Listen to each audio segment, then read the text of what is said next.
money, more money.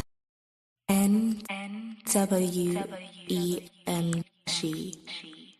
More money, I want your money. I want more money, I want your money. More money, I want your money. I want more money, I want your money. Once upon a time, not long ago, I was a hoe. And I'm admitting it, I won't take it back. Cause I did this shit, I was a hoe. And I'm admitting it, I won't take it back. Cause I did this shit, I was a hoe. More money, I want your money. I want more money, I want your money. More money, I want your money. I want more money, I want your money. If I want fuck, I'm gon' fuck him. But if he ain't got a buck, I won't cuff him. Spend 100 on me, it ain't nothing. Wanted double D, so he stuffed him. Back to the point, is it some cash in this place? If it is, I'll probably stick the stats in your face, turn around. Then he asks about the taste. He fell in love like the passion of Drake. But I fuck him though, and I don't even care if his mother know. It's about that paper on another note. And I fake a baby like the rubber broke. And once upon a time, not long ago, I was a hoe. And I'm admitting it, I won't take it back. Cause I did this shit, I was a hoe. And I'm admitting it, I won't take it back. Cause I did this shit, I was a hoe. More money, I want your money. I want more money, I want your money. More money, I want your money. I want more money. This is for all my hoes. All my gold digging hoes. Money getting love, my hoes. About the riches, all my hoes. Broke niggas don't do those. And I'm admitting it, I rip a nigga of his benefits. Send a flick, tender strip, independent chick. Turn a bitch into L in the generous. Yeah, contraire, I'm the blonde bomb scare. I'm rare on top, got a lot, Conair. True dime, Mulan, where I find my hair. If you ain't buying, get from down round here. D-O-double-L-A. R-S, y'all motherfuckers gon' pay. D-O-double-L-A. R-S, y'all motherfuckers gon' pay. Once upon a time, not long ago, I was a hoe. And I'm admitting it, I won't take it back. Cause I did this shit, I was a hoe. And I'm admitting it, I won't take it back. Cause I did this shit, I was a hoe. More money, I want your money. I want more money, I want your money. More money, I want your money. I want more money.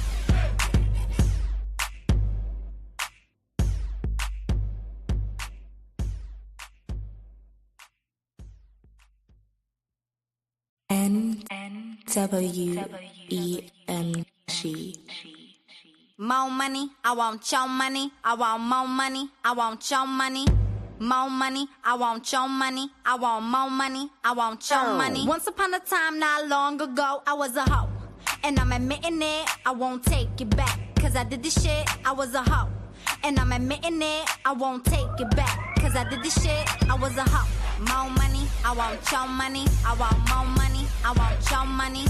More money, I want your money. I want more money, I want your money. If I want fuck, I'm gon' fuck him. But if he ain't got a buck, I won't cuff him. Spend 100 on me, it ain't nothing. Wanted double D, so he stuffed him. Back to the point, is it some cash in this place? If it is, I'll probably stick the stats in your face, turn around. Then he asks about the taste. He fell in love like the passion of Drake. But I fuck him though, and I don't even care if his mother know. It's about that paper on another note. And I fake a baby like the rubber broke. And once upon a time, not long ago, I was a hoe. And I'm admitting it, I won't take it back. Cause I did this shit, I was a hoe. And I'm admitting it, I won't take it back. Cause I did this shit, I was a hoe. More money, I want your money. I want more money, I want your money. More money, I want your money. I want more money. This is for all my hoes. All my gold digging hoes. Money getting love, my hoes. About the riches, all my hoes. Broke niggas don't do those. And I'm admitting it, I rip a nigga of his benefits. Send a flick, tender strip, independent chick. Turn a bitch into L in the generous. Yeah, contraire, I'm the blonde bomb scare. I'm rare on top, got a lot, Conair. True dime, Mulan, where I find my hair. If you ain't buying, get from down round here. D-O-double-L-A. R-S, y'all motherfuckers gon' pay. D-O-double-L-A. R-S, y'all motherfuckers gon' pay. Once upon a time, not long ago, I was a hoe. And I'm admitting it, I won't take it back. Cause I did this shit, I was a hoe. And I'm admitting it, I won't take it back. Cause I did this shit, I was a hoe. More money, I want your money. I want more money, I want your money.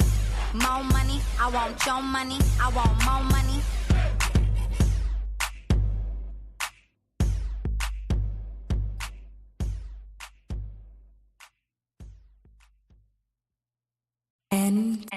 NWEMG. More money, I want your money, I want more money, I want your money. More money, I want your money, I want more money, I want your money. Once upon a time, not long ago, I was a hoe. And I'm admitting it, I won't take it back. Cause I did this shit, I was a hoe. And I'm admitting it, I won't take it back. Cause I did this shit, I was a hoe. More money, I want your money, I want more money, I want your money. More money, I want your money, I want more money, I want your money. If I want fuck, I'm gon' fuck him. But if he ain't got a buck, I won't cuff him. Spend 100 on me, it ain't nothing. Wanted double D, so he stuffed him. Back to the point, is it some cash in this place? If it is, I'll probably stick the sass in your face, turn around. Then he asks about the taste. He fell in love like the passion of Drake. But I fuck him though, and I don't even care if his mother know. It's about that paper on another note. And I fake a baby like the rubber broke. And once upon a time, not long ago, I was a hoe. And I'm admitting it, I won't take it back. Cause I did this shit, I was a hoe. And I'm admitting it, I won't take it back. Cause I did this shit, I was a hoe. More money, I want your money, I want more money, I want your money. More money, I want your money, I want more money. This is for all my hoes, all my gold digging hoes. Money getting love, my hoes. Bout the riches, all my hoes. Broke niggas don't do those. And I'm admitting it, I rip a nigga of his benefits. Send a flick, tennis strip, independent chick. Turn a bitch into L in the generous. Yeah, contrary, I'm the blonde bomb scare. I'm rare on top, got a lot con air. True dime, Mulan, where I find my hair. If you ain't buying, get from down round here. D-O-double-L-A. R-S, y'all motherfuckers gon' pay. D-O-double-L-A. R-S, y'all motherfuckers gon' pay. Once upon a time, not long ago, I was a hoe. And I'm admitting it, I won't take it back. Cause I did this shit, I was a hoe. And I'm admitting it, I won't take it back. Cause I did this shit, I was a hoe. More money, I want your money, I want more money, I want your money. More money, I want your money, I want more money.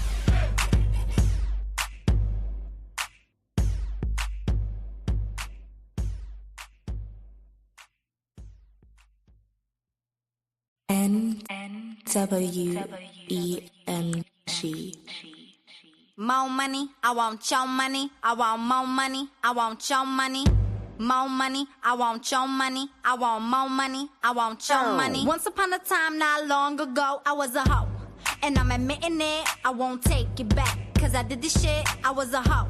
And I'm admitting it, I won't take it back. Cause I did this shit, I was a hoe. More money, I want your money, I want more money, I want your money. More money, I want your money, I want more money, I want your money. If I want fuck, I'm gon' fuck him. But if he ain't got a buck, I won't cuff him. Spend 100 on me, it ain't nothing. Wanted double D, so he stuffed him. Back to the point, is it some cash in this place? If it is, I'll probably stick the sass in your face, turn around. Then he asks about the taste. He fell in love like the passion of Drake. But I fuck him though, and I don't even care if his mother know. It's about that paper on another note. And I fake a baby like the rubber broke. And once upon a time, not long ago, I was a hoe. And I'm admitting it, I won't take it back. Cause I did this shit, I was a hoe. And I'm admitting it, I won't take it back. Cause I did this shit, I was a hoe. More money, I want your money, I want more money, I want your money. More money, I want your money, I want more money. This is for all my hoes, all my gold digging hoes. Money getting love, my hoes. Bout the riches, all my hoes. Broke niggas don't do those. And I'm admitting it, I rip a nigga of his benefits. Send a flick, tennis strip, independent chick. Turn a bitch into L in the generous. Yeah, contrary, I'm the blonde bomb scare. I'm rare on top, got a lot con air. True dime, Mulan, where I find my hair. If you ain't buying, get from down round here. D-O-double-L-A. R-S, y'all motherfuckers gon' pay. D-O-double-L-A. R-S, y'all motherfuckers gon' pay. Once upon a time, not long ago, I was a hoe. and I'm admitting it, I won't take it back. Cause I did this shit, I was a hoe. And I'm admitting it, I won't take it back. Cause I did this shit, I was a hoe. More money, I want your money. I want more money, I want your money. More money, I want your money. I want more money.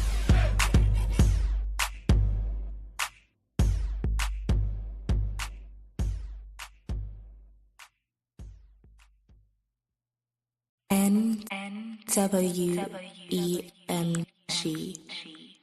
More money, I want your money. I want more money, I want your money. More money, I want your money. I want more money, I want your money. Once upon a time, not long ago, I was a hoe. And I'm admitting it, I won't take it back. Cause I did this shit, I was a hoe. And I'm admitting it, I won't take it back. Cause I did this shit, I was a hoe. More money, I want your money. I want more money, I want your money. More money, I want your money. I want more money, I want your money. If I want fuck, I'm gon' fuck him. But if he ain't got a buck, I won't cuff him. Spend 100 on me, it ain't nothing. Wanted double D, so he stuffed him. Back to the point. The shit speaking a place with young freak, and I got what it takes to rock the mic right. The shit speaking a place with young freak, and I got what it takes to rock the mic right. The shit speaking a place with young freak, and I got what it takes to rock the mic right. Still watch what you say out your mouth, cause 50 shots still turn the gun out. I'm Mr. Hood when I'm traveling. Hood when I'm traveling. Hood when I'm traveling. Hood when I'm traveling. Get that when I'm traveling. Six pack wood when I'm traveling. Hood when I'm traveling. Hood when I'm traveling. Hood when I'm traveling. Hood when I'm traveling. Get that when I'm traveling. Six pack wood when I'm traveling. The shit speaking a place with young freak, and I got what it takes to rock the mic right. The shit speaking a place with young freak, and I got what it takes to rock the mic right. The shit speaking a place with young freak, and I got what it takes to rock the mic right. Still watch what you say out your mouth, cause 50 shots still turn the gun out. I'm Mr. Hood when I'm traveling. Hood when I'm traveling. Hood when I'm traveling. Hood when I'm traveling. Get that when I'm traveling. Six pack wood when I'm traveling. Hood when I'm traveling. Direction, choose your own path. You know, this is the home of We Major, Me Frosty, Unfamous, and the restricted clothing brands. Let's get it.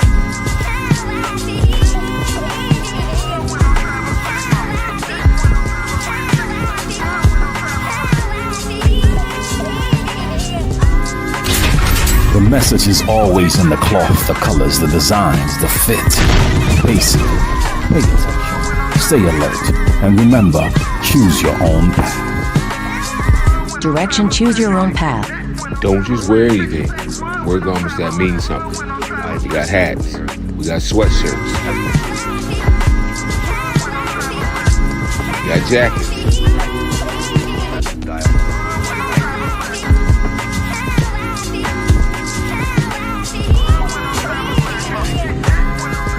We even got hoodies.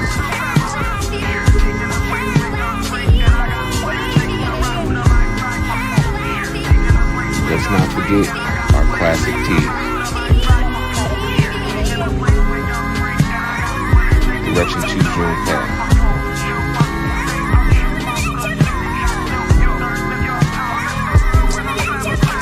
The message is always in the cloth, the colors, the designs, the fit. Basic. Pay attention, stay alert, and remember, choose your own path.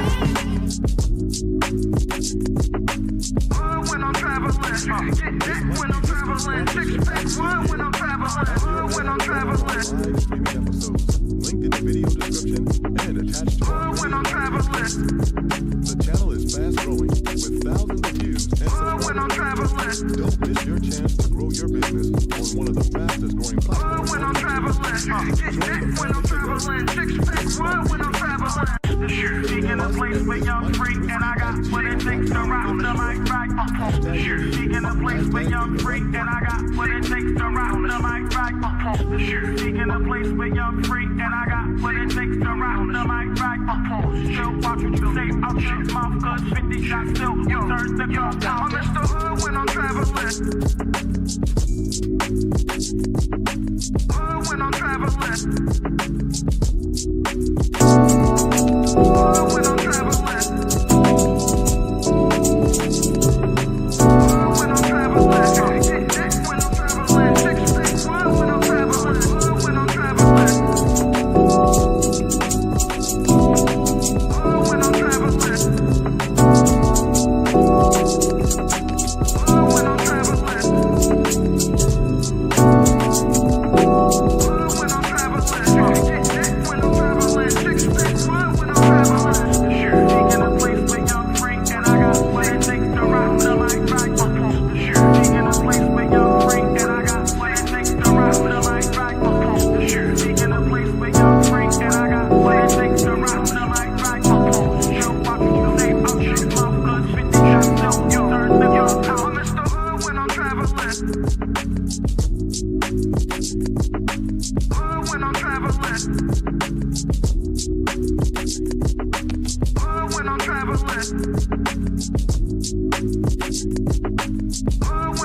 6 1 when I'm traveling. Hood when I'm traveling.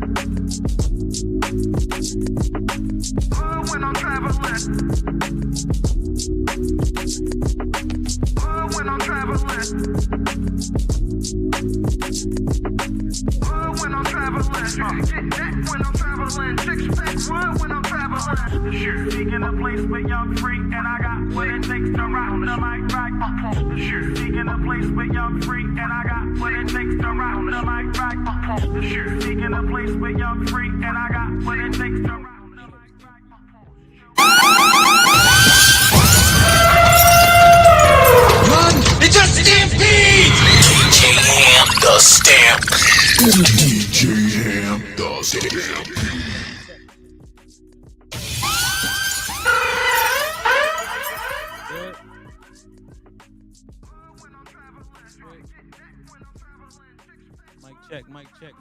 Mic check.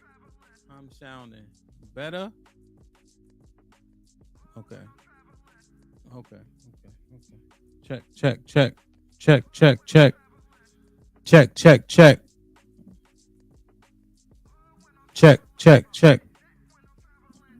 Okay. My shit's low. Damn, this board be messing me up. Mic check. I'm good.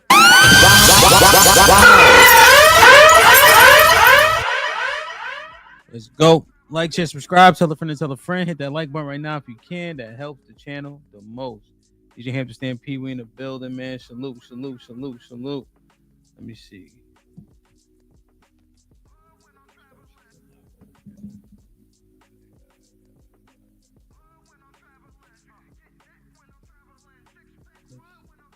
Check. Check.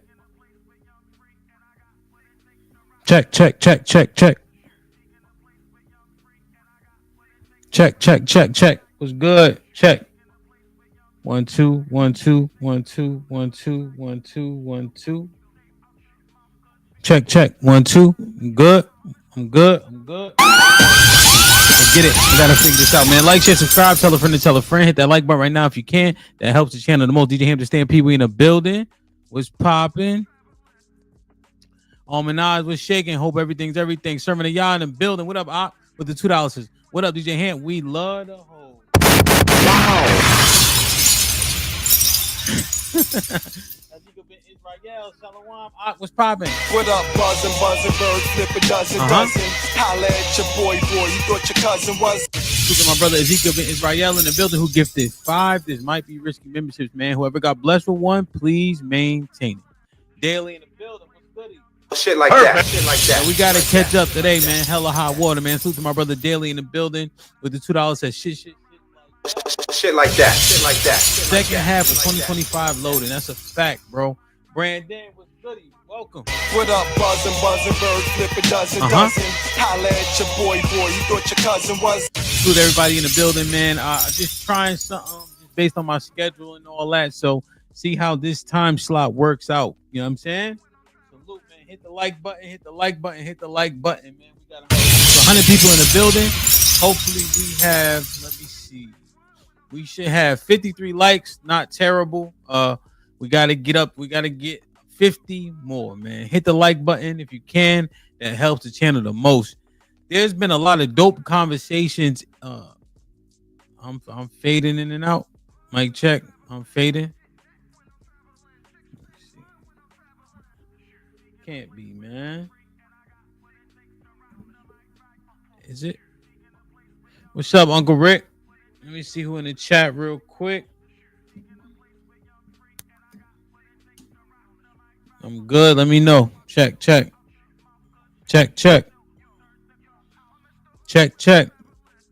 Oh, okay. All right.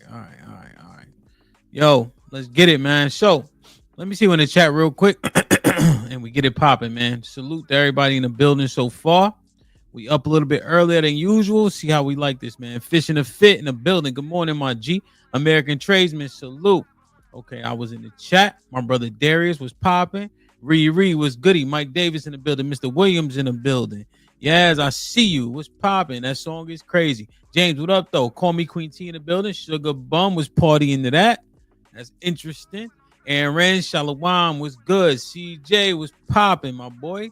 Hope everything is everything. Impress in the building, of course, putting in work. We already got Zeke. We appreciate you. The cynical one was goody. Leon was popping. Yeah, man, I'm trying to see something, man. Folk, what up, though? Hope all is well. But Decatur, I see you. What's popping? Salute, man. Yeah, man. Get the likes up. Get the likes up, man. Salute. Like, share, and subscribe, man. Make sure you tell a friend. Hit that like button, man. Right in the kisser. What's popping? I ain't seen this name before. Salute. Homeboy, Shalom. Mr. McBride in the building, man. Salute. Hit the like button. Aaron putting in work. Please join the Discord. That's where a lot of magic happen. He knows what's popping. Good to see you, my G. You up bright and early. You on the West Coast, huh?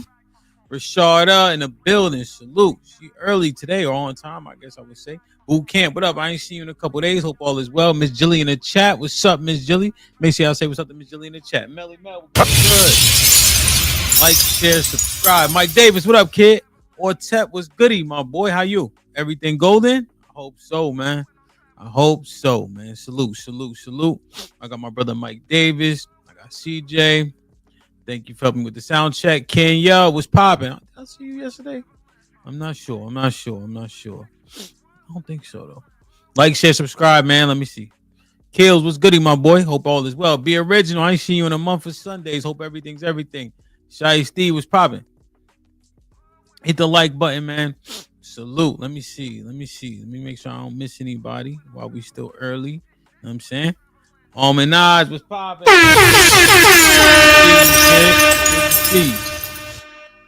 I mean, fade early.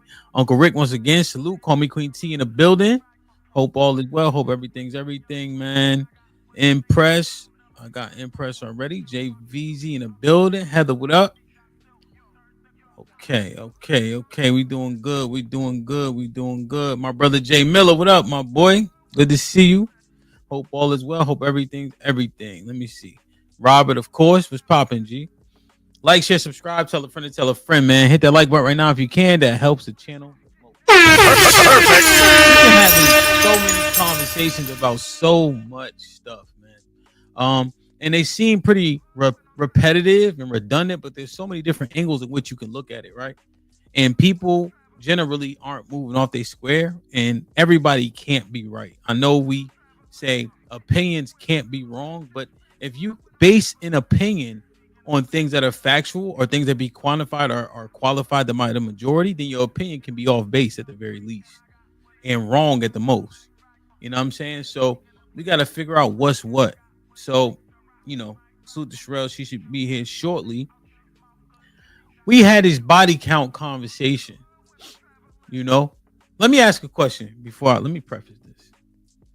Put a 1 in the chat if you believe in an Abrahamic religion. So let's say like Islam or Christianity, and just for sake of conversation, like Judaism. Like, put a 1 in the chat if your belief system is rooted somewhere in there. I just want to understand something. What lens in which are we arguing from? And what gives our arguments credence? You know, and if we are rooted in a level of Christianity, Islam, Judaism, are we disregarding that while we had these arguments? That's what I'm trying to figure out. Are we disregarding our so-called alleged belief system when we have an argument? Because I listen to the stances in which people take, and I'm just wondering, what do they align with? What is it rooted in? Where does it make sense at? And Di got, okay, so we got, okay, good. I'm on time. Di, got you. So let me read a few things to you, because we talk about body count, it doesn't matter. But think about the fact that we having a fucking conversation about if your body count matters. Just like, take this walk with me for a second. The fact that we having an argument to say, I slept with this many men, you'll never know, so what does it matter? The fact that there's even a conversation in the first place, if the overwhelming majority of us are rooted in Abrahamic religion, does it even make sense? What you arguing against? Yourself? The God that you say you believe in? Or is it convenient? That's the part. Like, I just had this like, and I ain't say it's an epiphany, like I'm a dumbass, you know? Like, this is something I recognized previously, but I'm like, what the fuck do you believe in? If I gotta have a conversation with you about if your body count matter or not. Big Money Trucker was good. Free Zone, what up? Like, share, subscribe. I'm gonna read these two. I ain't even gonna break it down all crazy, right? Because I got a lot of shit to get to. right? And I'm not saying I need to rush through this, but I got a couple segments. But I want to start it with this right here. Griff, what up? Mike Davis, what up? Salute, salute, salute. I just want to read these to you because it's about sex, right? And you can take the verse and interpret it and all that, but let's just show the value of a woman and her chastity, right? Because the majority of people who answer my question initially put ones in the chat. Oh, this Shicey, this is Coco Joff. She won the I think was it the Australian Open? I think it was the Australian one. So salute to her, you know. So I just got this shirt. It was like a promo. I just bought this shit, you know. And here's the thing. I'm having a conversation based on how everybody, the Australian Open, thank you, CJ, right? About how everybody answered. You feel me, Shiesty? The overwhelming majority of us answered saying, yes, we believe in an Abrahamic religion, right? The biggest prophet, Moses, in the Quran or the Bible, right? So when we read the laws of Deuteronomy, they pertain. And when people want to just say they Judaism, right? That would be the Torah and the Tanakh, right? So that's the first 5 books of the Bible and then the rest of the so-called Old Testament, you know? Let me just read this to y'all and I'm going to let y'all sit with this. Feel me? And then we're going to keep it moving and we're going to circle back, okay? I'm going to read this to y'all and I want y'all to sit with it and we're going to go through a couple different segments and we're going to come back. Like, share, subscribe, tell a friend to tell a friend. Hit that like button right now if you can. That helps the channel the most. All right. This is Deuteronomy 22. Okay. I'm going to start at verse 13. I'm just going to read this to y'all. Okay. If any man take a wife and go in unto her and hate her and give occasion of speech against her and bring up an evil name upon her and say, I took this woman and when I came to her, I found her not a maid. So what she told me about her chastity wasn't true. Then shall the father of the damsel and her mother take and bring forth the tokens of the damsel's virginity unto the elders in the city gate. And the damsel's father shall say unto the elders, I gave my daughter unto this man to wife, and he hate her. And lo, he have given occasion of speech against her, saying, I found not thy daughter a maid. So her chastity wasn't what they said it was. And yet these are the tokens of my daughter's virginity, and they shall spread to cloth before the elders of the city. So the father saying, yes, indeed, her chastity was intact. He's lying on her.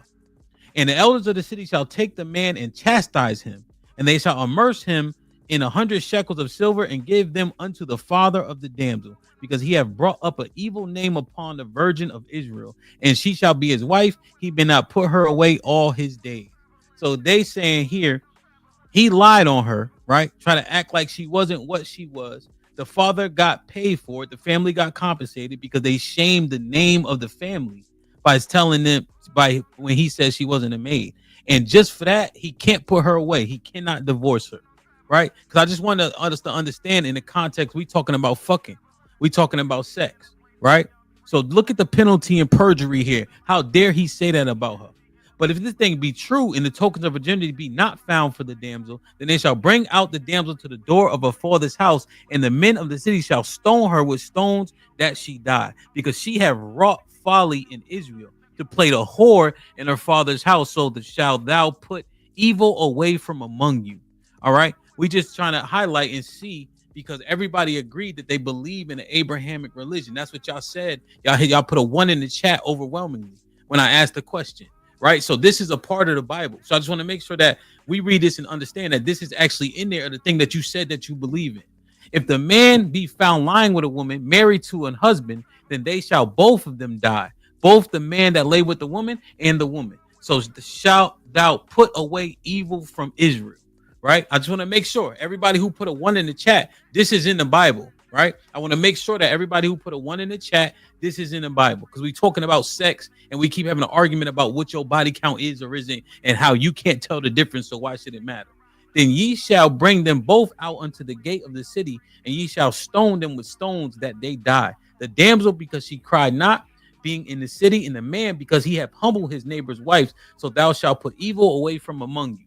But if a man find a betrothed damsel in the field, and a man force her and lie with her, then the man only lay with her shall die. But unto the damsel thou shalt do nothing. There is in the damsel no sin worthy of death. For as a man riseth against his neighbor and slayeth him, even so is this matter. So he took somebody else's woman, right? He has sex with her, forced her to do it. So she didn't sin because she was forced to do it, but he gets put to death because he had sex with his neighbor's wife. For he found her in the field, and betrothed damsel cried, and there was none to save her. So how can she be blamed for that? If a man find a damsel that is a virgin, which is not betrothed, and lay hold on her and lie with her, and they be found, the man that lay with her shall give unto the damsel's father 50 shekels of silver, and she shall be his wife, because he have humbled her. He may not put her away all his days. Right? So here saying, now you take a woman, right? She's not betrothed. She's not married to anybody. She's not linked to anybody. He has sex with her, right? The father, you're supposed to go through her father, right? But since he didn't do that, there's a cost for that. And now because he has sex with her, he had to keep that woman and marry her, right? And he can't put her away. He can't divorce her after that because he chose to have sex with her, right? So, and I'll just read the last one just for the sake of. And a man shall not take his father's wife, nor discover her father's skirt. Right. So if your father had more than one wife, the other wife is not your mom, you can't sleep with her neither. Right. But I just want to make sure that we understand that this is in the Bible that we just agreed to. Right. We literally just said, hey, I believe in the Abrahamic text. Right. So look how important sex was. Look how important chastity was. Look what it meant. Look at the impact. Right? And I get it, right? Hindsight is 2020, right? But this is a motherfucking shame that we grew up in this construct and nobody taught us this shit. Nobody read us this shit, me included. Right? Nobody showed us this. Now sex has little to no value. And everybody implicated. All of us who are whoremongers, all of us who are whores, one body, two bodies. If there's no intention, 3 bodies, 4 bodies, the defiling is running rampant. And we trying to justify why or why not it should matter. But this shit I'm trying to understand, because we all agree when I asked the question, put a 1 in the chat. If you believe in the Abrahamic text, motherfuckers say, yeah, put a 1. So what's the basis in which you arguing about a body count? If we put in the Most High aside, all right, let's just say that. And we having fun with the conversation. Let's just say that. You know what I'm saying? Like, share, subscribe, tell a friend to tell a friend. Excuse me. I need that water. Hold on. Georgie, hit that like button right now if you can. That helps the channel the most, man. Salute to everybody who in the building so far. I know it's early. It's a little bit of different time slot. Let's get it popping. Yeah! Now that's how you kill somebody, my brothers. You get right up on the motherfucker and bam! Throw his brains all over the sidewalk in broad daylight. Rock the block, baby.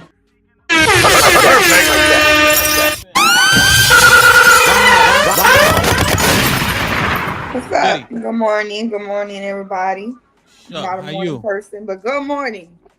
Indeed. What's shaking? I look like you look the same. One of the presidents on the monument. Huh? You like what? Yeah, I couldn't flat out my hair today, so it's stuck to my head. I couldn't put the heat on. You all right? You all right? Sherelle was good. Are you low? They said I was low. I might be low. I keep looking back and forth. Mic was working and it's not working and shit like that. You know what I'm saying? Mm-hmm. But it's all good. You know? You know? That's my shit. Mm-hmm. Mm-hmm. You know? Mm-hmm. Shit like that. Shit like that. Shit like that. So this one right here, right? Now, I want to go to this, right? And then we got to do the segment. You know what I'm saying? Because I saw this video. That was a great video, by the way. You know? About bonnet baddies. You seen that shit? Bonnet bandits. Bonnet baddies or bonnet bandits? I said bandits. I think it's baddies, though. Okay.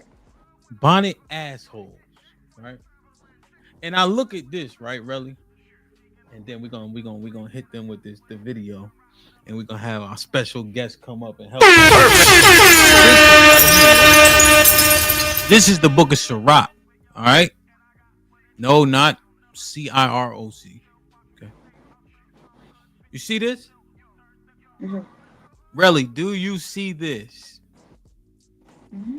I'm gonna read it. Right, because this is about conduct. Right?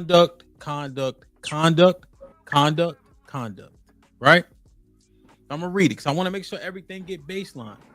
Okay, is that all right with you? The book of Ecclesiasticus, Sirach 26. Right? The husband of a good wife is a fortunate man. He will live twice as long because of her. A fine wife is a joy to her husband, and he can live out his years in peace. A good wife is among the precious blessings given to those who fear the Lord. Whether such men are rich or poor, they will be happy and always cheerful. Sound good, don't it?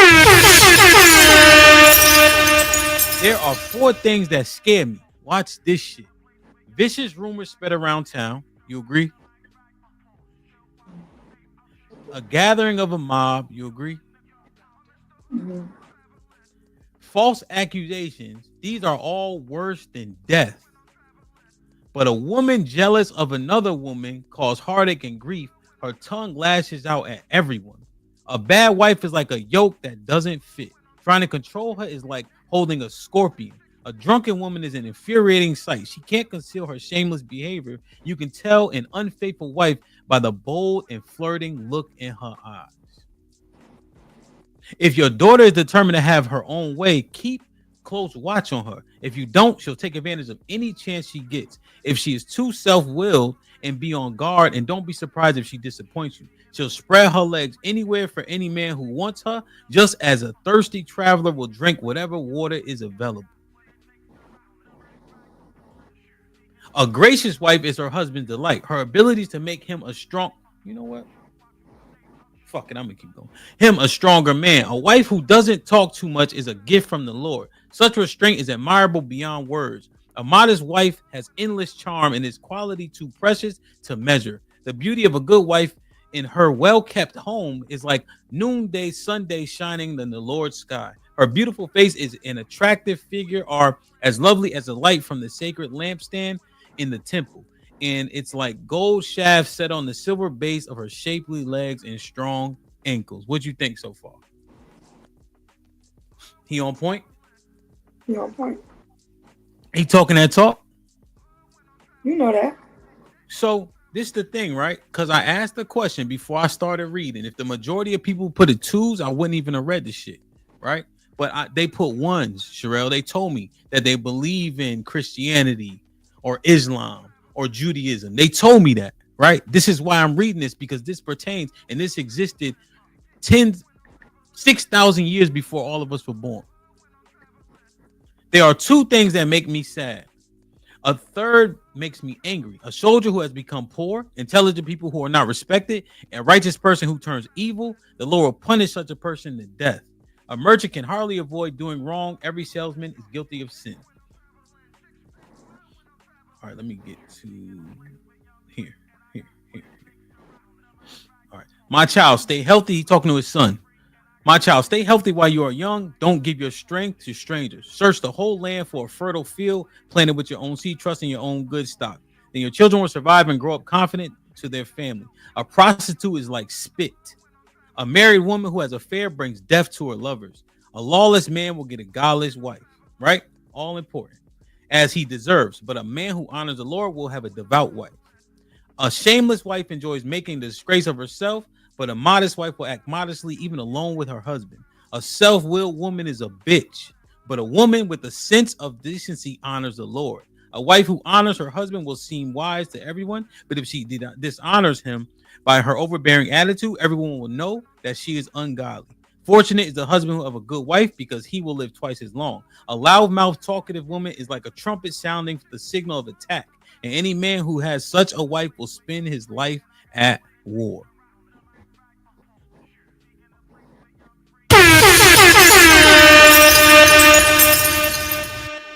And I gotta argue with, do your body count matter? Where everybody just told me that they believe in the Most High. Now I gotta figure out what should qualify. What should I be upset about? Why am I upset if I can't tell the difference? To be fair, you know what's ill? The vagina of a virgin is absolutely different than the one that's been defiled over several instances. But now I gotta, because I can't tell, it shouldn't matter. What did the Lord say that y'all believe in? But before we get to that, man, because I want to talk about the conduct right here. Like, share, subscribe, tell a friend to tell a friend. Hit that like button right now if you can. Oh shit, heartburn. Can't even do any of this shit. That helps the channel the most.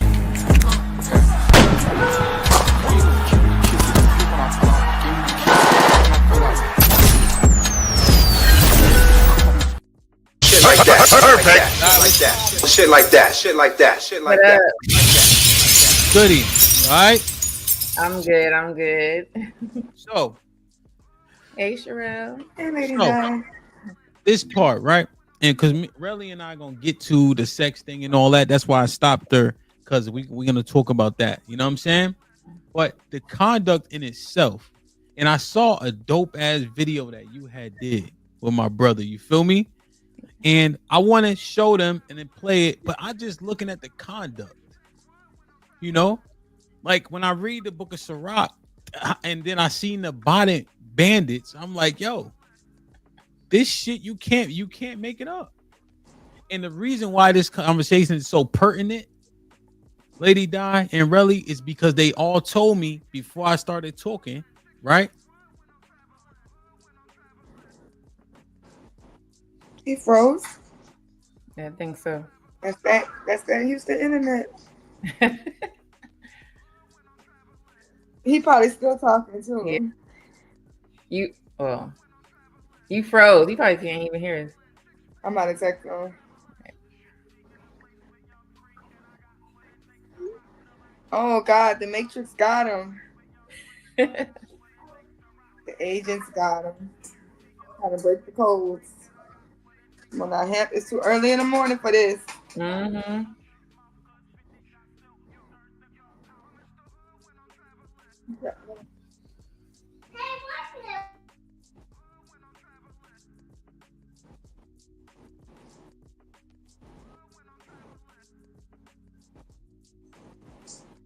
Okay, you don't know.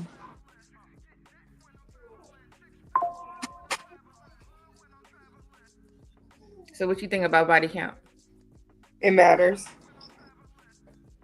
It always did. It always will. I feel like this. I'll believe it doesn't matter when women can always openly, honestly state a number without an issue. But as long as they feel like it's a private thing, it matters, right? Because you shouldn't care. Like, if you don't care about how many people been in there, what's the number? That's I think one is deeper than the other, right? It is, yeah. That's true. That's a good point. So I definitely think it matters.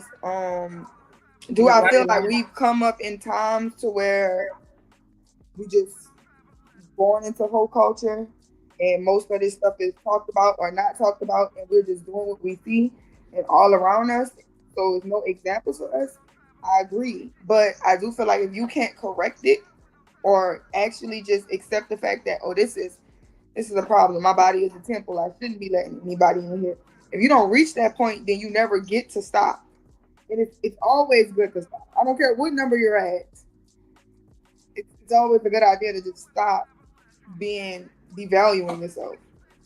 But they get to the point of no return, and it's like a cognitive dissonance. They just remove themselves from that train of thought. But if you ask them, then that's something that you can't share because you feel so uncomfortable with the number, then that's shame. That uncomfortable feeling that you feel is shame, and that's letting you know it's wrong. Not a book, not because they'll dismiss the book, they'll dismiss God, they'll dismiss patriarchy, they'll dismiss men. That uncomfortable feeling that you feel when somebody says, "What's your body count?" and you just like shake up, freeze up, can't tell. That overwhelming feeling is shame. You're ashamed of yourself. Yeah, I think that's for sure. And then what I see women doing too is they like to compare with the men. So if they know that let's say, some of the men that they're with is not virgins either. So they'll be like, well, you had a lot of bodies, and then they think it's okay for them. And I'm like, just because somebody else is doing something don't mean you got to do it too. We comparing too much. It shouldn't be a comparison. You should look at yourself as yourself and don't be like the others unless it's something that's good. Yeah, and maybe that's what the equality thing kind of messed us up, because now we think that, oh, if a man can do it, then I can do it. But it's like, of course, we're not them, and they're not us. You know what I'm saying? Like, it's just not, and we shouldn't want to be, right? Yeah. Because we're divinely created to be who we are, and we have our purpose for what we are. But come on now. But our bodies are built different. Like, so I'm just being real. Something sticking in something versus you getting stuck in. It's two different things going on. I'm just being real. So I'm not saying men should have a lot of bodies, but I'm saying it's different for us. So I don't think it's something that we should be getting into in that way.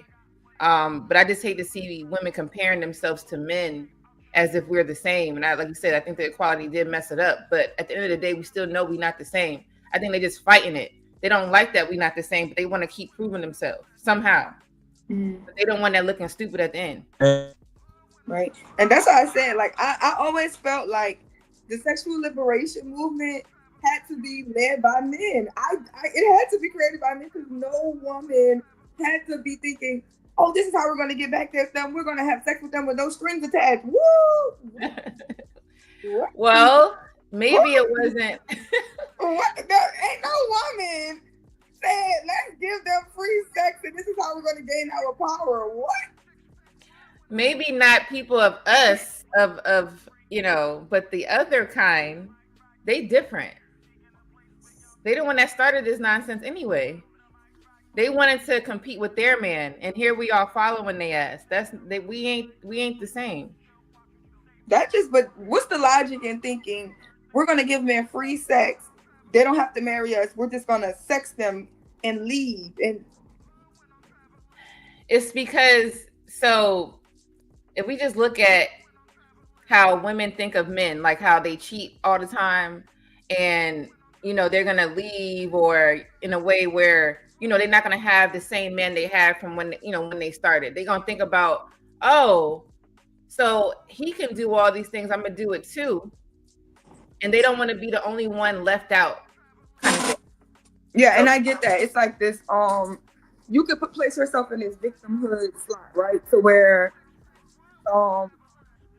this man is pretty much taking your power because he can do whatever he wants, and then you can't do what you want, and you think that you're gaining your power back by having sex with so many men that sex doesn't mean anything to you no more. You won't even get attached to him. But why destroy yourself trying to prove a point to somebody else?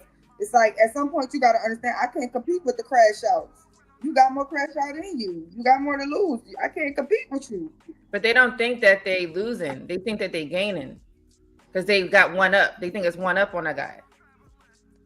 Can y'all give me a recap real quick? One down on yourself. Yeah, you clearing stuff now. Can y'all give me a recap what y'all was covering? Because I kind of lost the pivot. She was asking me how I feel about body count. So yeah, I was telling her it matters, and we was kind of going back and forth on that. Then we kind of touched on how feminism may have been started, but it is not a logical thing to give men free sex to prove a point to them, like with the sexual liberation movement. Is that a good enough recap? Yeah. I cut out again. Oh. Say it one more time. Yeah. We was talking about if body counts matter.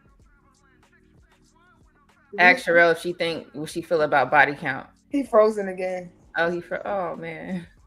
He might gonna have to watch on his phone too. It's a takeover. No happy Wendy today.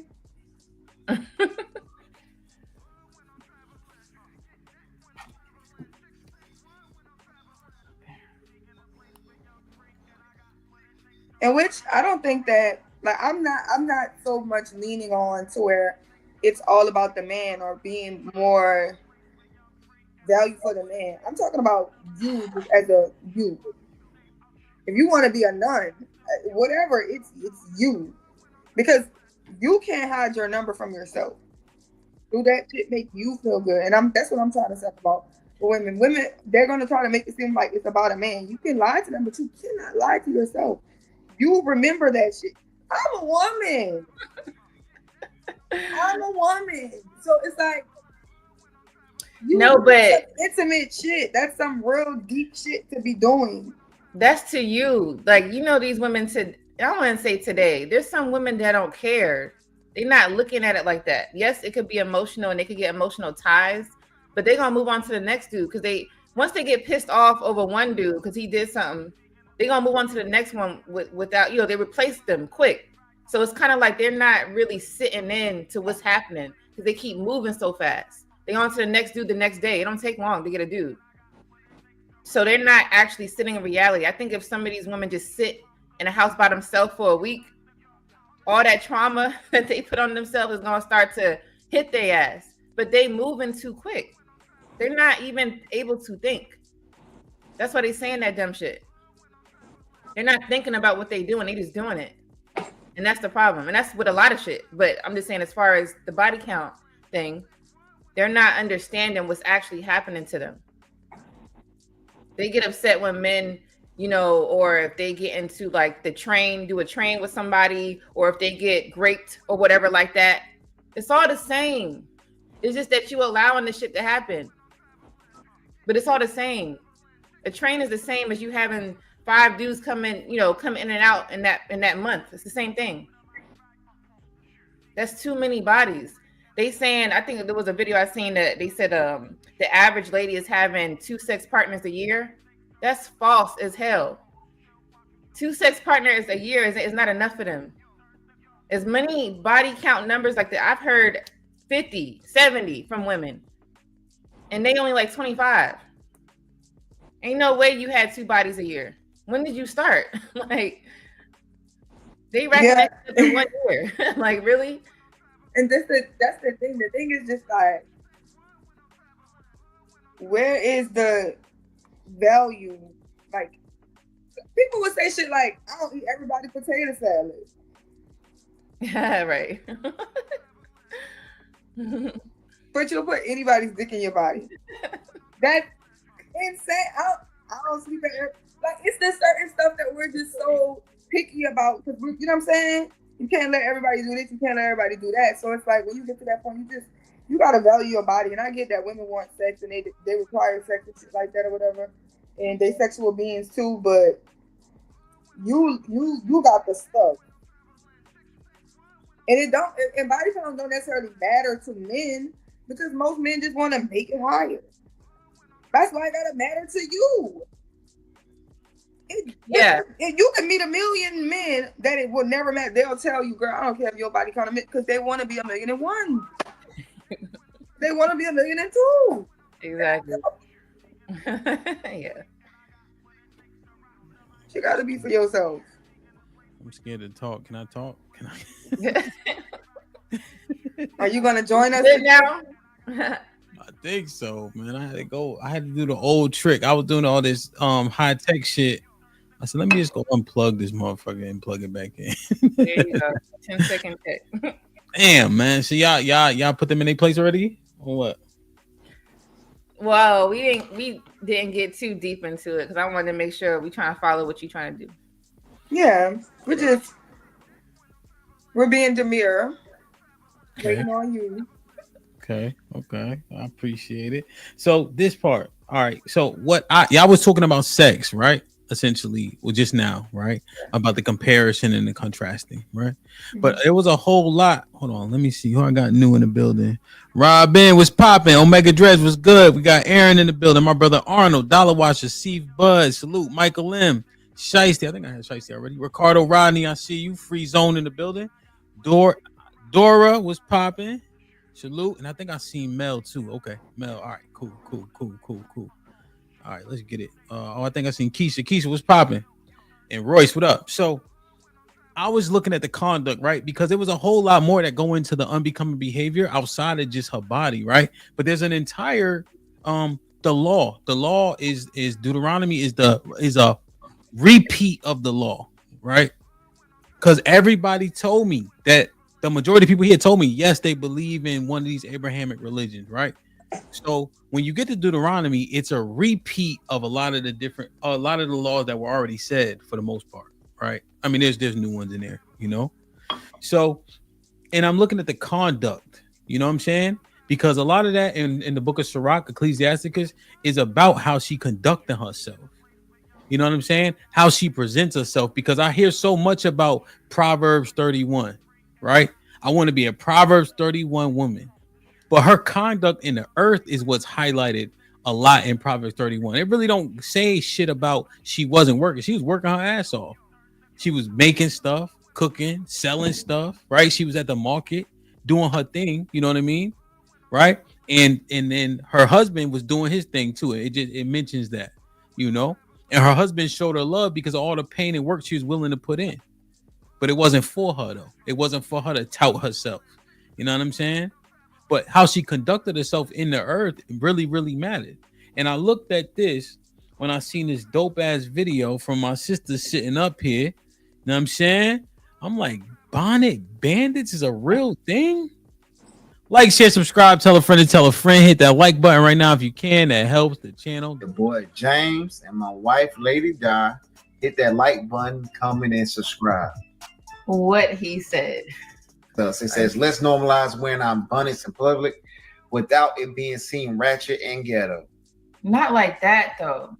And then it's bright. Like it's too bright. How does Fendi and the bonnet go together? Yeah, she's not even matching. Like, what's the point?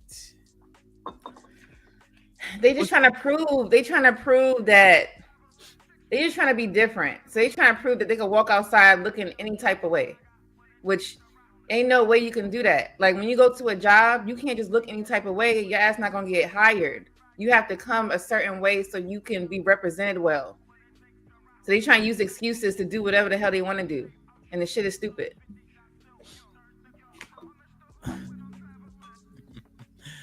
Really, what you think? I never seen you wear. I seen you have a scarf before. Yeah, I used to have a pink bonnet a long time ago, but I lost it. They stopped making it. So you used to be outside with it? Mm-hmm. I had the Pink Bonnet Chronicles. Ooh. Make videos in my car with pink bonnet on. Yeah, but then when it started to like highlight it, I was like, it is. That's very downtown to me. Uptown people be shaming us for that. Uptown people, they be like, we jump fresh whenever we go. That's uptown men anyway, because the women, they were honest too. So I am guilty of wearing a bonnet, but I think Monique was the one who kind of brought it to light, like, because I'm like not going nowhere, right? Like I'm sitting inside all day. Y'all know me. I don't go nowhere. I didn't say it was an issue. It became more of an issue when I started seeing people was like everywhere with them, like grocery store, airport, office buildings. And then I started seeing like businesses put it on the walls that you can't wear bonnets in here. And I was like, oh, it's a bigger issue than me just being lounging around the house all day.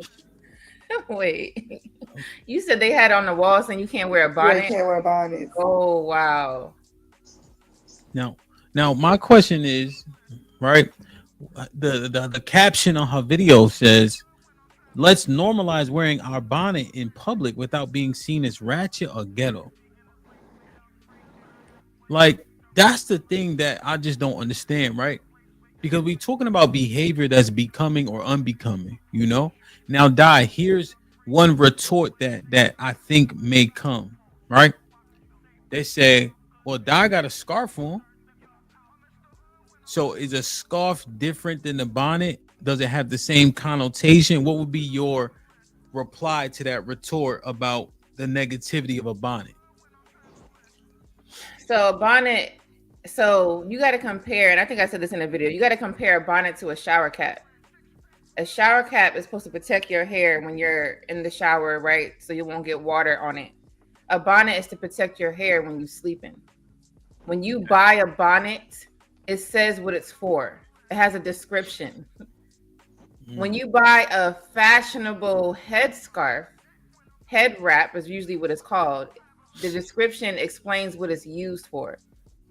It doesn't say go to bed with it. Can you? Yeah, you can do whatever you want with your clothes when you're in your house, but the description matters. So the scarf that I have on is for fashion, and I can walk outside with that. Yeah. And that's like my like the head wrap where you wrap it around and you make the little bun in the front. So it's on the net thingy. It's certain different ones that can be fashionable that's actually made for outside, right? So the issue is not that with bonnets, because bonnets are like, especially if they're silk, they can protect your hairstyle and protect your hair, depending on like your pillows and sheets and stuff. But it's just like wearing your pajamas. So just think about a bonnet as pajamas. Yeah. Whatever you don't want to, you don't want to see people in their pajamas. You don't want to see them in a bonnet. Right. Yeah, the bonnet looks like, to me, like it doesn't look but like to have on underwear. Fendi, fake Fendi in a bonnet, that's crazy. It looked like underwear. You know what I'm saying? Like that's how it kind of like resonates to me, right? I seen people with turbans on, or you know what I'm saying, outside with scarves and etc. You know, but they look fashionable. This just looks like undergarment wear. Also, I have actual scarves that are made for sleeping. You would never see me have that on any video. There's different types.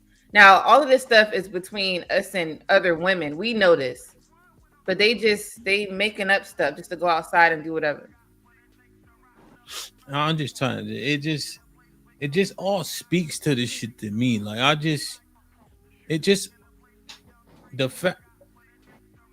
Wait. So it all go together for me, B. Like, are these shorts? Are these shorts? Yeah. Like, you got the hold on. Shower cap. Yeah. Like when I take a shower, any lady that takes a shower and they want to protect their hair and all that, or keep their straight style, that's what it looks like. Yeah. And why would you want to wear a shower cap out in public? It's not even cute. Yeah. And look at the smile on the face. Like going back to what I said earlier, it's we want to make ourselves look stupid. It's like, please, like somebody please give me attention. Like a lot of people need to give their kids some attention, man, because a lot of these people that's walking out here that want their attention, it's ridiculous. You got people wearing this type of stuff. Is it an attention grab? Let's ask Sherelle. Sherelle, since you did it, why was you doing it? It's just, to be honest, it's just like an everyday thing, just laziness. Yeah, I thought that's what I was thinking. Like laziness. Yeah. Don't feel like if I'm not going nowhere, then I don't need to unwrap my hair. Mm-hmm. So it's just more like a laziness thing. What they doing is attention seeking because it's been talked about, right? So that's the rebellion, just against people speaking out about it.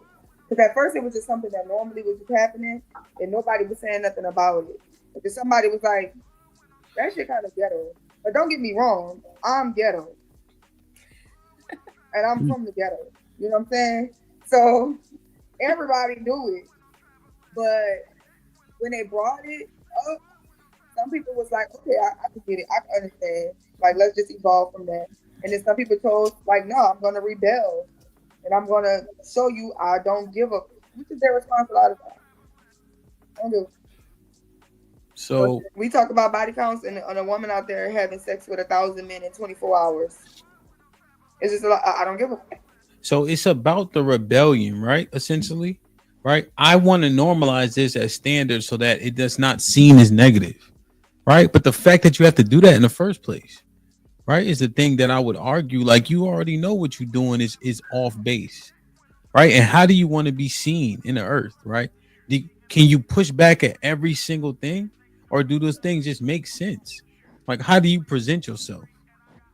You know, there was a thing, right? My wife and I, we was talking. You're like, yo, we go because a lot of shit is for the kids, you know, when you run out with the gymnastics or when you go everywhere. And we always wear like shorts and a t-shirt. You know what I'm saying? Like most of the time on the weekends running around. after. I'm like, yo, let's put on some jeans or something more, right? We got a lot of nice clothes, and it's just like it was a thing, spray cologne on, even if we are going to Six Flags, you know what I'm saying? Little things, right? Make a big difference, even when she take them to like the doctor or whatever the case is, something that's a little bit more like she'll put on something more casual, not just like, athletic clothes, right? Because she saw that the difference. She's like, people are taking me more seriously when I, got my earrings on, when I'm, like casual, and she saw a difference. A recommendation back in the day for men too. Like, I don't wear no do-rag outside. That shit is corny to me.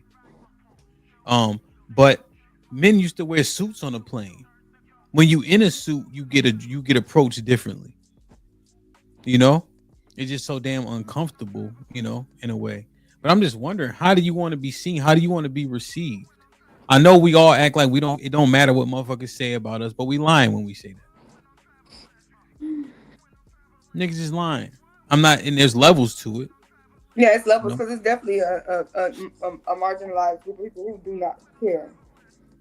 Huh? And I don't even think that they have the processing. Yeah, maybe they don't. Yeah, it doesn't come around. Maybe they're not making an impact. But I remember one time UT came up. He had his do-rag on. I think I had mentioned it one time. But I mean, I don't know. I just y'all let Cheeky wear them do-rags. Yeah, I think it's whatever it is, and if it's for style and all that, But that's the thing. What's acceptable? This might be more of a uniform thing. Like, why are we wearing outerwear on whether it be here or in the houseware, whether it be here or in the streets? Like, does it have a connotation? Yeah, and I don't think it's to because people who do it, they're just like, I'm comfortable. I don't want to put no effort into it. I'm comfortable. I'm lazy. I'm tired. Everybody tired.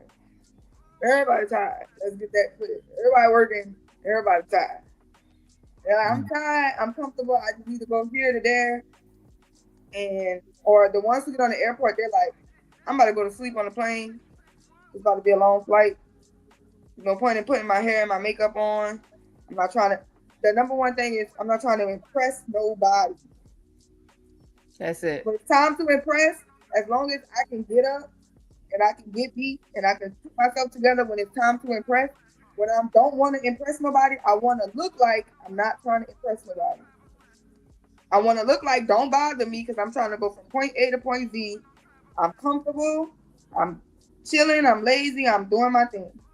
And this is not and they don't feel like this is an attack on the world. They're like, oh my God, go clean the water in Flint. You worrying about why I got on my pajamas and I'm trying to get something to eat real quick and go back inside. Yeah. But I wanted to say that hold on, I gotta take this call. Go ahead, Doc. And then can you expound on the some of the comments you guys received on the short and such? Yeah. So I wanted to say that, like, for me, there's times where I don't want to take my hair is out right now. I have to twist it and take it out for it to look like this, right? There's times where I'm like, I don't feel like doing it, right? I get lazy. I don't feel like taking this shit out. I just want to go about my day. I'm gonna go to the store, whatever we doing. Like, do I got to take my hair? So what I do now, I ask my husband, I'd be like, what you think I should do? Should I walk outside with this scarf, right? The fashionable scarf, or should I take my hair out? Every time I ask him, he tell me take my hair out. Because he's like, you have hair under there. You walking outside like you bald-headed. Basically, he didn't say that, but that's basically what he's saying. You have hair. It's not like I'm trying to, if I, have bald spots or something like that, I'm trying to cover it up, because sometimes we do that where we could be insecure of what's going on. So we'll put something on top for the time being before we get our hair done or whatever. A lot of times that happens. But he's like, no, just take your hair out. So I think if we have, if you have a boyfriend or a husband or whatever, I think some of these ladies walking outside like that, if they ask their man, they're gonna tell them to wear whatever they have. They're not gonna be like, yeah, walk outside with the bonnet or walk outside with that, whatever it is that they have. They're going to be like, yeah, take that off, look like something. I think if more men, if you have a man, have influence on it, it could help some of that nonsense that's happening. I don't think women are getting checked with it. They're listening to it online, right? Like I think you were saying, you heard, but it's not being checked within, like in the house. So when they have these thoughts, or we have these thoughts of laziness, we just go and do it because it don't matter. Who are we trying to impress, right? That's what you were saying. I agree. Like, I'm not trying to impress somebody when I go outside. Like, I'm good. But, you know, I think kind of what Hamp was saying, you know, now him and his wife, they made a change on what they dress out, how they dress outside. Those type of things, you know what I'm saying? You got to like reconsider things that's happening in your life. The little changes do matter. You start doing that stuff now. When you go outside, you be like, oh, well, it's not about impressing somebody. It's about why can't I just look nice for myself, basically. It's about the representation of yourself and where you come from. Because even if you're not representing your husband or your man, if you don't have one, you're representing your father. And just, you know what I'm saying? And when you're a child, everybody know they wipe your face, they put Vaseline on your face. Right. So you clean and make sure you groomed. Yep. Just making sure like it's at least proper grooming. You know what I'm saying? So I understood it. You know what I'm saying? But you know when you're in the hood, you're around the hood, it's like everybody kind of doing the same thing. So it's just like I said, a lot of times when people always think common sense is so common and it's not. Because most people only know what they see and they know what's around them. So a lot of times we might be sitting in a dark room and somebody come and turn the light on us. That's always going to hurt our eyes. Everybody's going to have like a response. Sometimes you got to talk to people out of love. You know what I'm saying? But a lot of people reject that because they feel like you're trying to shame them. Mm-hmm. You know what I'm saying? But we're just like telling you, like, you know what I'm saying? Yeah. it look a little crazy when you look at it from the outside looking in. Because right now you're in it. So it's like if everybody's in the pool, we all wet. And the dry people looking like.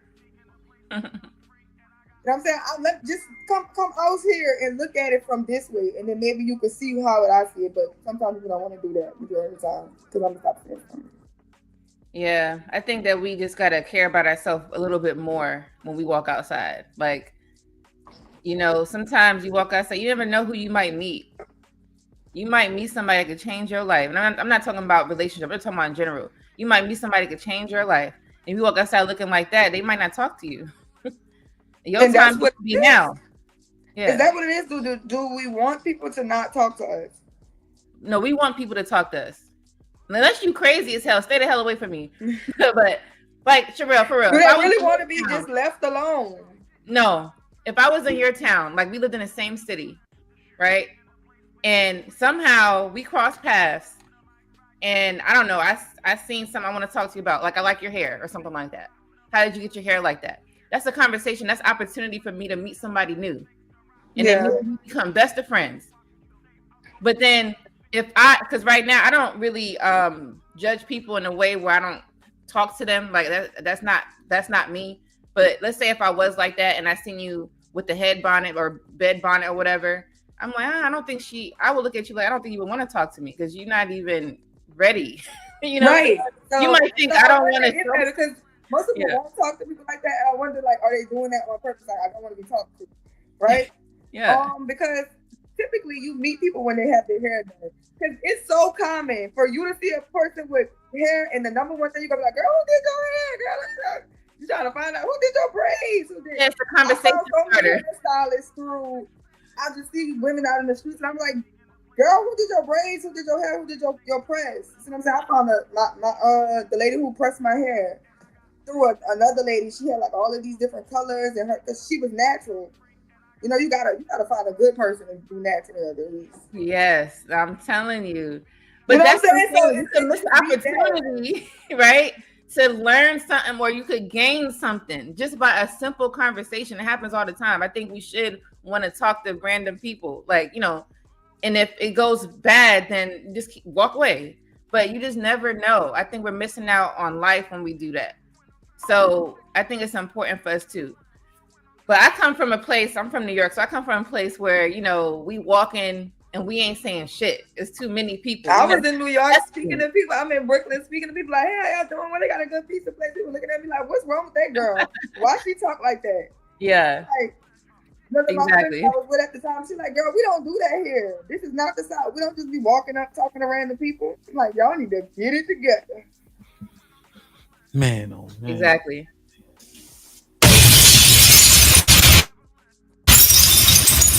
Like, share, subscribe, tell a friend, and tell a friend. Hit that like button right now if you can. That helps the channel the most. Aaron with the $2 says bonnets is for sleeping, and these hoes is tiring. Ezekiel Ben Israel with the $10 says let's go HAMP, walk it down. KG with the $2 says Shalom Ak was popping, man. Salute to y'all. Hit the like button. Just trying something different in terms of this earlier slot. Plus I kind of got so much shit to do in the afternoon and shit like that. You know what I'm saying? Shit like that. Shit like that. Shit like that. Shit like that. Shit like Damn. that. So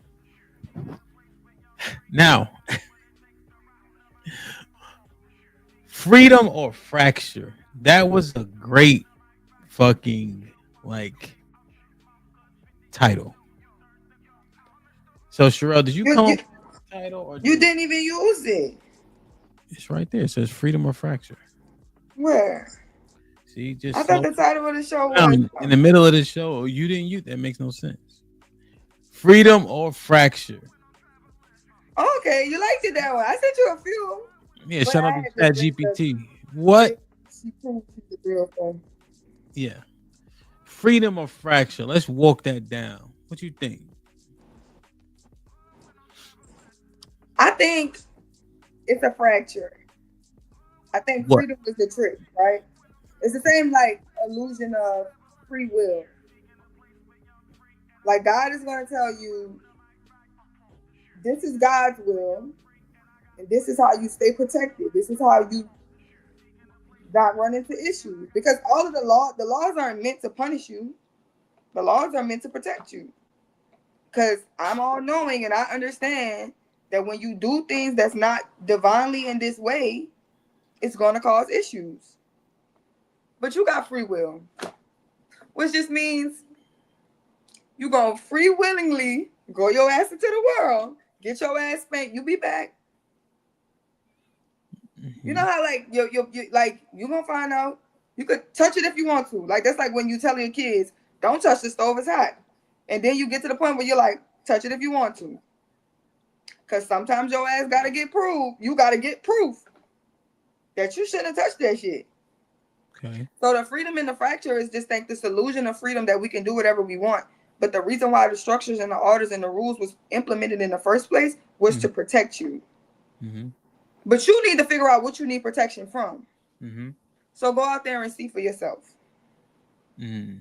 But it's a dangerous game because you may not even bring it back. You may not make it back. And then look at the cost, right? Mm-hmm. Because the kids are going to suffer the most. Okay. And when the kids suffer, the future suffers. We all suffer. But you're not thinking of that because you're thinking of, right now, I want to have a good time. Right now, I want freedom. Right now, I want to be able to do whatever I want to do. That's going to be in your frontal lobe. The consequences won't kick in until it's doomed. Till your hands scorching. Till they got to rush you to the hospital. Now you sorry. But now we're going to use you as an example. So you're being used as an example because God's going to find a way to use you. Like that's the thing about the devil. The devil try to rebel. Then God just found a way to use you. Okay, somebody got to do the dirty work. Then you'll just be the nigga doing dirty work. You're gonna get used. So now either you want to be in God's will or you want to step out the will of God and go be an example on why you don't step out of the will of God. Because there's no other way around it. You're not the creator. You're not bigger than the machine. You're not gonna change shit. But you can go pretend that you can change it. And you can go destroy because you're going to either build or you're going to destroy. There's no in-betweenings. You with me or you against me? So walk against me and see why niggas with me.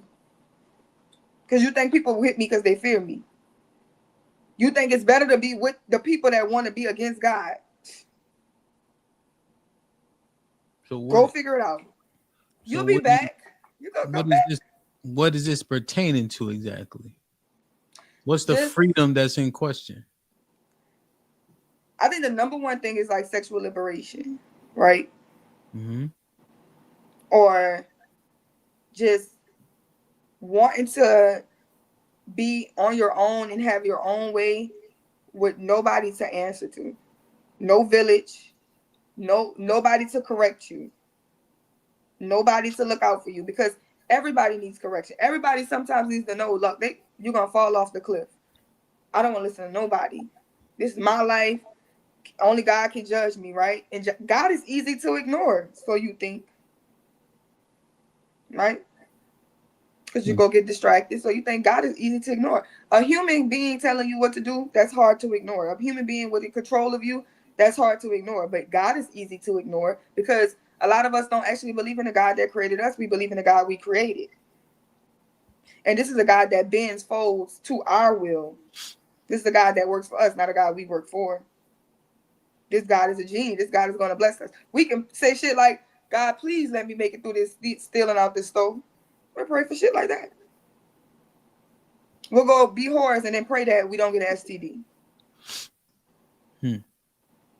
So when we're going into that world, it just causes destruction. And we want it to be so free at the cost of what? The unity of the family, the unity of the community, the betterment of the kids.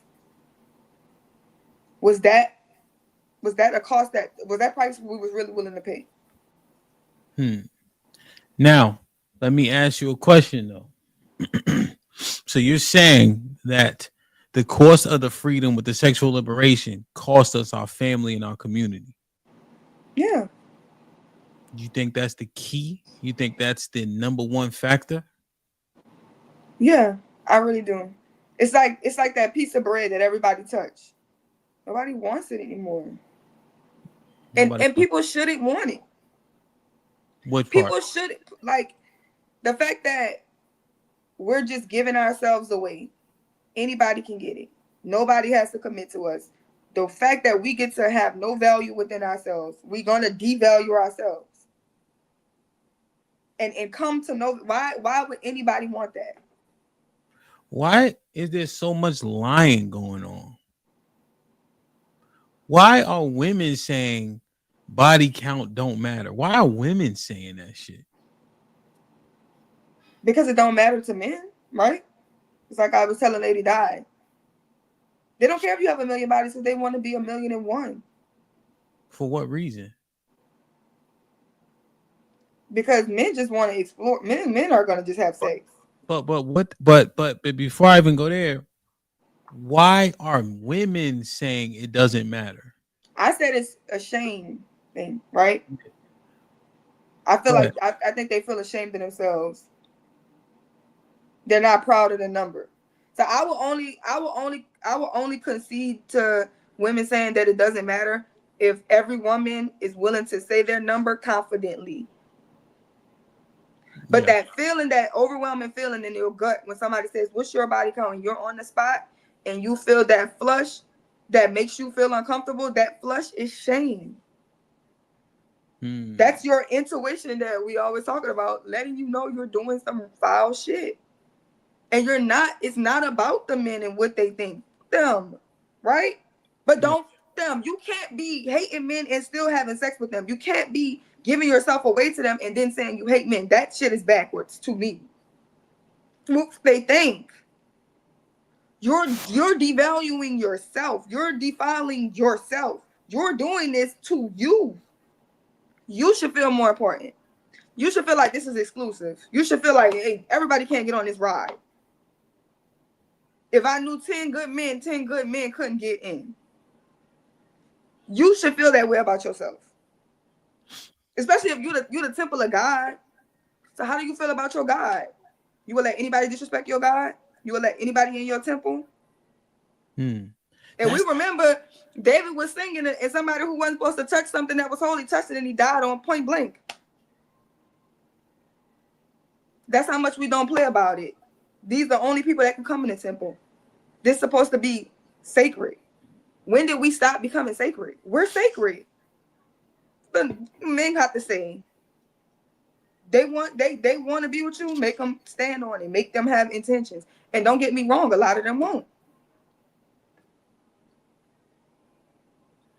It's a lonely road because a lot of these men are godless. A lot of these men are manly of the world. They want to smash. That's it.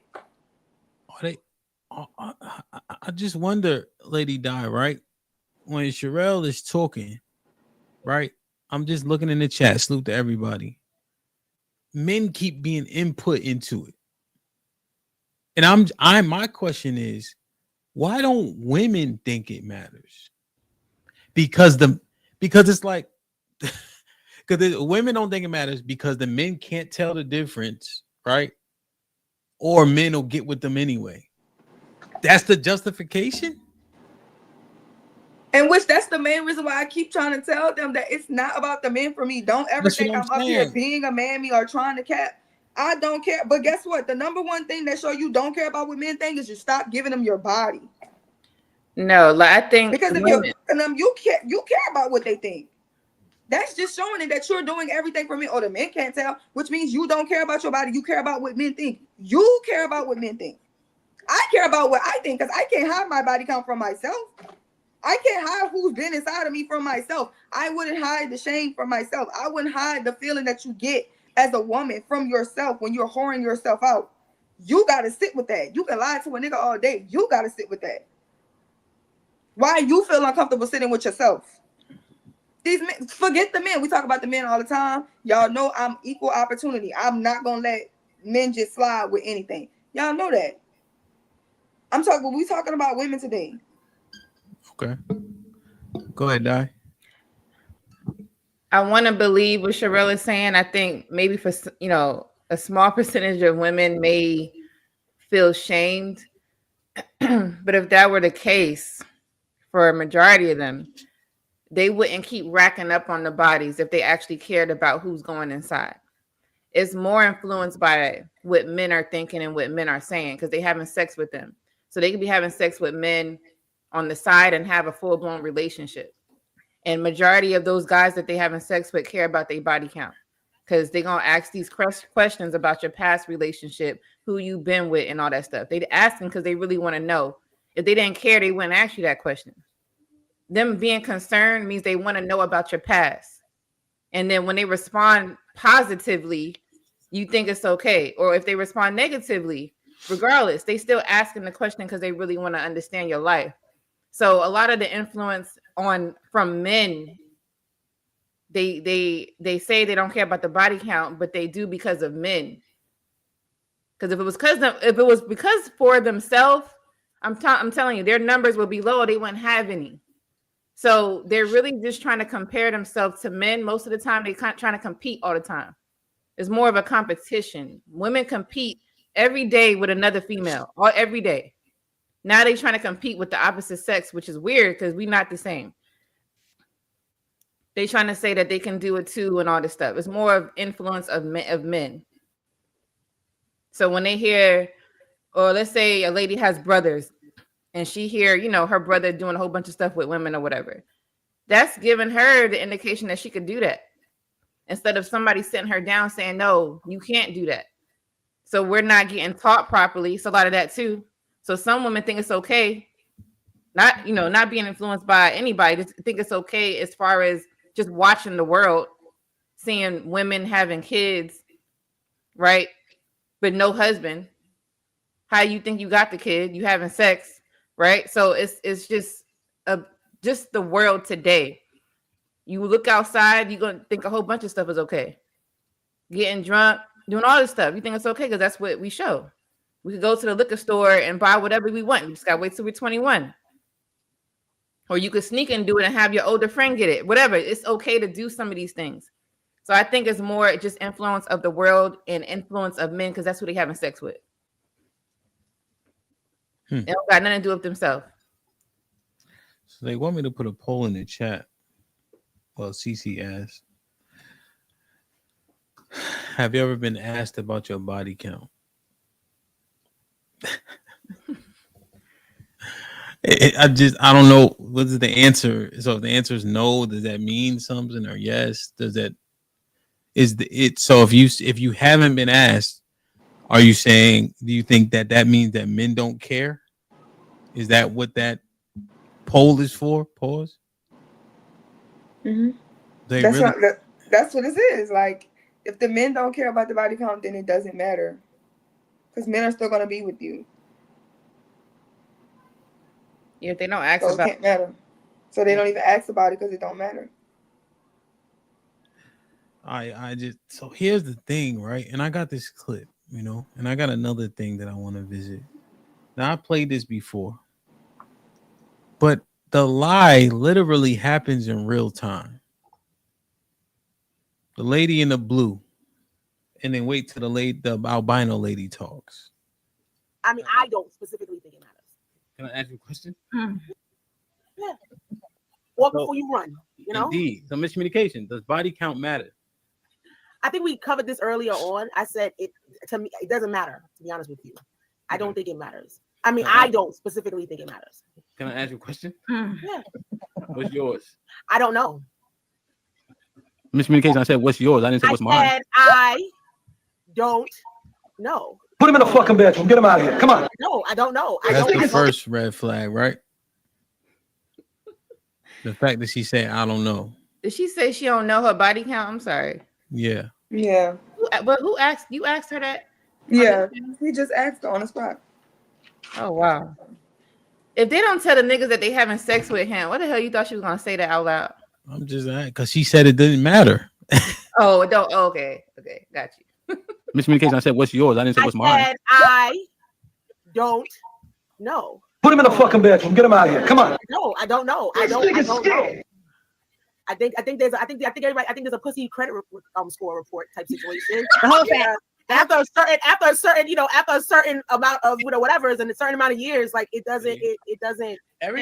For real, it doesn't matter. They're not gonna believe you anyway. You can say 5, they're not gonna believe you. You can say 10, People get mad when people get mad. They're like, "You fucking hoe, you out here fucking everybody." Blah, blah. That's all. Because they care. Because it matters. But listen, it doesn't matter.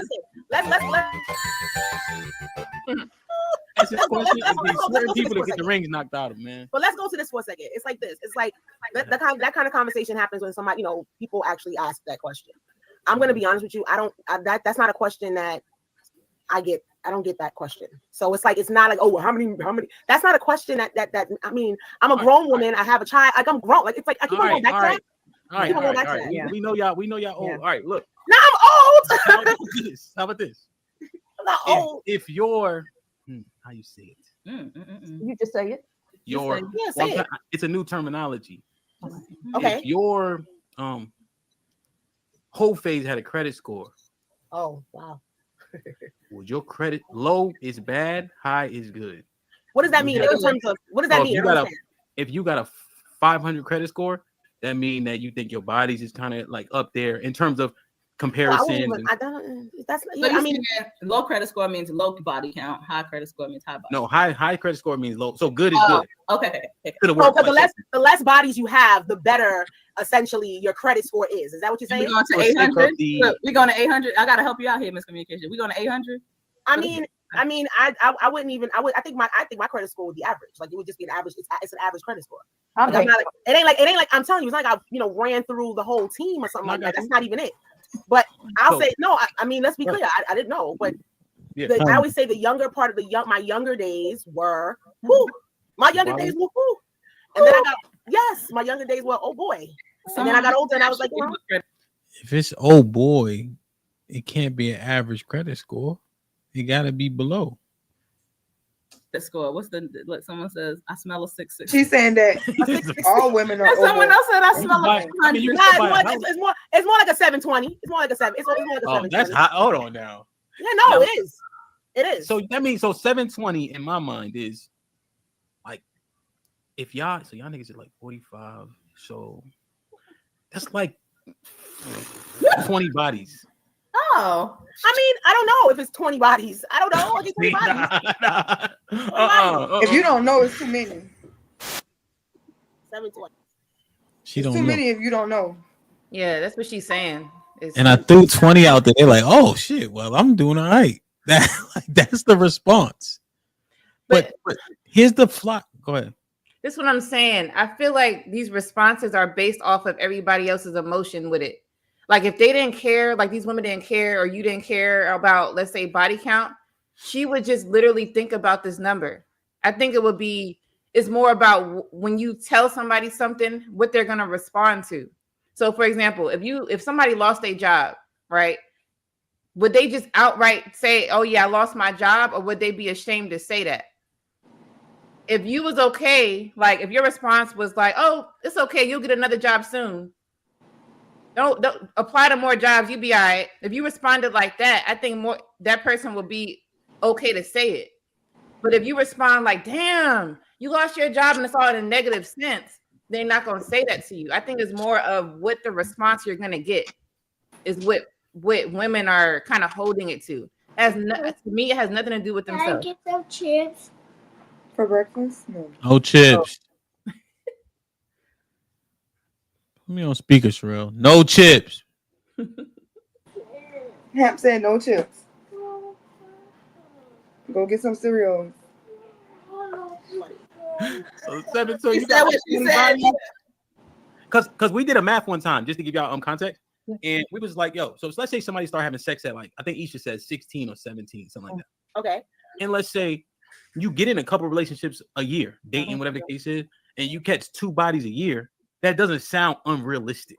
Okay. And how many bodies would that? So if you're 16, when And you go to start, 30, and you you're go to 30, 32. so so about that would be what? That's 14. Is that 14 years? So that's 20. That's 28 bodies. And we were just saying, does that sound, is that like unrealistic? Is that feasible? And we were just saying, if somebody out in the world, based on what we've been, taught throughout life, bodies, right? Like, yeah, I'm thinking like, is it a realistic number? It isn't. It's not. But see, here's the thing. Aren't there periods in time when you're in a relationship, so there's no bodies getting added on that? Like, there's reasons why. There's reasons why. You just give or take a few. Like you would take off a couple. You know what I'm saying? So that's why we're saying like 2 a year on average doesn't sound crazy when you say it out loud. Well, you have people who don't have sex until they are in their 20s. You have people who don't have sex until they're 20 years old. They only had sex with that one person up until that person fucked it up or whatever, and then they started fucking everybody for a little while, and then they went back to their normal. Yeah, we're not disagreeing. We just but we're just saying if we had to average it out for sake of conversation, 2 bodies a year didn't seem outlandish. No, 1 to 2. 1 to 2 doesn't seem outlandish. No, yeah, because like communication is saying is one, you might have one for 2 years, and then when you get out of that, you like fuck these niggas, then you catch up because you hit 3. You know what I'm saying? Like it's just so much that can help balance it. So, Miss Rain, does body count matter? If you say no, I gotta ask the follow-up question. What's yours? If you don't want to answer that, like Miss, listen, I'm an open book. I don't even care because I'm a. So this is key, right? Because everybody who's saying it don't matter, the next 30 seconds, I think they're gonna tell on themselves. Fine whore. So let me explain to you. Answer that like Miss. Listen, I'm an open book. I don't even care because I'm a refined whore. So let me explain to you. I love it. Listen, I'm an open book. I don't even care because I'm a refined whore. So let me, what's yours? If you don't want to answer that, like Miss. Listen, I'm an open book. I don't even care because I'm a refined whore. So let me explain to you. I love it. Every time she says it, every time. Come on, let's go, Royal. Do it. Redeemed. I have been redeemed. So the Lord has delivered in a mighty way. In a mighty. Didn't I say that earlier? Redeemed from what if it doesn't matter? See, it's cognitive dissonance. Way. No, it does not matter. Sherelle, cognitive dissonance meaning I'm having 2 conflicting ideas in my own head at once. I said cognitive dissonance earlier. Too bad. You did not say no cognitive dissonance. Yes, X Lady died. X Lady died. Your internet is bad, boy. Fix your internet. Spell dissonance. Fix your internet. I probably start spelling it. All right, this part is important. Last count over 300. Wow. And that's not that. Wow. Last. Now look at miscommunication in the corner. Count over 300. Wow. Over 300. Wow. Count. You can taste it. Oh shit. Wow. Count.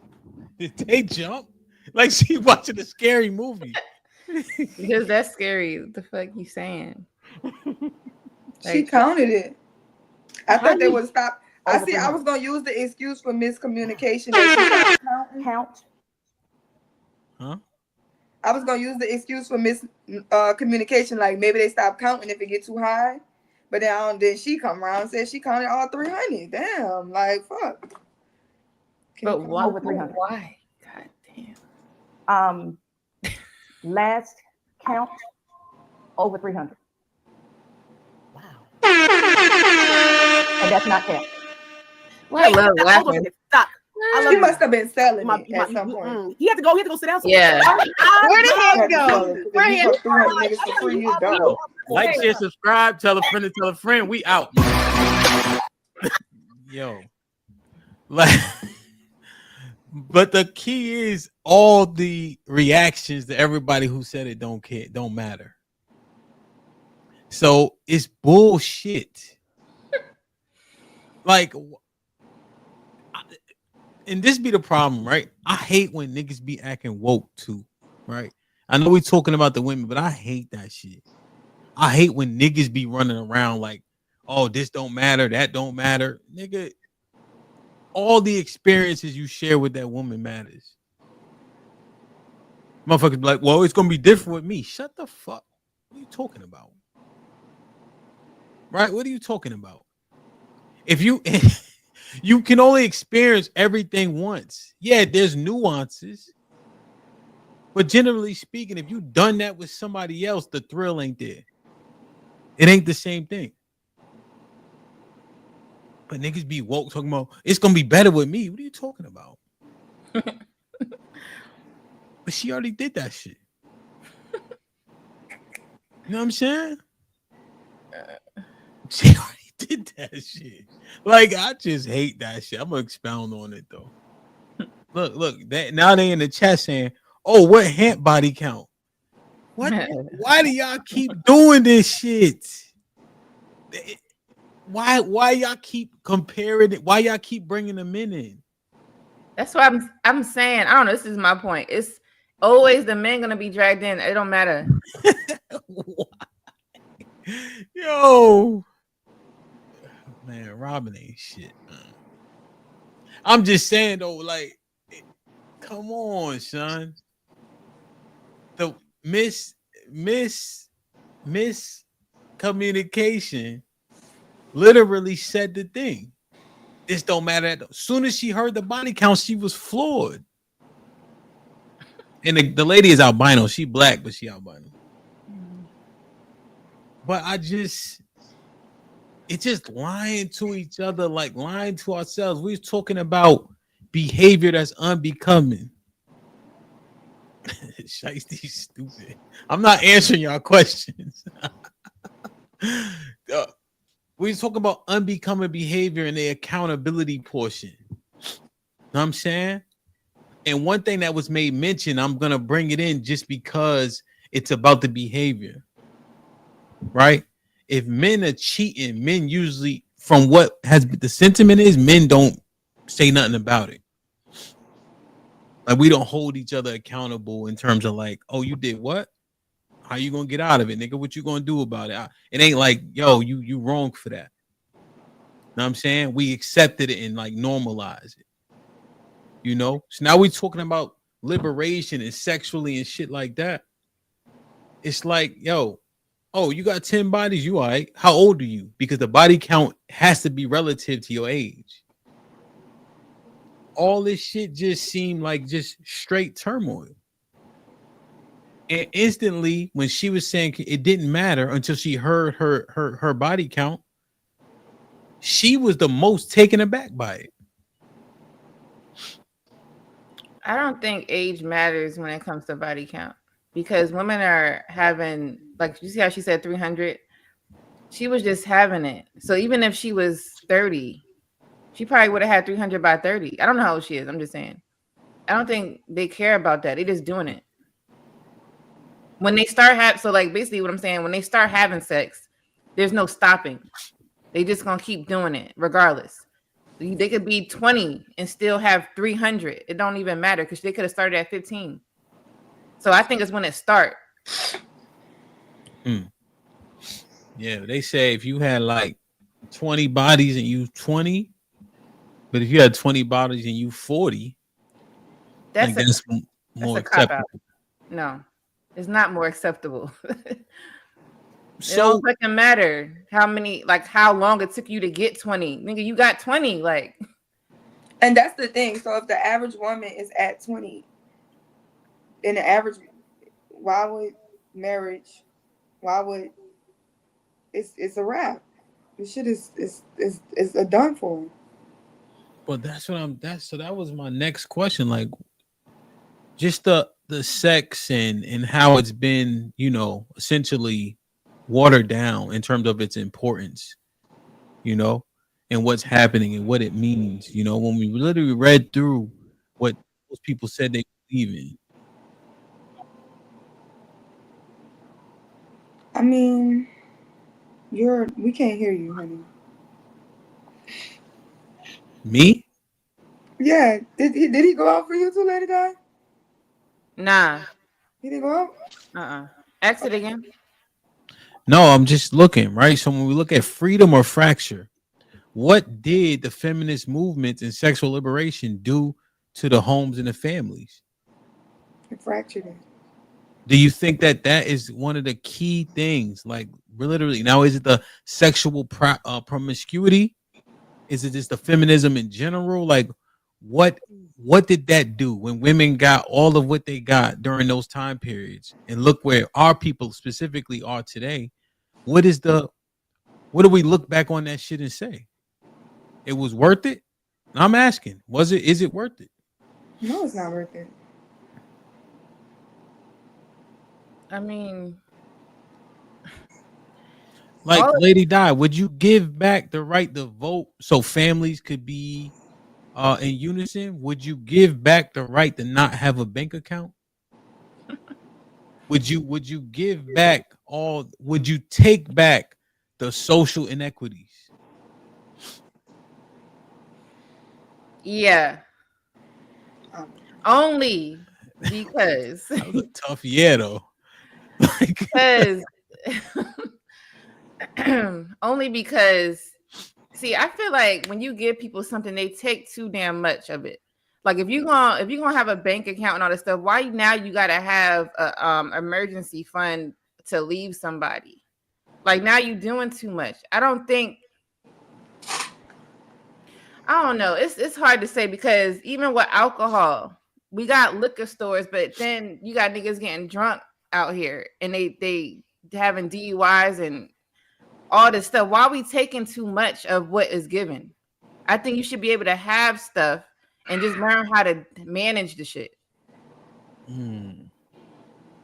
That's all I'm saying. So if you're gonna be voting, then damn, you and your husband need to talk about what the hell y'all about to vote on. It's not to me, I think it should be per house. Like since I look at my husband as my leader, we need to discuss these things. When I get me a bank account, how should we go about this? I shouldn't be doing it by myself because I have the opportunity to. So that's why I kind of paused because I'm like, well, you should still be able to have it, but use it at good, have it at good use. Don't separate yourself from the other because you got the shit. That's what I'm saying. So you're saying all things in moderation, essentially. Yeah. Now, here's a clip, though, right? And I want to get y'all take because I hear you, Lady Di, and I believe you because we family, right? If he wasn't family, I may have my doubts. You see, Relly didn't say nothing. Yeah, I wouldn't take it back. No. Now, hold on, because you can't parse it. It's either all or none. Feel me? Yeah, no. And the thing about history is it'll repeat itself. You take it back, they're gonna find a way to do it. I think we need to allow. Well, it wouldn't be history. Like, let's say we had a Thanos snap, and back then it just didn't happen. You see? Yeah, no, and we're gonna go straight back to the place where we want it, and they're gonna do it again. So let me show you this, right? And it's not that like I disbelieve Lady Di. It's one of the key voices about women should be in the home. Women should do this, that, and the third. She has a heavy challenge from this lesbian woman. And I'm just like, damn, did she get her boots smoked? Let me read these real quick. I'm going to drop the link. John Henry with the $10 says, you can't be born again virgin anymore. Then a person can be a born again after baptism. In both instances, the deed is done. Tell him, Hamp. Yeah. I mean, so let me show y'all this, right? hit the like button, hit the like button, hit the like button. And this kind of just came out, but it pertains. And the truth is, Sherelle brought this topic like 2 weeks ago, right? That's why I believe in free will. Like, it literally, the timing makes so much sense.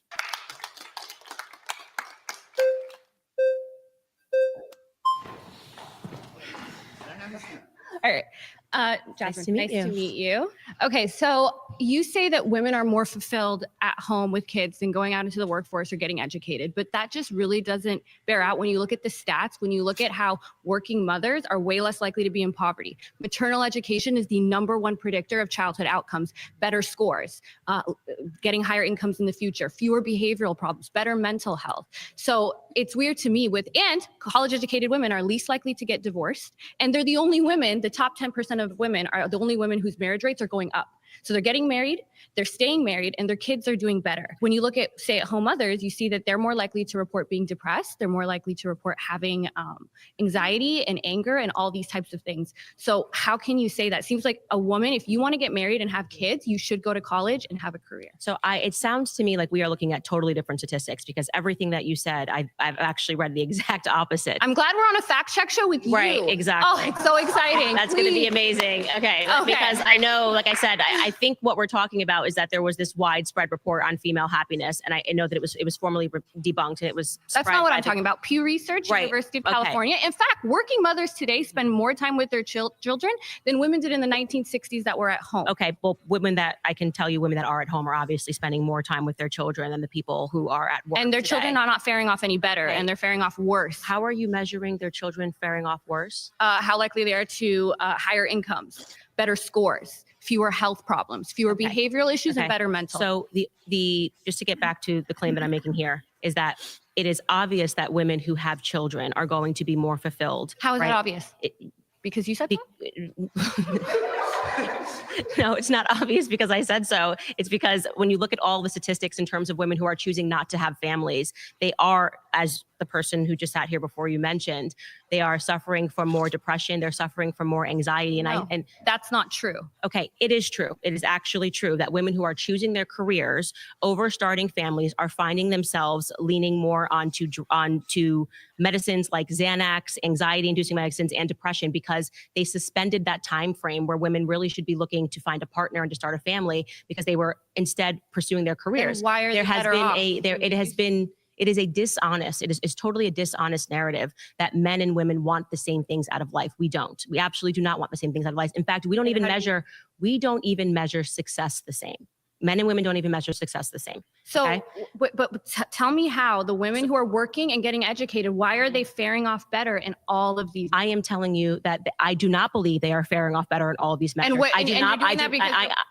Because of what? I am telling you that we are looking at totally opposite statistics. Like, so you're sitting here telling me that the statistics show that women who are working are producing better children. But I am saying that women that grow up in a two-family home where the mother stays at home are faring off better than the children who are being raised in an environment where the women are working, where both of the parents are why don't you away stay from home? the home. I do get to work from home. No. But that's the irony. I've watched your show. You talk about all the nannies you hire, and it's so hard to find a good nanny. I talked about all of the nannies I hire. Yeah, you have. I spoke about how difficult it was to find a babysitter who knew how to cook a meal, and that's because you don't need a babysitter. You're already. You could retire right now. To let people respond to you when they're speaking. You don't want to. To respond to you when you don't want to. You want to be working, which is great. You're telling me what I want now and then accusing me of telling you. Wait, you don't want to work? Can you just let me finish? Because you've said so many words that what you're trying to do here, like your argument style, is I'm going to say so much and not let her get a word in and then walk away and feel like I've won. We're not having a conversation because you've not letting me respond to one of your points. Go for it. Okay. What I am saying to you, first to answer what you just said, which was a lie, what I spoke to you about on the weekends is that it's been increasingly difficult to find a 25-year-old who even knows how to make boxed macaroni and cheese, right? And that's crazy. That is in large part due to feminism. Women don't even focus. Like there's this idea that women shouldn't be cooking. Like there's something fundamentally wrong with women even learning how to cook. Are you know what I mean? spending as much time with your children as you possibly can? Because that's the way to get the most fulfillment. No, and that's what I'm trying to say. I am speaking to you then stop. Okay, could you please let somebody get in? I did. Word I let you finish. You're not. You I actually did. have not let anybody finish. And like I said, it's no one benefits when you're just speaking over me and not allowing me to respond. All you're proving is that you have an attitude and you Okay, can believe you in address the feminism, point now? but you're not. See, Now, what do you guys think about that, right? And this is what I was saying about when Lady Di was saying, because Candace won't take her ass in the house. So she's saying the things, right? I think her husband does well, right? But Candace won't take her ass in the house. She was doing interviews 7 months pregnant, running around and all that. Like the lady said, you have millions of dollars. Like, you could retire. You don't have to be outside at all. She should have had a better answer. Her husband is like royalty. It's like she kind of whooped her ass a little bit because I was really listening, regardless of the crap. Sorry, I'm trying to cut down on my the white lady being kind of rude or whatever the case is, right? She was saying what she was saying. Higher income household, less likely to divorce, right?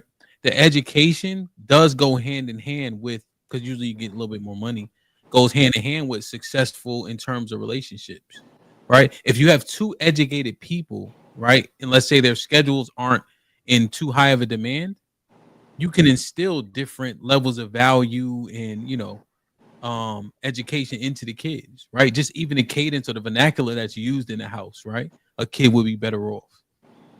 So I'm just thinking about what the lady said, even if I was trying to see Candace's point more, she kind of stumped her. She only stumped her because of the example she gave about hiring a babysitter that knows how to cook. She shouldn't have said that because it's kind of going against what she's trying to have women do.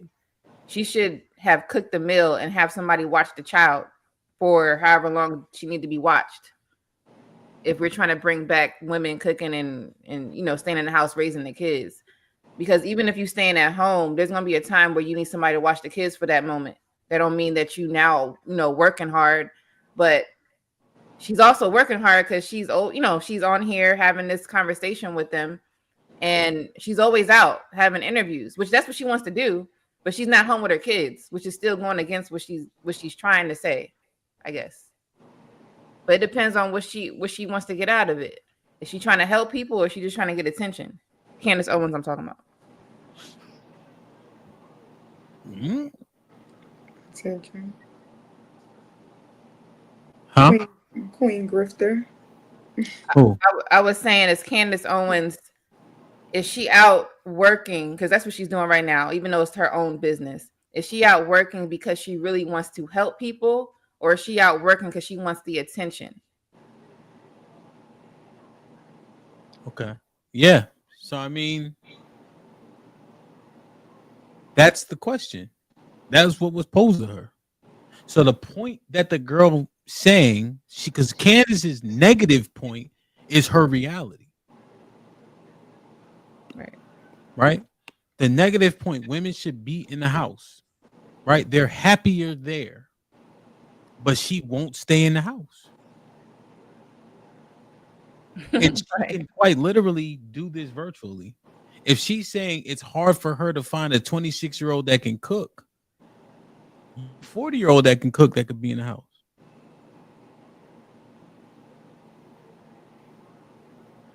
Yeah.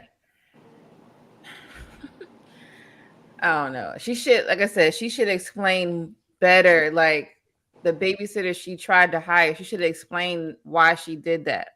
Because she's still talking about she couldn't find somebody that couldn't cook. Like, you messing up your argument. Because honestly, she could be home with her kids more than we ever know. We don't know exactly what she's doing. We're just seeing what she's doing. So if she explained what she was doing, since she want to talk about her personal life, then do it where it won't mess up your own argument. That's it. No. That what you think, really? Like, I'm just looking, right? Because this is one of the bigger voices regarding the household's hierarchy, order, and etc. Right? When talking about Candace Owens, but then when you bring her into it, because Candace is a grifter, right? So we all know that. What does that mean? She just jumps on hot topics to get attention. Because she was left leaning, then right leaning, then I don't know where she at I now. only heard her say this. Of course, you haven't kept up with Candace. I'm pretty sure. No, I just saw this part. I've heard her say this before. Yeah, so within that, it's like you're telling women what to do while also living the opposite of what you're doing. You're saying, okay, get you a good man. And these women are saying that we actually don't have men of prominence because, like I said, she married into royalty. Like her husband is literally, his family is part of the royalty in one of them countries over there because he a white man from another country. So your husband has money. Like his grandfather is a lord. So your husband has money, you have money, and you're still not inside. We're not watching your interviews from inside your home. When we see you, you're at a network. You're outside of the home. You're on somebody's set. You're not in your home right now. You're not, it's not, Hemp works from home. Hemp is the house husband. Because we be seeing you at your house, right? Not Candace. Candace be outside. Whoa, at what? Trump rallies. Whoa, wait, what? You're a house husband. Husband. Nigga. My wife don't fucking pay no bill. I'm saying, but you work from home. You a work from home house husband. Work from home house husband. Shit, I was late yesterday because I was moving people's shit. You shit me? We never see that. I think you need to record yourself moving people's stuff because we don't believe you. You see, we never seen him do that. We seen him pick up the kids. He'll go on camera for that. We've seen him inside that house. You be working out at the gym, but we've never seen you with no box truck. I ain't never seen you with a box truck. I don't care. I never seen you around a box. I've never seen you pick up a box. I've never seen you move anything. Yeah, I don't even know. A lot. That's why I said Candace should explain her lifestyle so these other people can understand it. That's if you're gonna be out here, then explain what you're doing. Exactly. So you're outside the home as a person with a large income, and you're telling people who, when statistics are saying that majority of households need 2 incomes. So these women are getting married to average earning men. They're not getting married to high earning men, and they're not typically high earners because we understand that $100,000, that's 11% of the country, 15% at the most. So we know that that's not what people are making. So these people are saying, no, we actually need the education. We actually need this to make more money, to live a better lifestyle. You have reached the top 2% of lifestyles, and your ass is still outside your house, not at home with your kids, getting nannies and all of this extra stuff. So how are you the voice of this? Well, I think it speaks to something, a bigger picture too. Like you saying, they ain't trying to go back in the house. This is what's wanted. We just have to understand what's the cost of it, right? Right? The cost is less families, right? More division, because we can challenge each other on every single thing. Right? You hear the argument all the time. If I'm speaking from the men's point, I can get somebody I could pay somebody to cook. I could pay somebody to clean. Right? You want to be outside, I could get somebody to do that shit, especially if you're not gonna come under this game plan that I got. And then all the things that men did valuable, that men were respected for and praised for, I can earn money now. I can call the police. I don't need you to protect me now. I make just as much money as you. Did this liberation and this freedom, did this movement, did it create a divide amongst people? And is it for the good? We see Candace Owens can't take her $6 ass inside.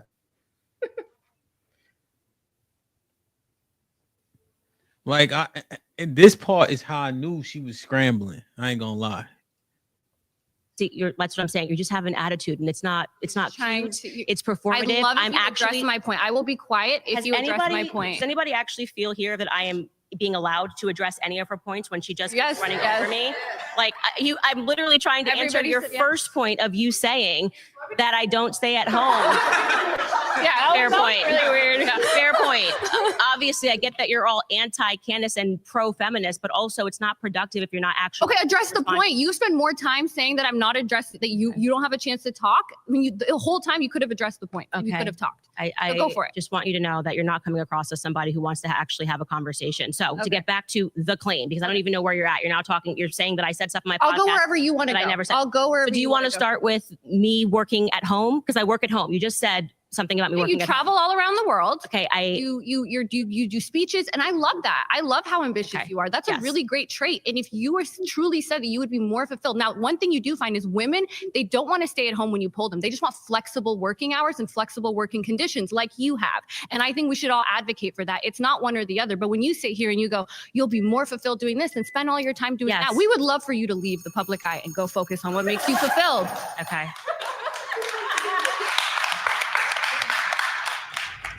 Hey, before we go, Man, she don't know how to debate. She could have easily whipped her with that. Because if she's preaching to women to live this life, then tell they ass what you doing. That's what she want to know. You not saying that. She see her traveling right around the world, which she's not home, making money. So explain what it is that you're doing that is the opposite. Unless it's not the opposite, obviously, but it is the opposite. Explain it. No, she wants to talk about how she can't get her point out. I thought that was her show or whatever. She got the mic. Then you got to learn how to speak. She need to take public communication classes, learn how to debate, learn how to get your point. I don't give a fuck what somebody's saying. I'm going to say what I got to say. I don't care.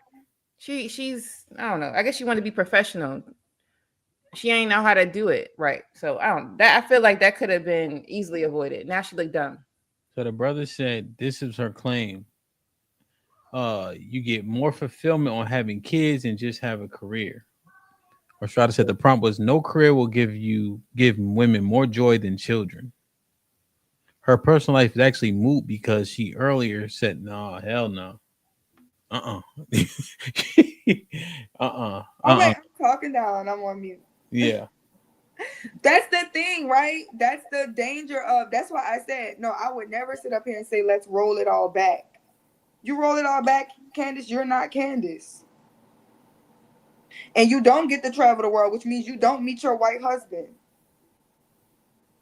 You don't meet your white prominent husband. You're in Connecticut. You're that little girl in Connecticut who had to have the double NAACP protect you because white boys was being racist towards you.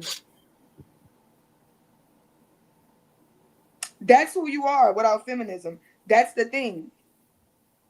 Sexual liberation is the one I'm harping on because I think that's the stupidest one. That's the key thing but to roll back everything, you're not who you are.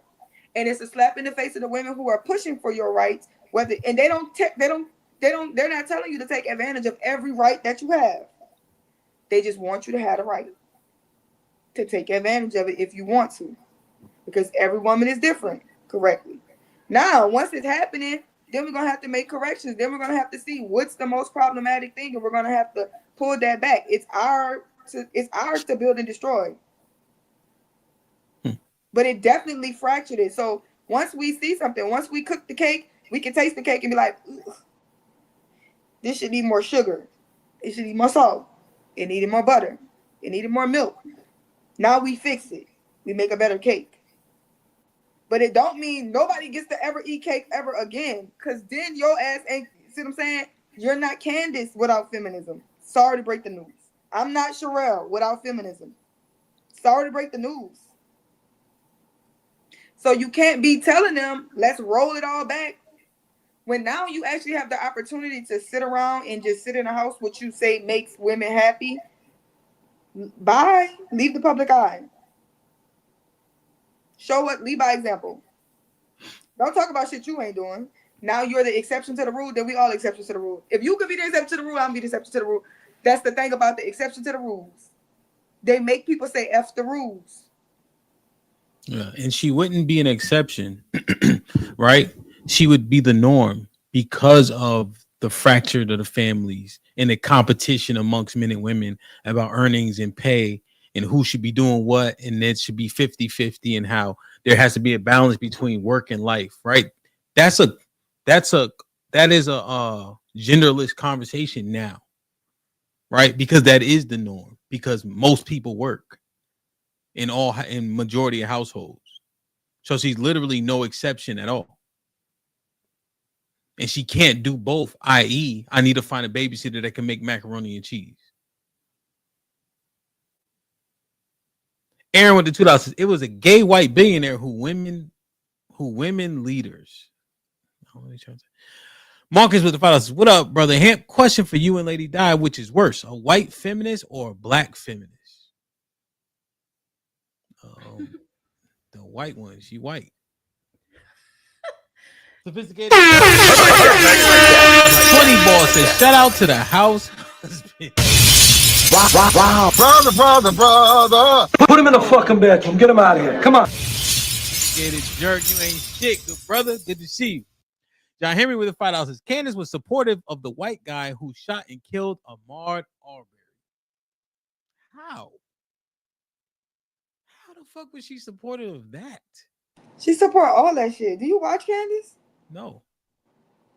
I watch football and like boxing shit mostly.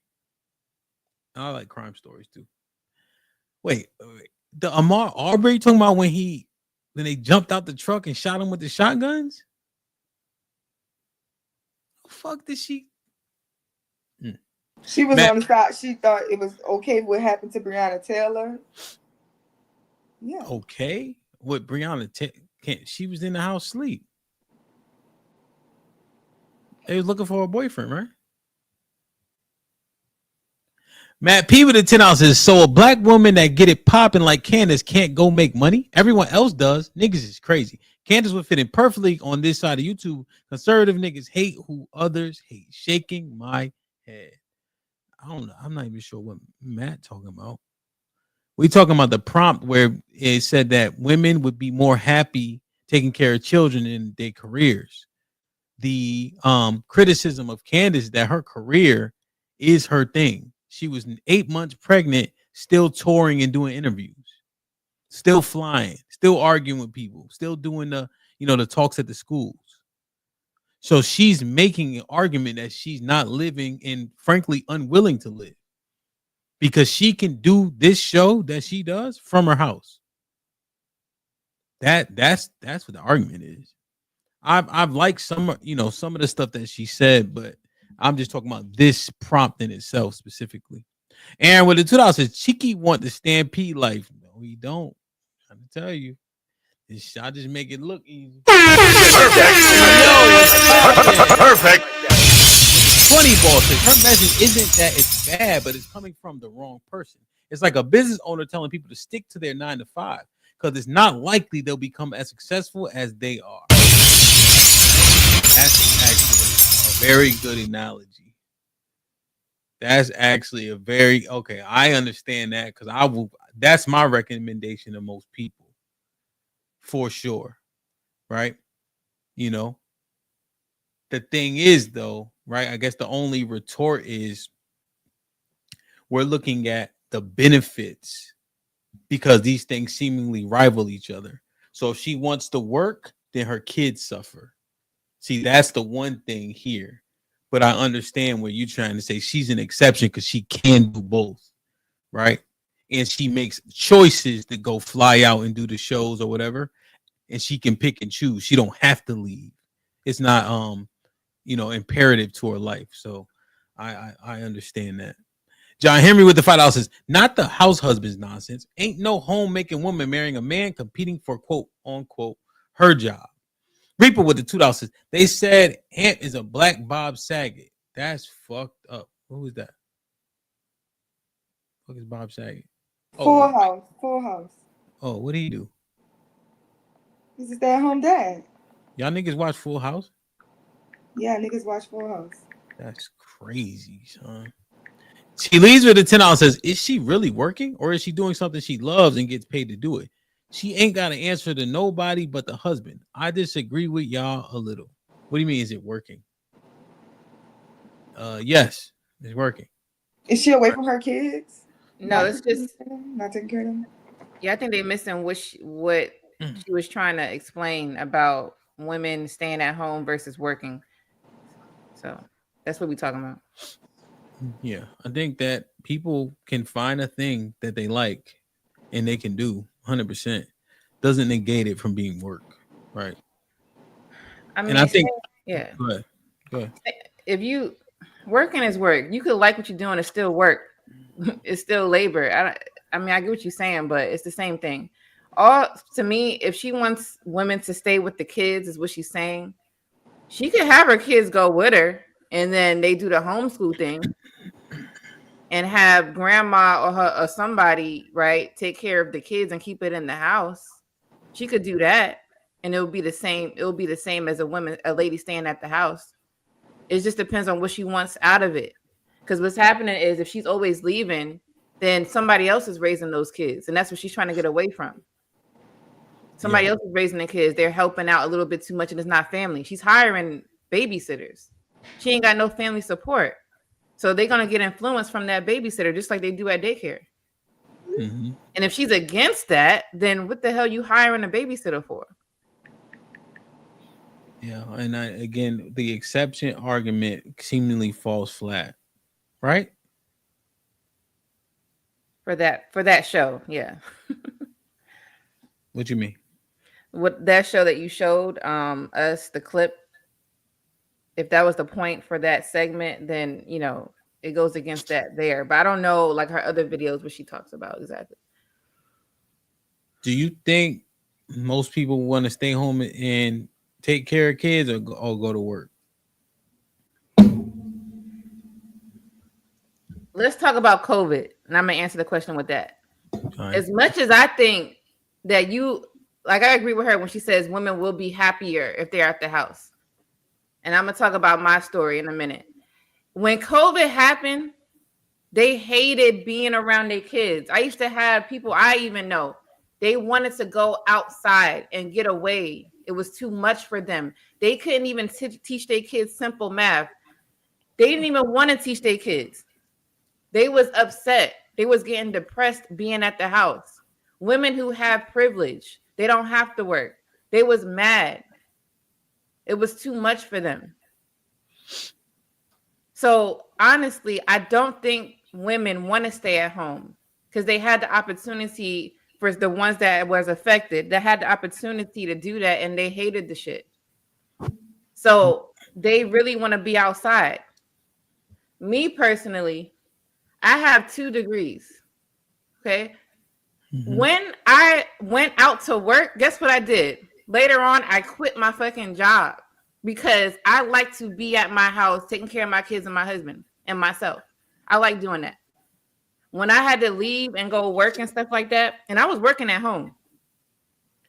When I had to kind of separate myself to do that job and then to do the other job, it was too much for me. I don't know how women are doing both. They gonna get stressed the fuck out. That's why it's a lot of chaos in relationships. I think we're doing a little bit too much. So when you take a lady out of her natural ability to raise the kids and all that stuff, be in the house and be that caregiver in the home, and they start doing extra stuff, that's when you hear about women getting depressed. Now, if they don't want to be at the house, then that's when I think the lady on that show was saying that women are becoming depressed because they're staying at the house taking care of the kids. That's because they don't want to do it. It's not because the kids are bad or their lifestyle is bad. They just don't want to be there.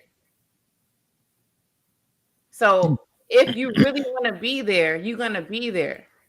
And the man will provide. You don't need a large income for your man to take care of you in the house. You just got to budget properly and just don't have a lot of kids. Like, just kind of plan that out right. You could have a low income family and be taken care of. Hello. See, now that lady died. Yeah, so I agree, right? You can live below your means or at your means, and I think people can survive. But environments in which you subject yourself to make that decision making a little bit more difficult. So where you have to live on that income matters in terms of the upbringing of those kids because of all the pressures and everything happening around them too. Like the school districts and etc. change depending on income demographic. So I agree. However, I think that the pros don't outweigh the cons, especially just given the environment. Well, you don't stay in the low income bracket. You need to rise up. If you want to stay there, then that sounds like the person's problem. I'm just saying you got to start somewhere. So if you are low income currently right now, your man should be able to take care of you and the kids. And then eventually he needs to do better and get out of that situation. What he gonna do though, Lady Di? He gonna sell ass? Nah, he should have a moving company like you. How about that? All you gotta do, all I'm saying is there's opportunities out here. It's not like how it was back in the day where you can't find information. Okay, you could get yourself out of the situation if you choose to. Just don't be lazy and get out there. Do what you got to do. As far as the man goes, you could do it. They could do it. It just like I wish everybody could like do the moving thing, you know. And I think a lot of brothers can physically do the moving thing, right? I think the paperwork to become a certified business entity and then conversing with these white people business plan, right? Actually doing the sales is so much involved in growing the business, right? How to manage your revenues, what are your margins, how do you save, what do you mitigate, hiring, like it's just so much stuff that goes into it. And most people aren't entrepreneurial, which is completely fine. So I guess Lady Di, I'm just asking, what's the likelihood that he elevates? Most people die in the income bracket they born in. Mm-hmm. Well, I don't think everybody can be a business owner. So let me just say that it takes a certain type of skill mindset to even be able to maintain it and maintain your stable mind. When shit hit the fan, right? Stuff ain't going right. You got to make moves and figure out strategies. That's not for everybody. Yeah. But there are better jobs out there. People stay and they get settled in one type of job, right? They start doing overtime to make ends meet. Get a better job. Start figuring out how to get trades. Some of that stuff is free for low income families. They're not using their opportunities properly. You could get these things for free and you can change your moves. So I'm not saying you got to sit here and be a millionaire, but you can sit here and go from making $15 an hour to 30. People are lazy. They're not researching. They're not seeking anything. They just stand where they at because that's all they know. When you got a whole life of a world, you have the library that would give you the internet for free. All you just need is a damn state ID. You can make your move. I'm just saying, people stay in them low incomes because unless they're disabled or something like that, and they have a mental issue, right? They're getting paid from the system. Some people are there because they don't know how to change. They don't want change. They like to stay in the projects. Like, people like that. Think about this though, right? Take this walk with me. I have the moving company, right? And I have 12 guys that work for me. They all Black or Latino. Right? But you see the disparity. It's 12 of them is one of me. And it's 12 of them that have families. And it's always going to be like that. You know what I'm saying? Like, it's only one, me, and then 12 of them. So they would be in the average earning category, right? I pay them between $18 and like $25 an hour. Right. So it's a decent living wage, especially down here in Texas, you know, but it's still way more of them than me. Right. You know? So they need to make better moves in the house. So let's talk about the ladies now. I was just talking about the men. Okay. If they can take care, how they can take care of the house is that they have to sacrifice, right? They have to tell their lady, hey, we may not be able to go to Disney World or whatever they're trying to do this year for the next 5 years, whatever. We can't do this right now. They need to stay on the budget. Okay. Instead of, eating salmon and damn steak and shrimp and all this stuff that people like to eat, we can't eat that. Like the most expensive foods. Let's see what we can make where we can buy in bulk and stretch this food out where everybody's eating. You can't get your nails, your hair done, do your own stuff. Like it's so many different ways to budget. The kids can't do this right now. Let's find the free activities that's out there. Stop spending extra money. Yeah. When it comes to school, do you know in most areas they give free school supplies? They do it every year. Churches and the schools themselves give out free school supplies. People are giving. Make sure you got all of those events. Go to multiple ones if you got multiple kids. It's just a way you got to live. So that's all I'm saying. You got to learn how to budget. No vacation. No, I get it. I don't know. We was talking about Sleuth Arnold. We was talking about the hypergamy discipline and how it's simply you're gonna be asked, nah, nigga, this ain't it, nigga. We gotta at least be able to go to one cheap trip, Mexico, DR, Miami, one cheap trip every year or two. We gotta at least be able to drive to my mama's house, something. Lady Di, I hear you. I understand. I'm just like, damn, son, the feasible nature of it. It's tough. What you think, Sherelle? Should I get Mr. Fantastic in? No, yeah, I think people need to draw back, but that just makes it more. I think that's definitely going to make it less appealing to women, right?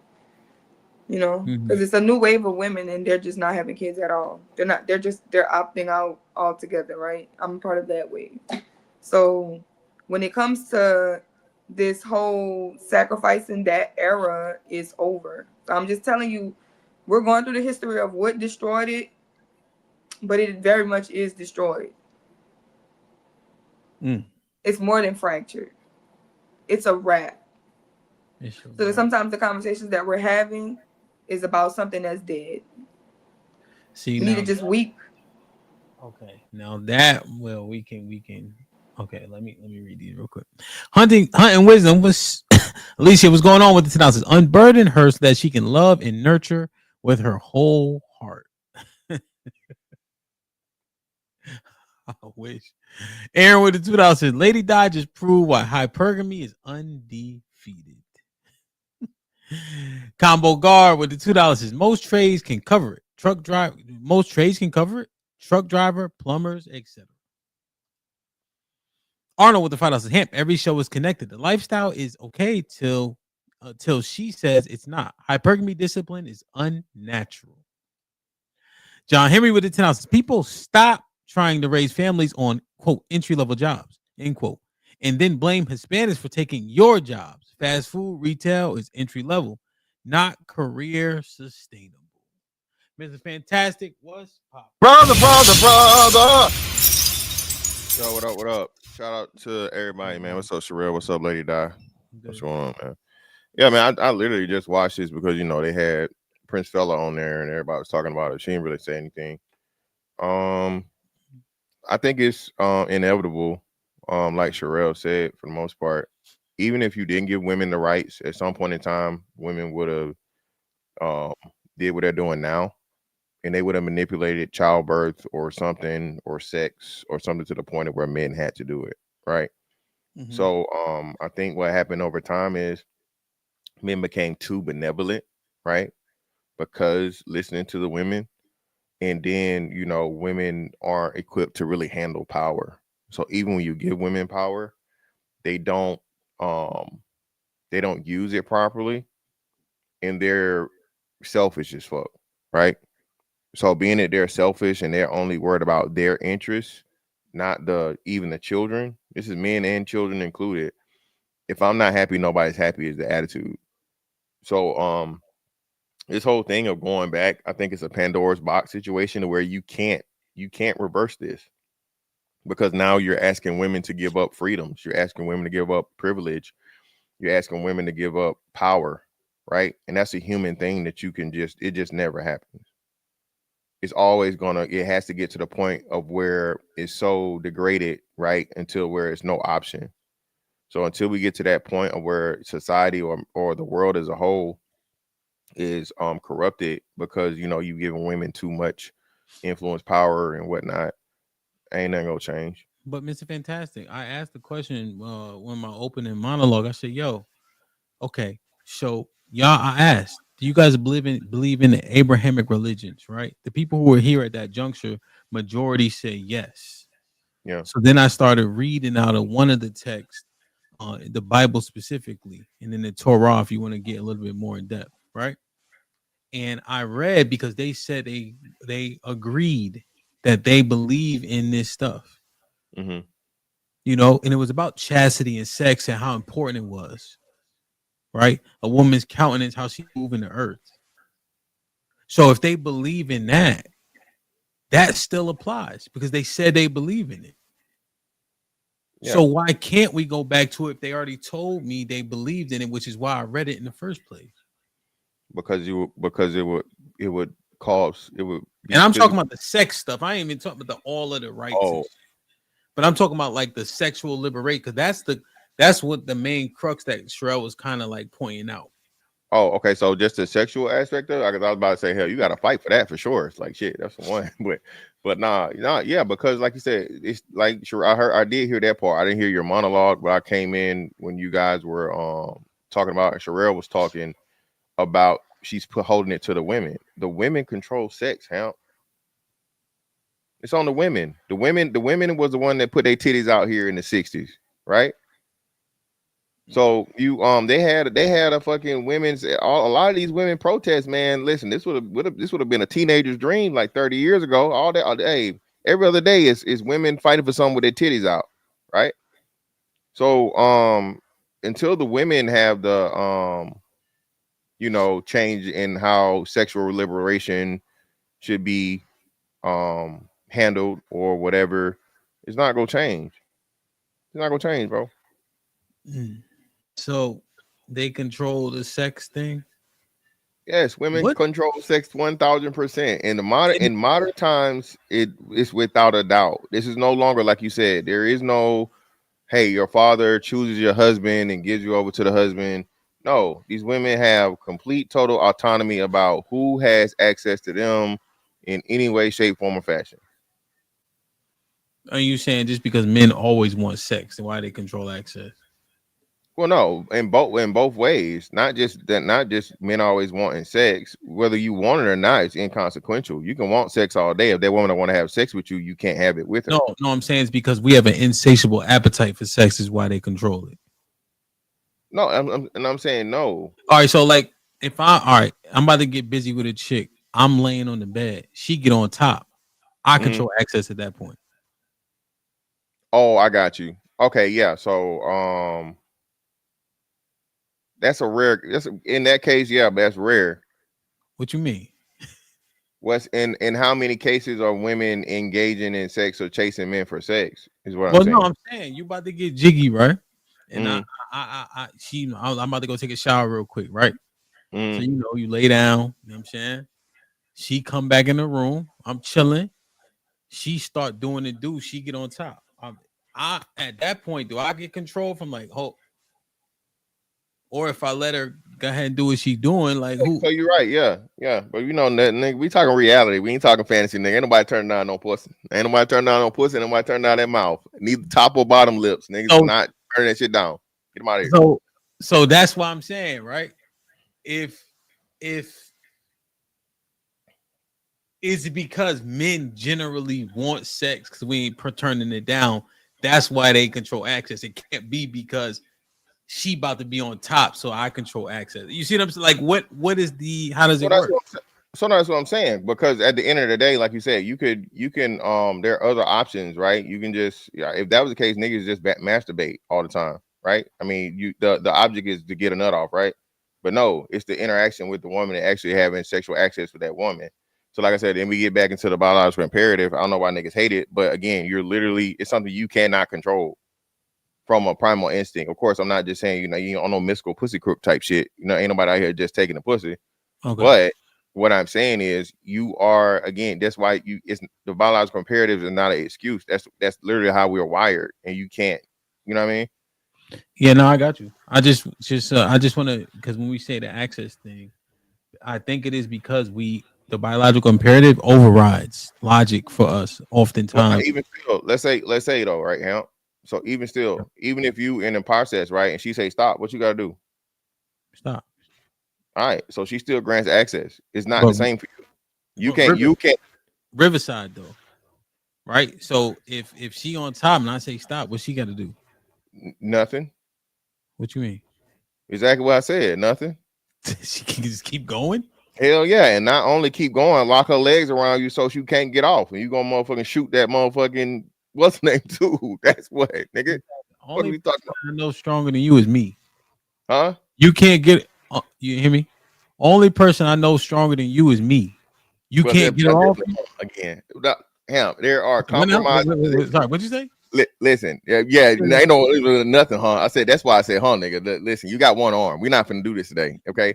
But listen, Hamp, there are compromising positions, brother, and you know when you're there, that is brother. That shit faster than a gunshot, okay? So all it takes is a one get off me, and you any tussle, struggle, whatever, brother. If she got, and especially she got that Kegel game. Over with. Get the fuck, yo. Listen, now if you want to, I'll give you this. If you with one of your 280s to get crazy joints, I get it. God. That might be the one you're gonna have to. But the other the 250s to get busy, you should be able to bench press them off. Nah, listen, man. Listen, bro. She wrapped them legs around you, my nigga. Okay, your anatomy is not, and you understand physics. It's not gonna be that way. Both of y'all gonna be up. Okay. Hey, you're having a different conversation. You're talking about a woman you're already having sex with the woman, and she doesn't want to get off, so because she wants your baby or whatever. But no, Hamp is talking about a woman actually forcing you to put yourself inside of her. He's saying, yeah, you could flip that bitch. Like you can get off me. No, yeah. If she motherfucking looking like Precious or some shit, yeah, bitch, get out of here. We gonna fight. Now you think you could flip Precious, who is about 380 pounds? Oh, I know. Who can't flip the? She never gonna even get close. Sherelle, she getting stuck. She getting a quick two piece back up. That's the point. She never even gonna be in that position. So we did talking about the access thing, right? But this is something that we cannot and will not reverse, regardless of whatever. And this has destroyed our relationships. To allow sexual promiscuity. You know what I'm saying? I think that honestly, and I lost his argument once, and I think I won it the other time. But the control access to sex shit, I'm only a 4.5, right? I've rejected plenty of chicks. Ask my mans in them. Like next time Uncle Ron come up here, they know. You said what? Huh? Yo, we out, yo. What, nigga, hold on. Nah, fuck that. We out. Yeah, no, it's not saying that man, we grew up together. He vouched for me. Like if she do anything like we about to, you know what I'm saying? And it's some wit, I'm out. I'm not, nigga. No, it's not saying that you don't have the ability to walk away. It's saying that when, as a woman, anybody that has sex with me, it is my choice. Unless somebody came in here unwillingly. Yeah. And that's a crime. So nobody, and we all have a special place in our heart for shit like that. Except the people who do it. But if I'm a woman, that is on me. Yeah.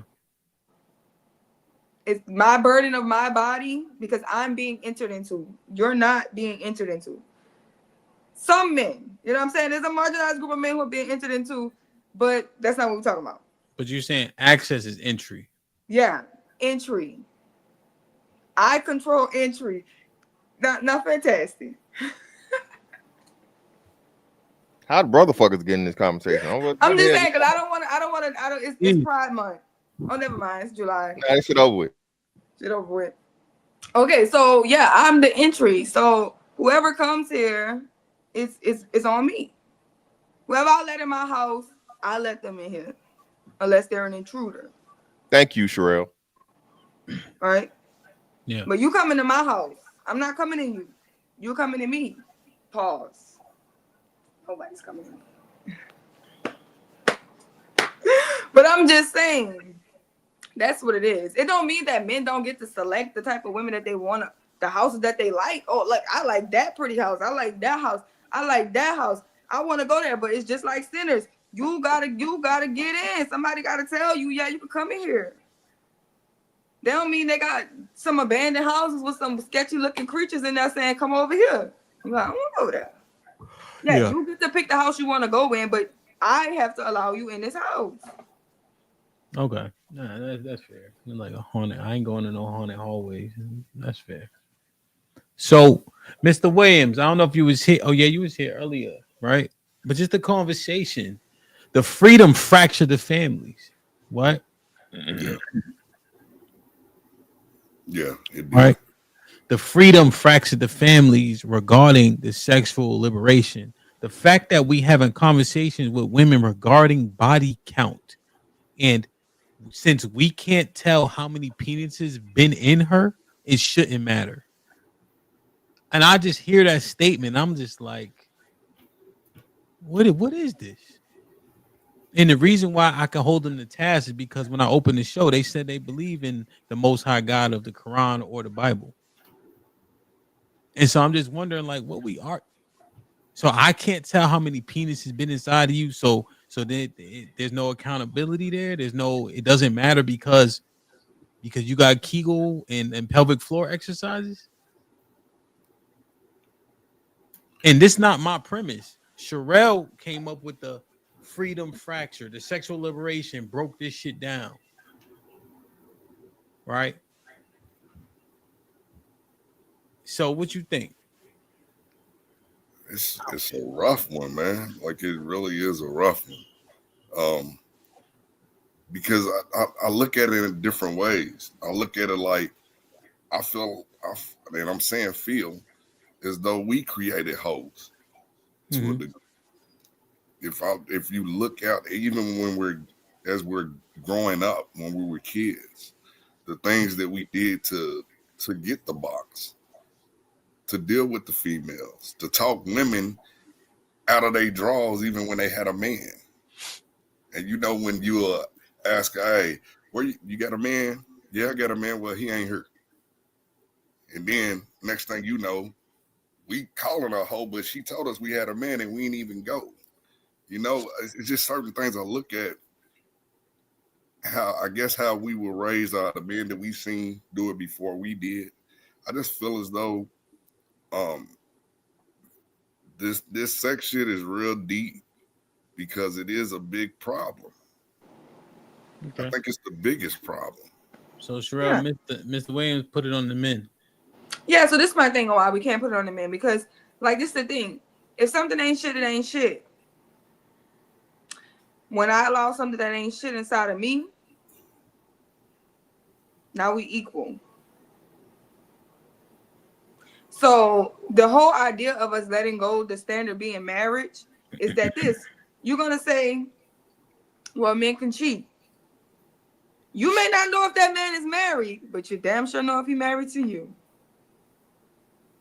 Because you damn sure know that's a crime to be married to multiple people. It's a bigamy.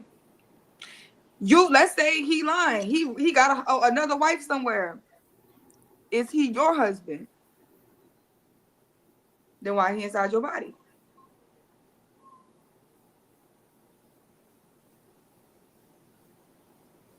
And don't get me wrong, right? It's unrealistic because we wasn't born in the times and it was a different times. And I'm telling you what fucked it up.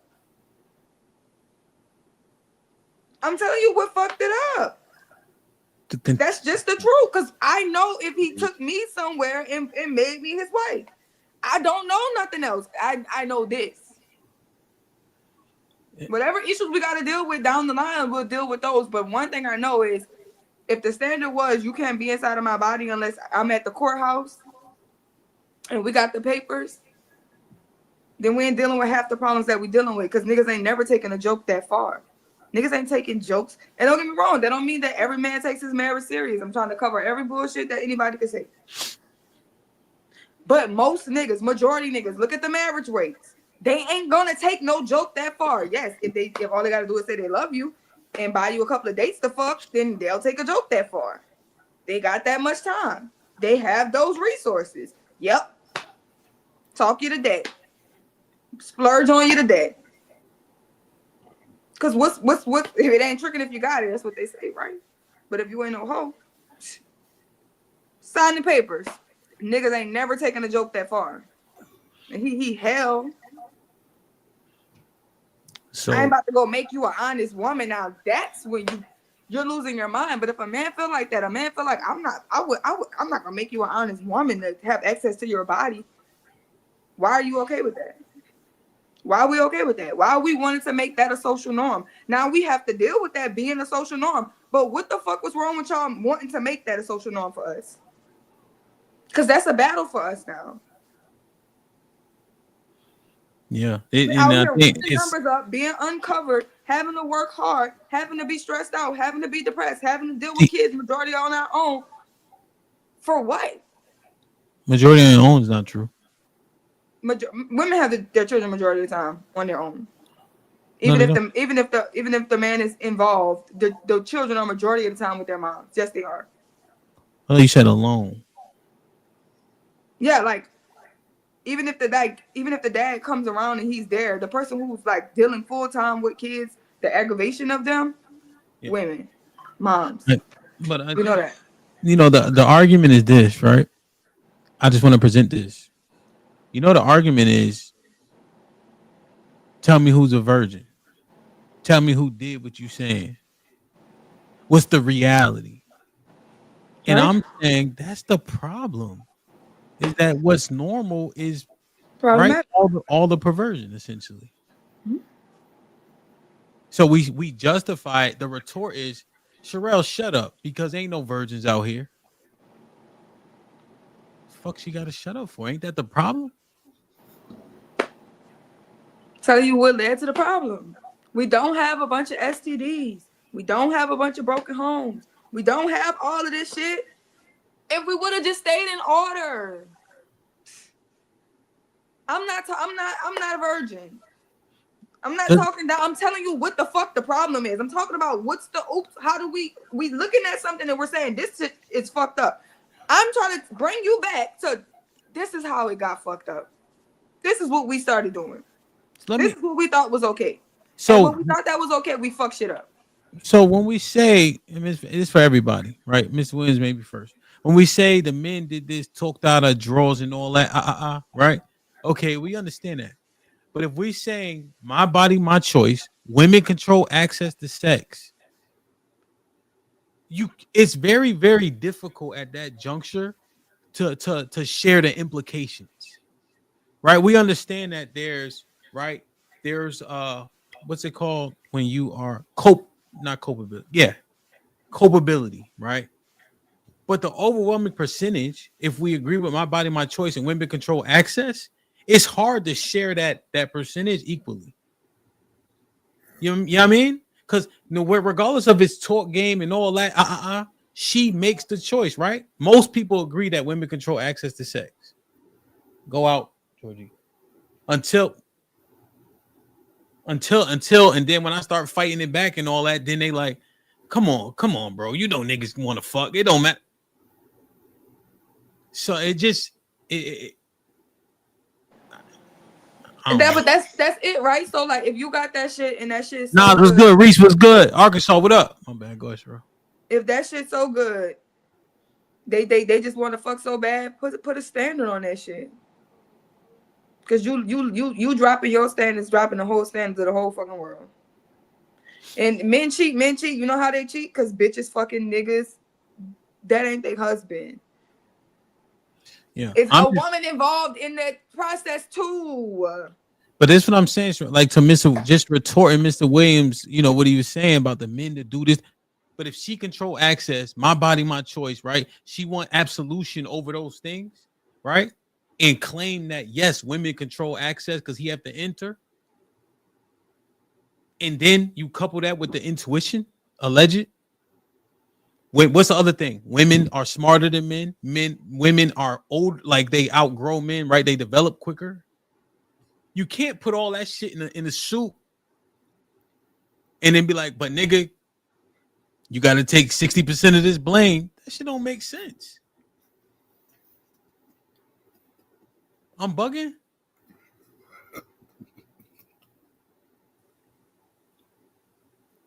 Like it just and Relly talking and they in the who was in the chat? The host. They said, ain't no virgins out here though. Huh? That's the issue. And that's the thing. This the thing that we're all born that way, right? We're all born that way. We're all born virgins. So at some point, the man that we broke our virginity with, if he valued that shit or we valued that shit, he should have married us. That should have been the standard. That should have been the standard. He should have valued us because we all start off as virgins. We're not born with 10 bodies. We're not. So once you wake up to that, it's like, boom. And I'm not saying that we didn't want, ain't no examples. We ain't have no fucking role models. Because the generations before us been fucked it up. But somebody gotta fix the shit. Somebody gotta say stop. Somebody gotta say no. Somebody gotta start trying to figure out how the shit went wrong and figuring out how to way to fix it. And I think that's some dumb shit that they did in the past, and that caused a lot of issues. And it's leading to the dysfunctions that we're dealing with now. Relationship issues, STDs, kids out of wedlock, broken homes, all of this shit is leading from the fact that we are just too free with our bodies. That's point blank period. And I'm not moving off that. Stop fucking them. Y'all hate niggas. Stop fucking them. You can't be hating them and still fucking them. Fuck. That don't make no sense to me. Stop having sex with them. They don't hate niggas. Stop. They do hate niggas. She ain't right. She ain't wrong about that. They definitely hate niggas.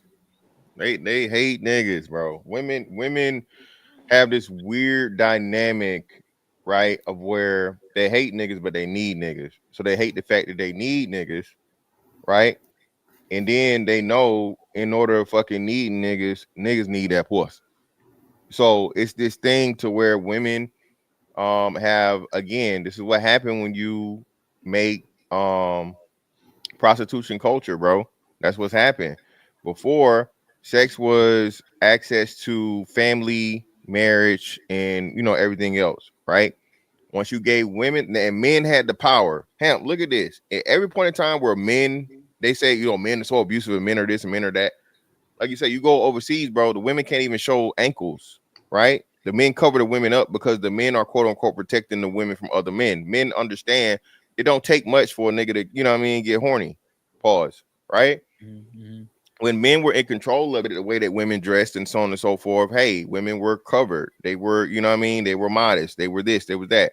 As soon as you gave women fucking control, what? Now all these hoes naked. Everything see-through. These bitches wearing see-through fucking shit in church, huh? All right. You feel what I'm saying? Everything, every chance these women get, bro, they showing all of their bodies, the intimate parts and shit. Like, you know what I'm saying? That nigga, you only supposed to see this. It's supposed to be for her man, not any man. So what Sherelle is saying is that's the fact. But again, women understand the power of it and women love it. Women love the fucking fact of, hey, niggas gonna pay for this pussy. Right?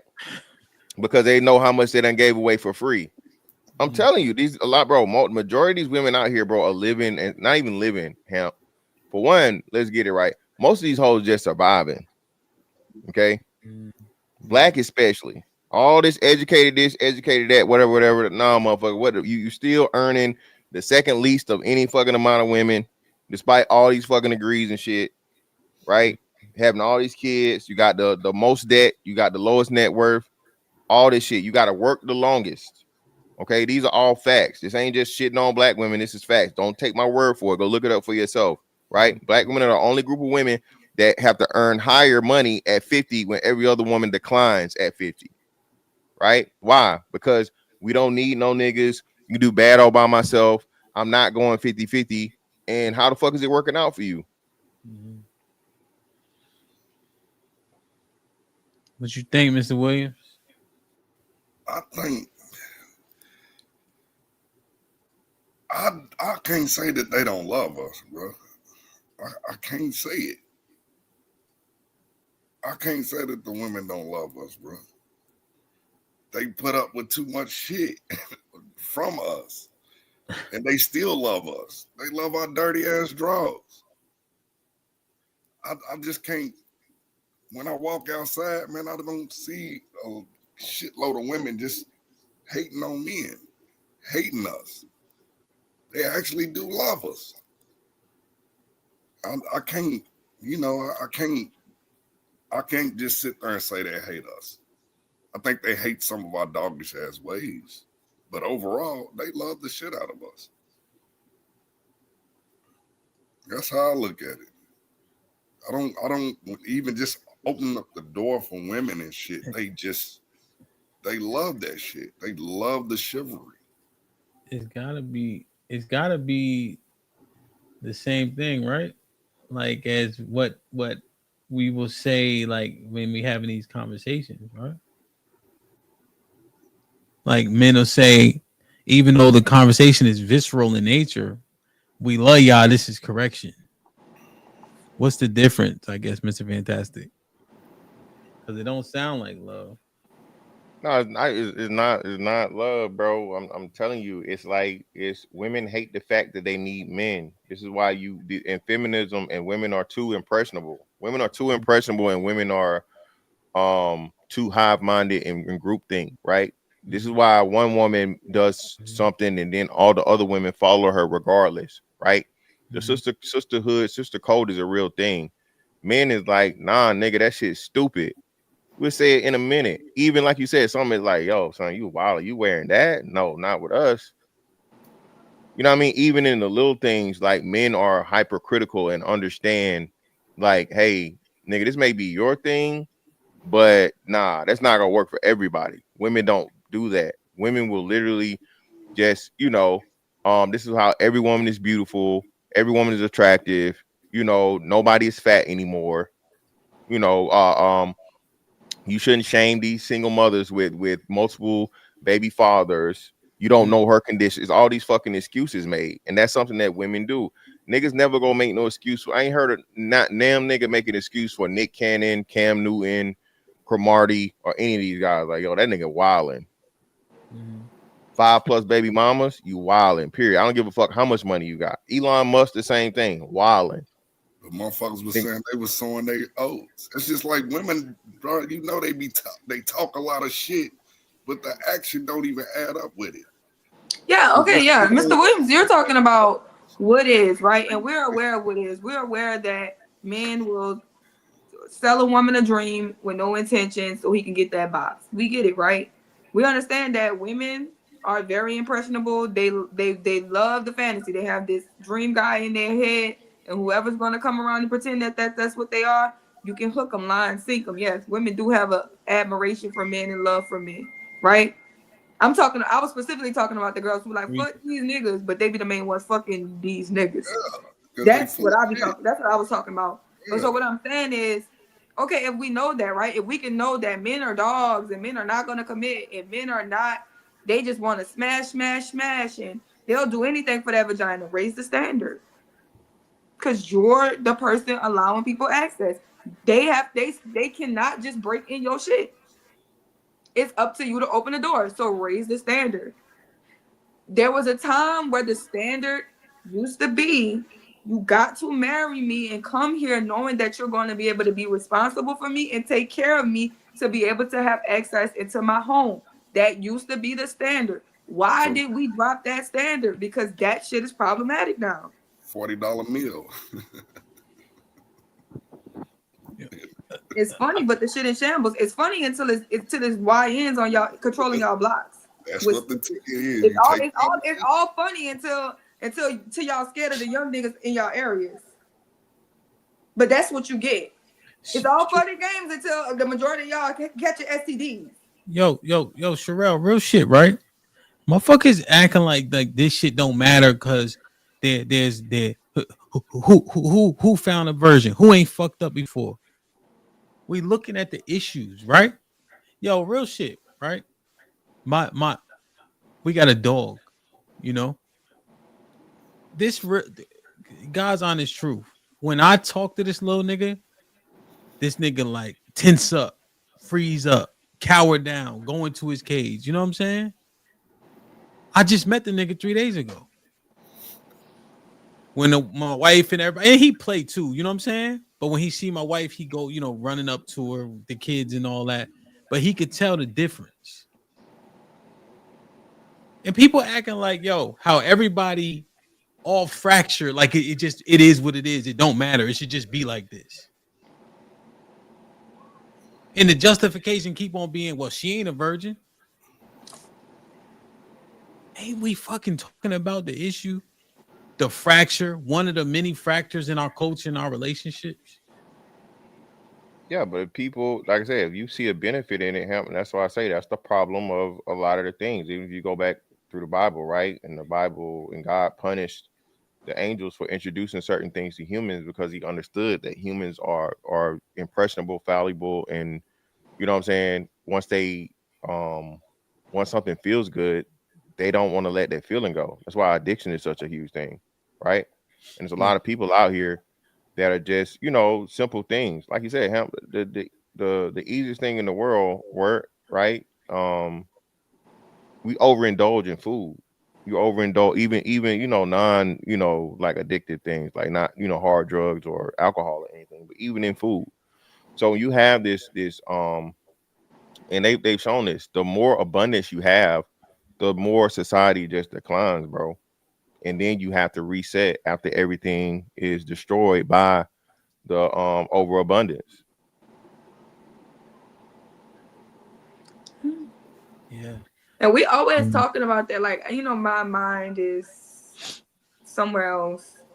But we love to talk about the fall. We love to talk about the devil. We love to talk about the rebellion. We them niggas down here rebelling. We them niggas. Stop pretending like them niggas is not us. We're them niggas. Yeah.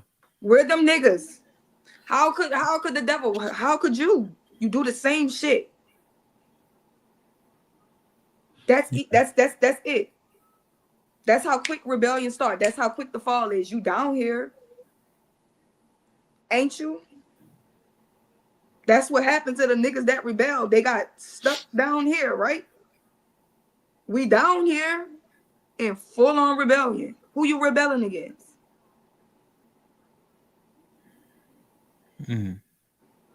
We down here in full-on rebellion. Yeah. And now let me ask y'all a question. Is what it is pertains to this? Oh, if y'all want to extend the show, y'all know what to do it in Cash App. We've been here for 3 hours. I kind of like going early in the morning a little bit, but I don't know if it's the time slot. You know what I'm saying? If y'all want to extend the show, I got energy. We got energy, you know what I'm saying? If not, we'll see y'all this evening. But let me ask y'all this. Do y'all believe truly, based on what it is now, that's it? It's done. Cooked 1000%.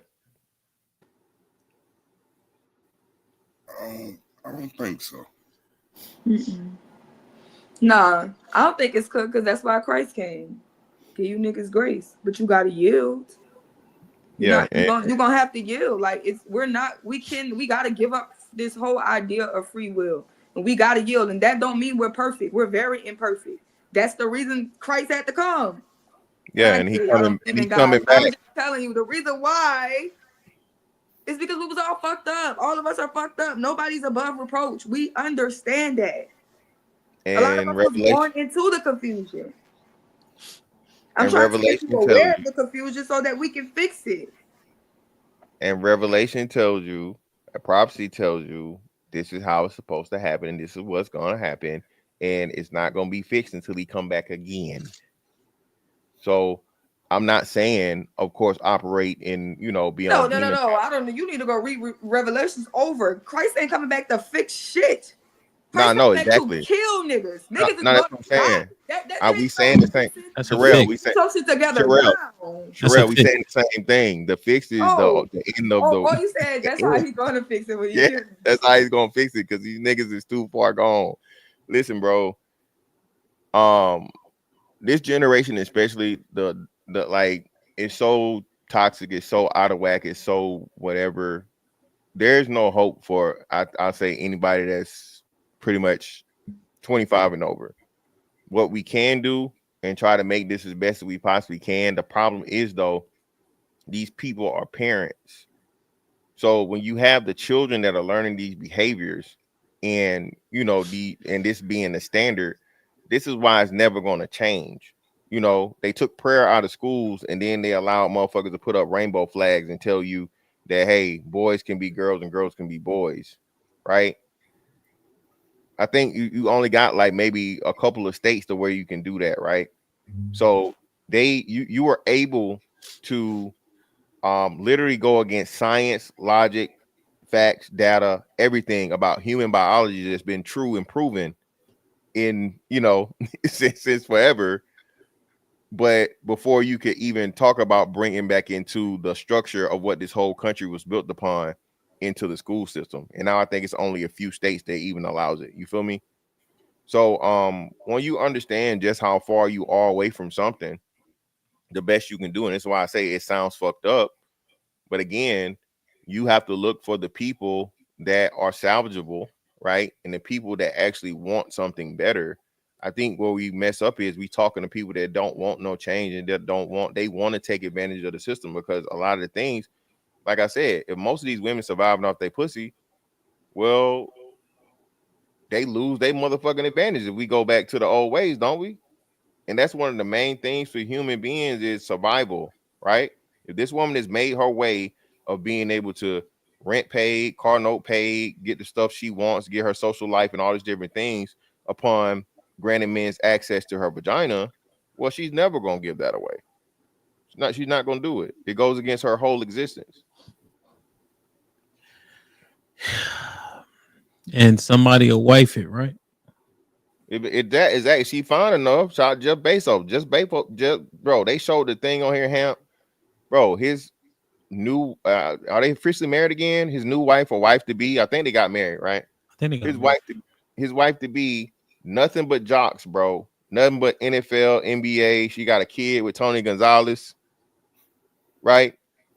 And now at 50 some years old, she living a good life for the rest of her life, and she gonna get at least a couple billion, before she leave here, if he leave before her. Damn. So do you guys think that women are happier with the status quo as it currently stands? Hell no. We know that the families aren't better like this, right? Do you think that women, though, are living happier and more fulfilled lives, being able to date when they want, have sex with who they want, vet how they want, get if they're even average women, right? We saying most men accept the fact that he's the second choice. Yeah, I think so. Get married when they want, work the jobs that they want. Do you think that they're happier? No. I think women as a woman, I think women are happier with the freedoms that they have, the things that they do I think that they're ending up with the outcomes that they want. And when you realize that if you don't perform or behave in a way that a man wants you to, or you are not living your life in sacrifice for men and children, then you're not going to get the same type of love and protection that you deem. It's the process in our minds of we want it all and we deserve it all. So yeah, we want all that fuck shit that we do, and then we want something good to come behind it. But if you put lemon seeds in the ground, apple trees just ain't gonna grow, because you're gonna reap what you sow. But do they want to reap havoc? That's fun as hell. Y'all be out here having fun, right? Y'all was enjoying that shit.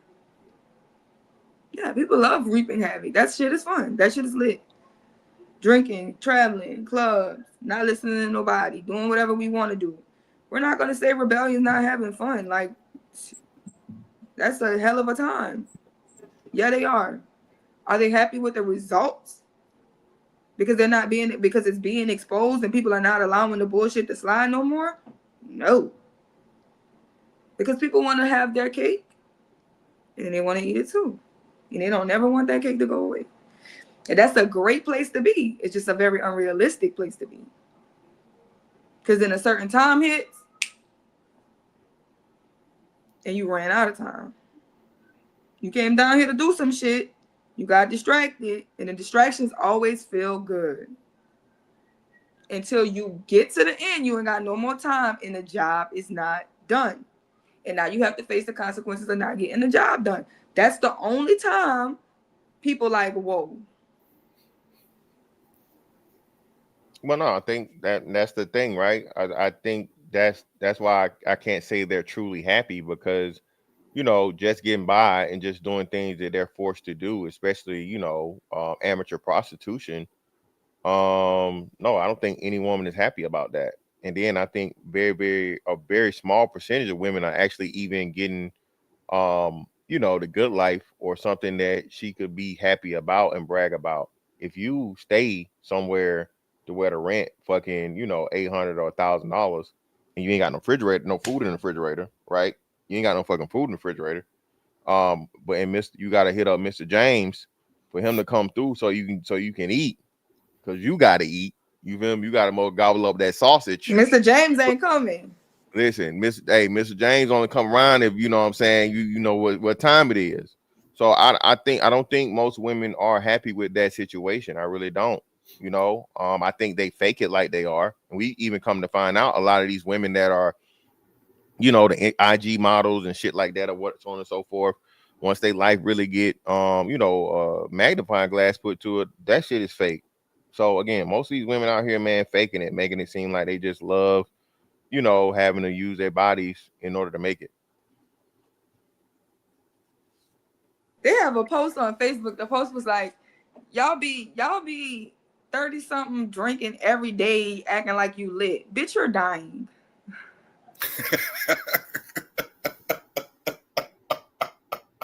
Facts. Liver and kidneys in shambles.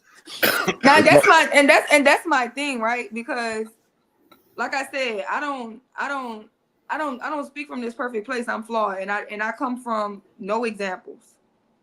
So what I'm saying is the work that I put in to be me is hard work.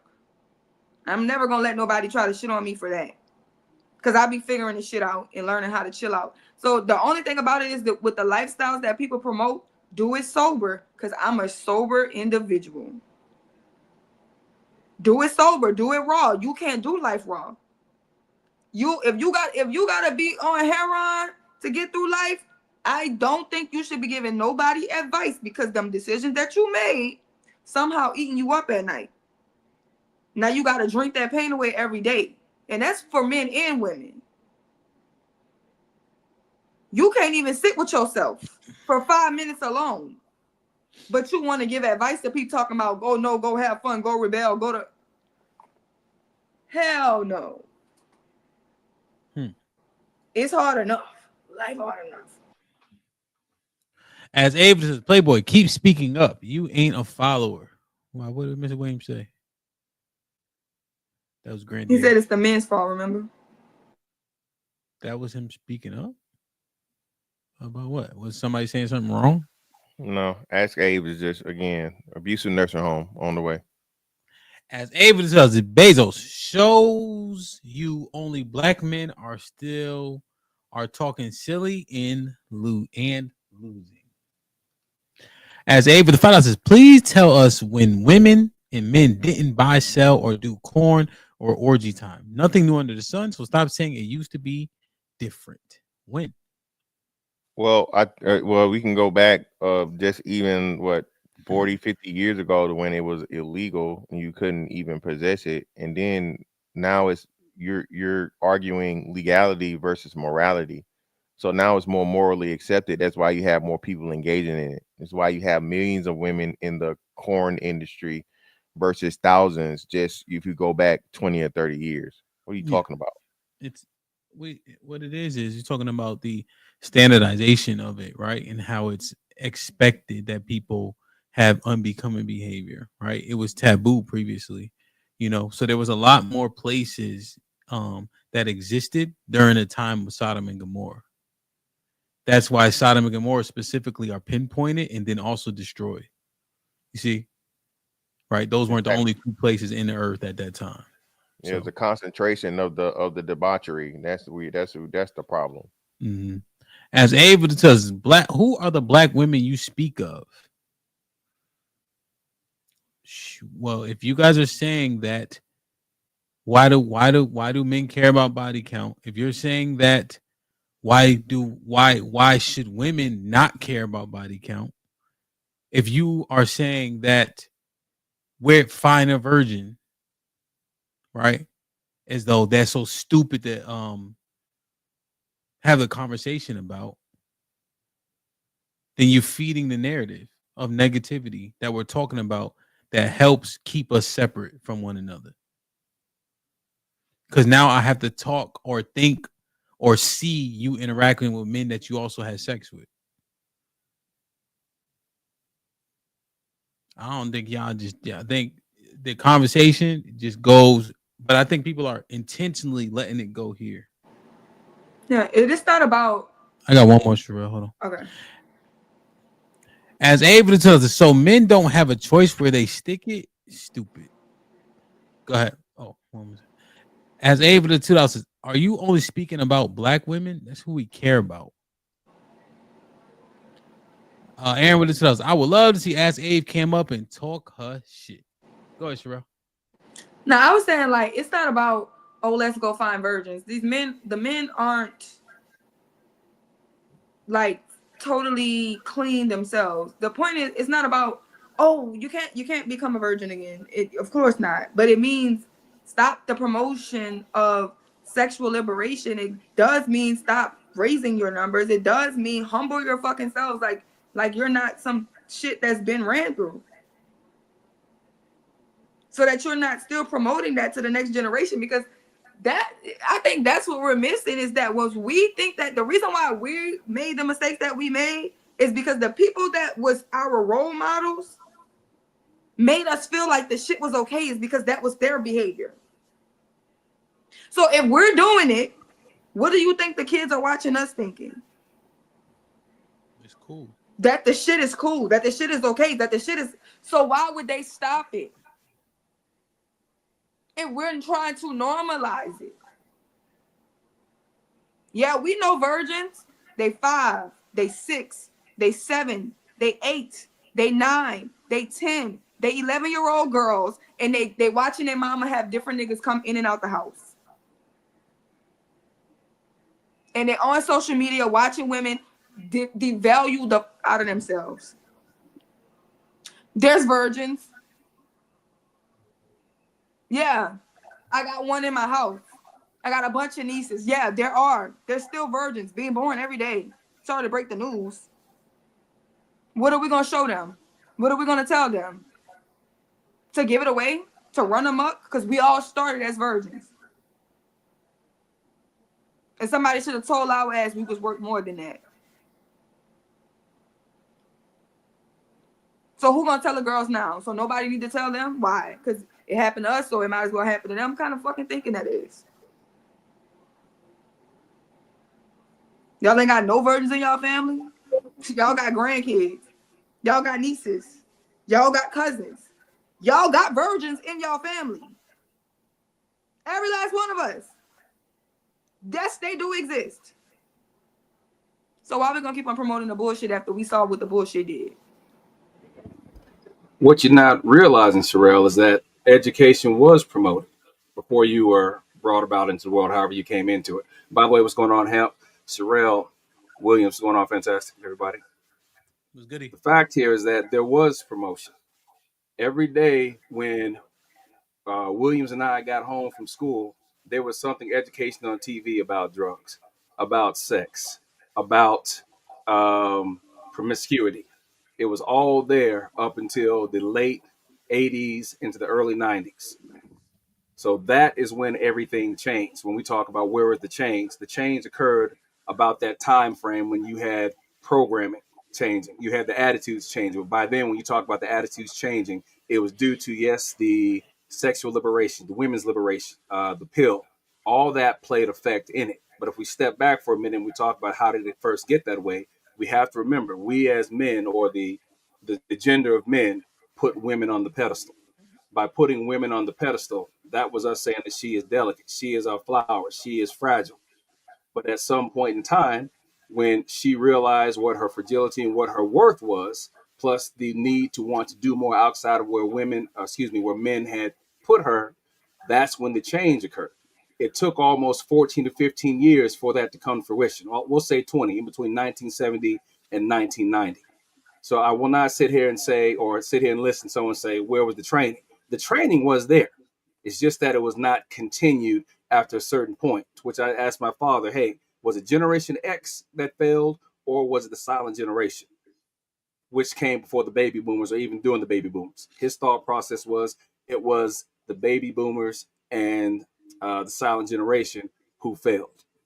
But as I told him, Generation X has to take some of that also, because we ourselves, well, not myself, but those of you who have kids, you know that the potential was always there for us to do better. But the question would be why we didn't. I'll land it right there.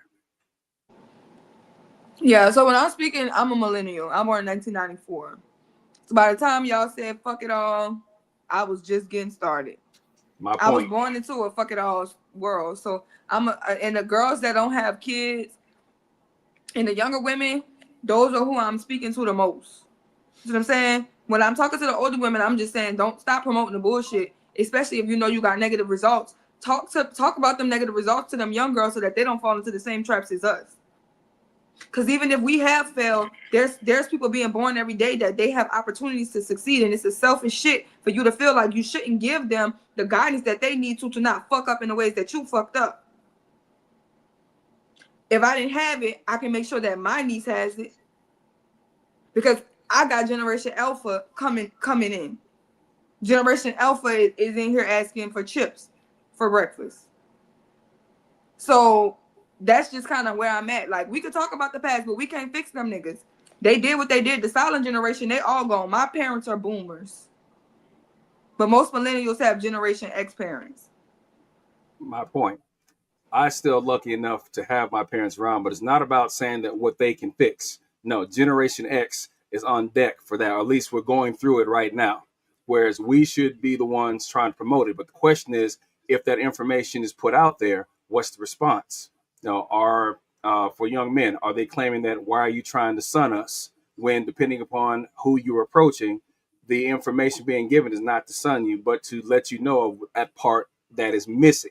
When you talk to the young women, it should be more of the Gen X women who do that. But the question is, when you look around and you see Gen X women who have daughters, who have sons, how often do you see the Gen X grandmother, if since Big Mom is not here anymore officially, how often do you see the Gen X would-be grandmother up on Instagram, up on TikTok, up on YouTube live?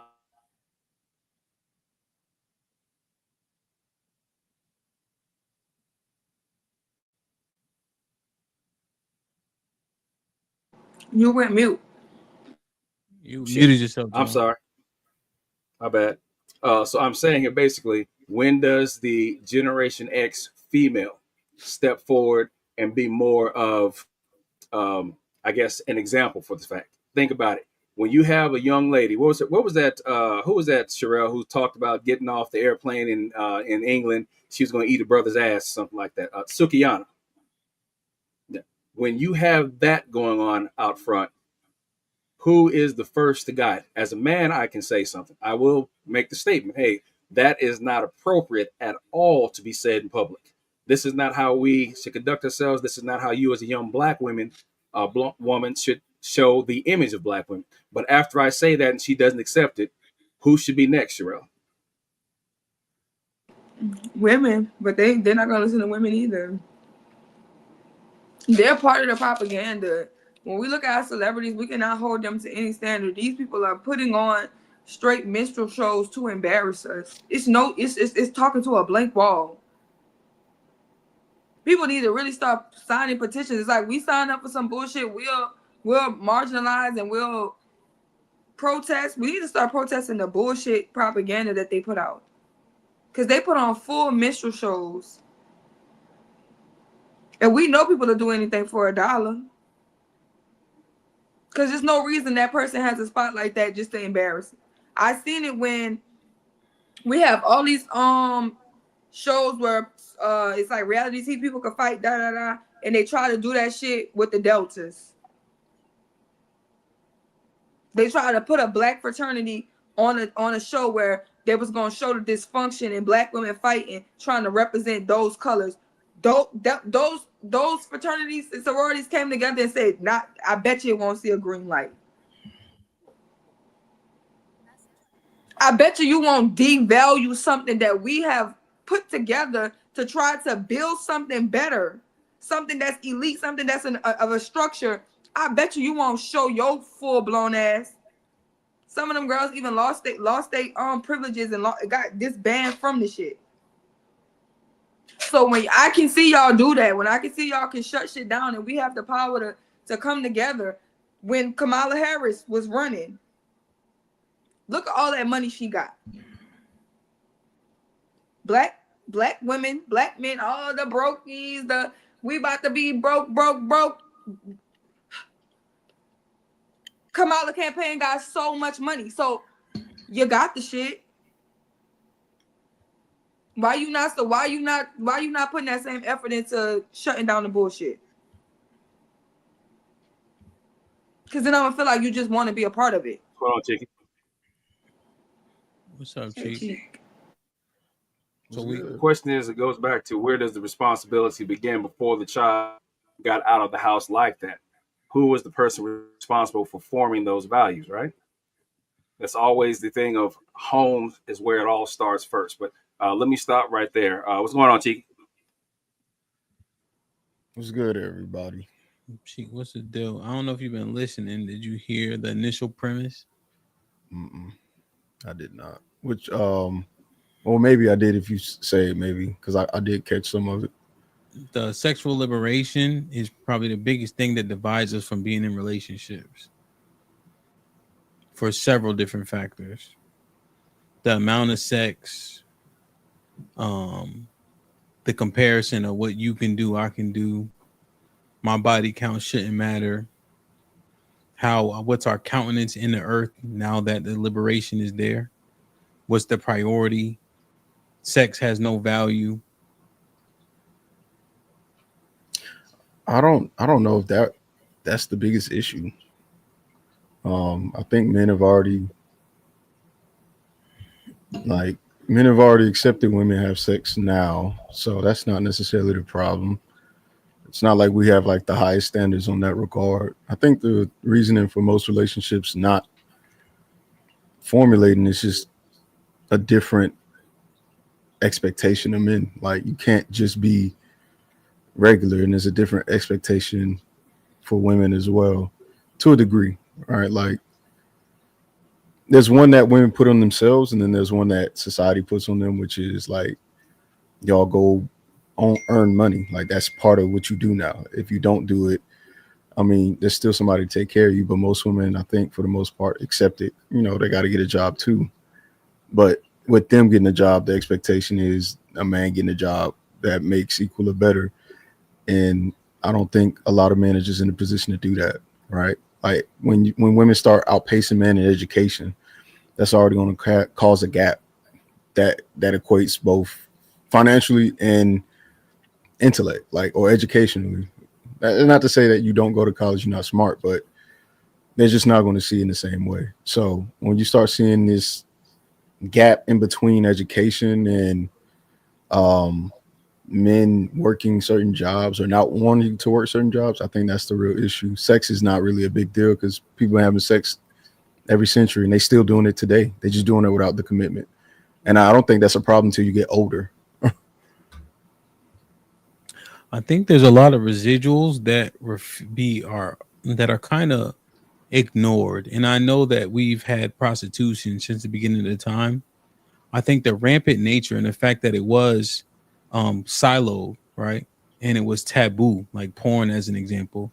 And now these type of debauchery is normalized. This is why it's so much more impactful than what it was previously. I just noted that as an example, Sodom and Gomorrah is a specific places, right, that were destroyed, right? But then people take Sodom and Gomorrah and put it on everything, all places, all cities and towns that existed at that time, right? There was distinct reason why those two places were pinpointed, you know. I think that applies today too, though, to a degree. I think Sodom and Gomorrah now, seemingly, right? But it's also accepted, seemingly.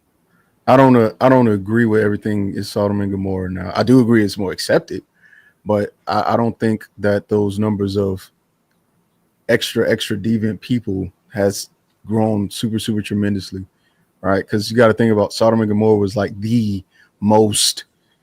It had homosexuality, it had all kind of foolishness, but that was a small percentage of the surrounding area. It's just the worst. Very similar today. Most women don't have OnlyFans. Most women aren't getting flown out. Most women aren't. Well, the flown out is, but that's the thing, though, right? Having sex with men that have no intention for you, right? We look at it as regular as long as not too many men, right? Because the standard is so low. And then what's the percentage of LGBTQIA plus? It's minimal. Yeah. What's the percentage of people? It's only 1%. I think it's 1% or less than 1 that are there's not that many LGBTQ people in the United States. It's less than 1% of people? I think transgenderism is less than 1. Transgenderism. Yeah. LGBT is not. It's not like 30. It's not an exponential amount. Was it 20%? Let me see. I'll look it up. And then there's a month, right? And then even if you're not a part of it, you're subjected to it. NFL had the nerve to fucking it's just ridiculous, you know, when we just look at So right here it says in the United States, 9.3% of adults identify as LGBTQ, according to the Gallup poll released in February 2025. What was the number? Sorry. You say 9 or 7.6? Because I got 7.6%. So I'm looking at it just still it's within a skew. It's under what I'm saying. Yeah, what I'm saying is it's not a significant number in regards to just 10%. Right. So that's what I'm meaning by like Sodom and Gomorrah. While I do agree its territory has expanded a lot, sure, I don't disagree, and I'm not saying that's not the case. I don't think it's as big as most people are making it. And not to say that you shouldn't make it a big deal, but it does have more exposure, which gives it the perception of it being bigger than what it actually is. That's homosexuality, right? So I understand that now. What is the percentage of women that are virgins? That number is dropped. I don't know. I don't know if they can get a number, but I'll look it up. I'm sure it's minimal. It's probably around less than 10. And then this country is like so much more populated too. Then it depends on the age range too. So you would have to go to 31, I think, because we get married on average at 31 years old. But with the LGBTQ thing, I think it's like our country is more populated than Sodom and Gomorrah probably was. So even with like it being at 9%, that's like 30 million of them. That's a lot. Yeah, he's just saying relatively speaking, right? In terms of relativity. If I make the argument that it was those two places, then we just kind of count the people. You know what I'm saying? So I understand what he's presenting. Right. So here's just for the virgin thing. It's AI overview. I don't like using it all the way because I just like reading the articles and stuff themselves. But just as for us to have a baseline, it says it's difficult to pinpoint the exact number of virgins in the United States, but studies indicate that the number of young adults who have never had sex is significant and has been increasing. Specifically, a recent study found that the portion of male virgins between 22 and 34 rose from 4% in 2013 to 2015 to 10% in 2022 to 2023, while the proportion of women in the same group or same age group rose from 5% to 7% during the same period. Another study suggests that 12 to 14% of adults aged 20 to 24 have never had sex, decreasing to about 5% for those aged 25 to 29.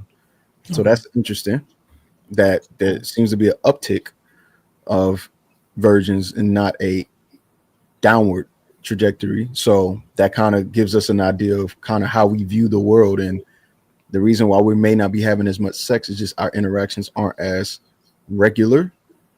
And they're not in person as much. Right. So, but it says about 6% when they get a little closer to marrying age. So from 25 to 29, it's 5%. Yeah. So, and I'm just saying 29, just because 29 to 31 is about when people are getting married. Right. Right. And that's people in that pot, right? But I'm telling you, like, what's that notion? Comparison is the thief of joy. Yeah. You know, and I think people out here just acting like, yeah, you can just have all these experiences and there's no residual effects out of this shit. Right. But we already don't value marriage, right? It's arguable that marriage is the goal. Men see it as a danger. You know, women don't see it as a benefit. There's women all the time saying that married women are so unhappy. Mm-hmm. You know, and I just looking at that coupled with promiscuity being normalized, you know, and we keep on just pushing forward saying, oh, yeah, it's all good. It is what it is. But then we complain about a whole lot of conduct that is not fixed in totality, but mitigated by having families and communities and people next to you that have the same modus operandi. So the accountability looks the same in all households. But then we have people just saying, justifying at every different turn. How many virgins you know? How many niggas got money? Like we don't know. It's easier with another person in the household. With a relationship that you can't run from. So do you think women are turning down relationships because they want to do things on their own? Or is that turning down the relationship? That I'm saying that the promiscuous nature, right? And then yesterday, and Arnold said it, that all this shit is like intertwined. Arnold said, I seen that, yeah, right? Where he's like, now they with a nigga that they don't like, don't respect, and it's his turn now after she already had her fill with having fun and shit like that. So now the dynamic in that household. I feel like that works on both ends though. And that's the thing. That's what makes the dating market messed up, in my opinion. Right? Yeah. It happens on both ends, like, which is why it's so easy. Wait, which part happens on both ends? Being with the placeholder until you find the one or get with the one you want. No, so this is backwards. The nigga that they actually end up with is the placeholder, but he has all those intangible things like, Right. you know, he's not the one that she desired, but now that she's finally ready to settle, now he's a good one to settle with because he's, you know, doing all right for himself at that age. So I think that was part of what you were saying yesterday too, because y'all was talking about the high school chick that still look good or whatever, right? But the same thing applies to men too. Like there's plenty of men that said, I had one that got away and now I'm with this current person. I'm not going to say she's, because no man in his right mind who has currently with a woman and wants to maintain that is going to say, hey, you're not better than the last. But I know when you have the conversation with homies, nah, there was one. The same thing applies. So everyone has had an experience that they wish they could get back but couldn't and just had to move forward. And I think that applies to both men and women. Now, of course, because women naturally have more options when it comes to sexual options, not necessarily relationships, it's easier to go, well, they have more options, so they do it the most. But for men who can be in relationships and are sexually attractive at the same time, the same thing kind of applies too. I'm not gonna lie. It's just. So you're saying 20% of men, 80% of women have that option? I won't even say 80. I don't think most women. I think when women think they have options, they really have sexual opportunity, but not relationship options. So I won't even say 80% of women. It's hard to find people to do life with. I'm not gonna lie. It's just hard. It's just certain things really annoy you about people, and being in a relationship exposes that aspect. So yeah, and then according to what we just looked up, when it comes to virgins, it went from for them from 5 to 7, and for men it went from 4 to 10. So it's not like the percentage of women and men is just so staggeringly high that I don't know. All I'm saying is, to me, it seems like we're not that different, even when it comes to the virginity thing. Both our virgin count is raised, right? Theirs went from 5 to 7, ours went from 4 to 10. 10 from 7 is a 3% difference. To me, that's not that big of a deal. Which lets me know there is something when it comes to human connectivity and not necessarily man woman is more so the issue that I'm seeing, or I can point out. A lot of the things we keep claiming or putting on women's jackets can be assumptions, and typically are, because I think of what we see and what we tend to spotlight. Yeah, I think the one thing that kind of, if we acknowledge the fact that the modus operandi can be exuded by both, right? I think it's a cop out. And I think it allows for people to be obtuse in the point of what's more likely to be most effective, right? If we pinpoint. So a lot of the behaviors can be exuded by both genders, right? True. We looking at when a gender exudes a particular behavior, what is the residual effects, right? So if men were to cower down, what is the residual effects of that? So men and women can both cower down. If men cower down, what happens? Right? If women control access to sex, right? My body, my choice, and they start to behave how humans can behave, be promiscuous, what happens? See, if like I'm just wondering, like the implications, although we can both exude the behavior, the implications are different based on what gender does it. I agree. No, so we're on the same page there. I think generally speaking, because we're on the same page with the sex, I think that mainly is going to pertain to women because they carry the biological risk and hazard of pregnancy. They carry that in and of itself, I think, is enough to go, that's kind of on y'all, right? And that's just from a logical standpoint. But if we start getting into like the meta or the who's really responsible, it depends on your mindset. If y'all want to maintain this traditional mindset that men are the leaders and men are responsible and they're supposed to take care, then that's where that shift happens, right? Biblically speaking, I think the reason why those men are honorable and are able to be looked up to is because they maintain a traditional theocratic understanding of governing, rule, and everything else. And if men today are still trying to hang on to that, then that means the onus will fall on you, because that's how it goes if you maintain some level of traditional aspect. But if you're going to be more modern, like myself, I've just had to accept this. It makes more sense for you to go, hey, look, you have rights. You have fought and looked for these abilities to do these things. You have to fully accept everything that come with it. Because guess what traditional men will do? Although this may be the case, you are still responsible as a man because you know better. I'm done with the traditional stuff. I can't do it because I can't make sense of it in a modern time.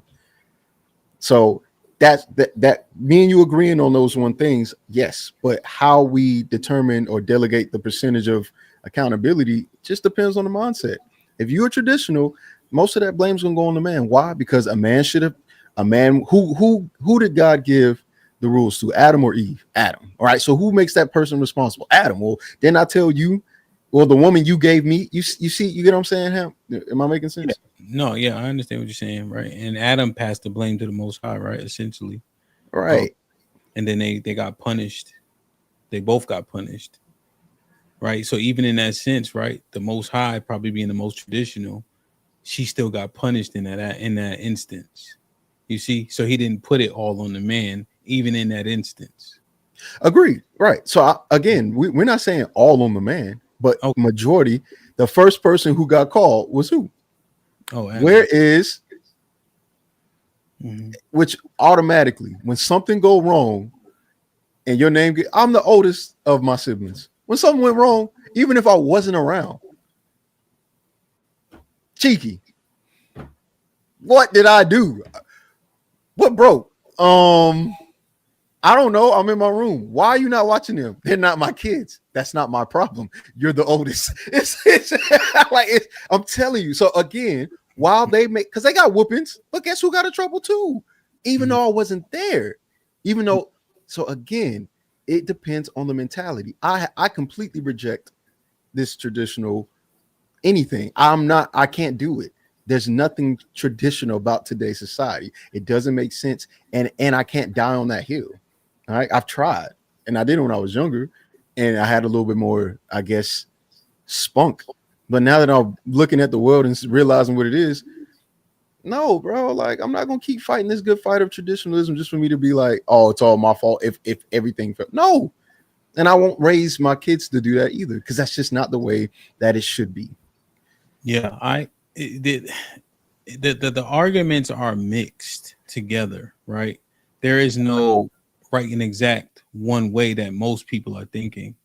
Like, for instance, when we have the controlled sex conversation, I don't know if you missed it, so I'm just kind of recapping it, right?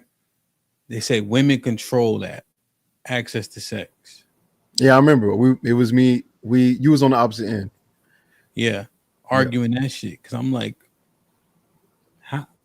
how if I can say no and then not, but even the women say, come on now, you know we control access, and then most men agree.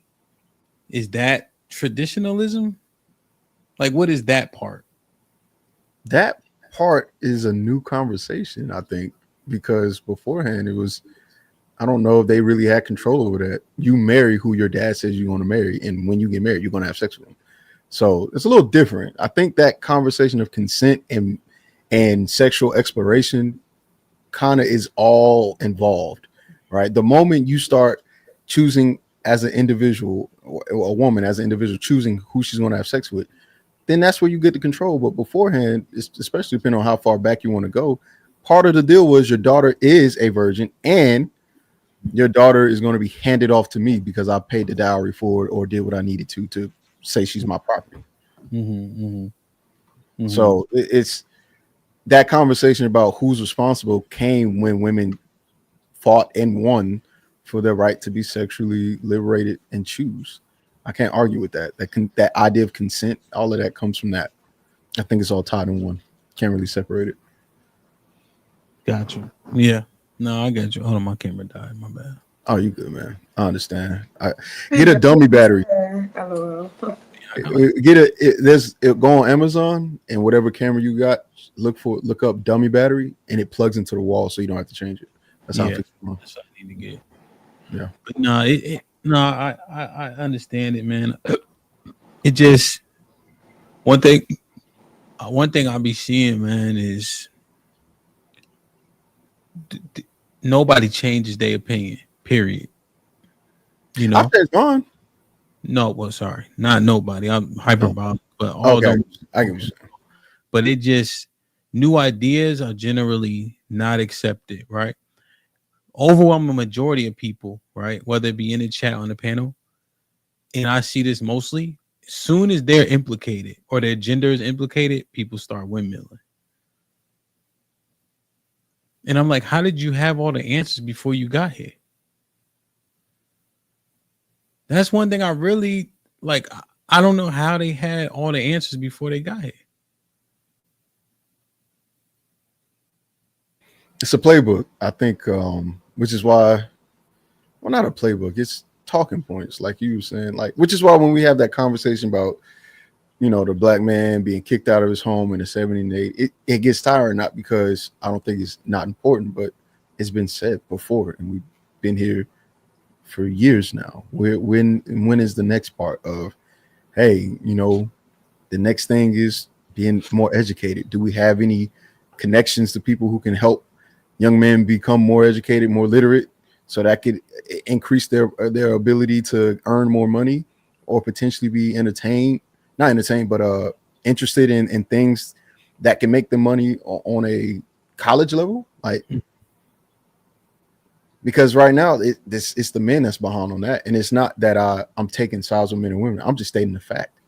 How do we combat the things that I think would help us? And if there is a resource to give or to help, how do we do it? Because I hate to tell it to you, but the younger generation is not interested in blue collar jobs. Blue collar work is not on the mind of any young man. And it's not even a woman thing. It's not even because women won't accept it or won't date a plumber. It's because niggas just don't want to be plumbers. Why would I want to be a plumber when I could be in a suit and tie or something different? I don't want to be a plumber. I don't wake up no young man has dreamed in his life, can't wait to be a mechanic. Like, no, bro, like that is not what and the younger generation is not geared toward manual labor. So how can we adjust for these things and account for these things and not just say, well, it's just because men don't want to be men and women really just want niggas with money? Well, everybody want money, to be fair. Yeah, I ain't even tripping over like those things, It just, I just really think that the one thing that's shared is the delusion, for sure. Like, it is, and it sucks because part of you knows, like, you watch people formulate ideas and conversation, and you're going, bro, you have the ability to see beyond this blind spot that we're looking at. Why won't you just make the transition? I can't answer that, and I've tried to think about it, and again, I've had to reassess my viewpoint on things too. Some of those things I'm not going to get rid of because I've just found them to be true. I've backed it up through looking it up. There's stats on it. I'll do it real time doing streams. I've done this before where it's like I need to check what I'm thinking. Is it right? And if it's right, then I keep it. If it's wrong, then I'm out of there. And then I move to the next idea. But not here. Not when I say not here, I'm saying just not. No, 100%. I ain't never seen so many experts, and you introduce a thing, right? And people just choose not to get it, right? And you can't focus on, and what you brought in the conversation was fine, right? But we are talking about, like, most often we'll be talking about something very specific, about a conduct of a particular party, and then just so many other things that have nothing to do with it are introduced quite often into like the conversations, and it happens regardless. So if I start a conversation talking about the men, then the women get implicated and vice versa, you know. And I just know it's hard to kind of see, okay, what can we change? Like, I hope that the women are telling the young girls, stay Chaz, right? Are they telling them that? I don't think so. Based on the state of the culture? I don't think so. Regardless of what they did, are they? Yeah, for sure. Yeah, like, and I'm saying Chaz, right? Mm-hmm. Are they telling them to stay Chaz, or is that unimportant to that little girl's trajectory? See, this right on time, right? Can't even ask the question. You can't even get the question. Right? You can't even get an answer to the question. At the very least, and that's my homegirl. Yeah, at least answer, Queen T. It's me. Just at least answer my question. But and it just like you can't even converse for real. So it's interesting I didn't even get to ask about the boy. She already did. Yeah, we just went straight. Yeah, I get it. I get it. And the thing of it is, right? And you can jump in, Cheek. Relly literally came up with the topic about the conduct of women with sexual liberation and how it has hurt our relationships. Right? Mm-hmm. Have you seen Sherelle kick men's teeth in on the same show at the same time? Yeah. But like, even in that standpoint, they can't focus on what was what the topical was. Now we've been here for 4 hours, right? So we kind of, it's okay. But it's just like, see, y'all want to pinpoint. No, we having a specific conversation. We can ask about the boys in just a second. But let's answer this one. Go ahead, you got it, G. I don't know, man. I think it's I ain't going nowhere. I just gotta quick. Oh, you good? I think even with young girls being taught by their parents or whoever, all it takes is your peers and surrounding more influential voices to change that. Like, and it don't take a lot. Like there's plenty of things that our parents have taught us not to do, and because our friends may have done it, it compromised the lesson that was told to us. I think that applies to women as well, especially when women start hearing these experiences, whether they be real or fake, from other girls that have had sex. Like it's a level of curiosity to it, and unfortunately for both men and women, but women more specifically, it's something that you don't forget and you start craving for, right? And it leads them down this path, right? And then some of them just hoes. They just want to fuck. Like sometimes it has nothing to do with that. It's just some people I'm realizing more and more. Some girls are just born to be hoes. Like, you were meant to be the bot, and it's okay. Like, that's who you are. Just play your role. Don't be asking for the relationship. Don't be wilding now. Just understand Now, if something happened to you that's tragic and you just need to go to therapy and recover from that, and that'll change your actions and behavior, then do that. But some women are just bops, and you just gotta understand and know that. And then the ones that's not, I ain't gonna say bop like you a young person or something. That's an old term. That's a young person. It got brought back. It's an old term that got brought back. Oh, okay. But it was popping when you was young. It was popping when you was young, and they bringing it back. I don't know. Don't you got a cane or like dialysis or something to get to? Like, their doctor need to come and check up, and like, they don't care about you. I don't understand how they let you be on the internet for 4 hours with no potty break, no bathroom, no diaper change, no nothing. That's crazy. They don't care. Stop paying for that. Stop paying for that. Big All right, stop paying for that. You don't need them. Okay, you Miss Independent. You can wipe your own ass. you got a cane now too. Look, man. Yeah. Well, that dementia set in, ain't nothing to stop them. I don't know. Not dialysis. I'm just saying, man. It's one of those things where even if you are getting taught, there's so many. Andrew Tate is the most influential dad that nobody ever had. Like, think about that. But why is the salacious stuff so much more exorbitant? Because of who it is, right? Like, it don't matter. Andrew Tate, and he bragged about this, he was the #1 Googled man on the earth for a time frame. He be paying people to Google him, though. I don't care. That's not the point. The point is, there are men with fathers who they could ask their fathers, hey, what do you think about this? But guess where they gonna go? To Andrew Tate and his brother. Okay, so if Andrew Tate was telling them to do something positive, would they listen to him then? That's what I'm saying. But have you guys like seen his website and stuff? Yes. I've been keeping up with so many different things on the internet. All of Andrew Tate's messaging is not bad. Not all of it. But again, the things that are bad, they're really bad. Like, they're really, really bad.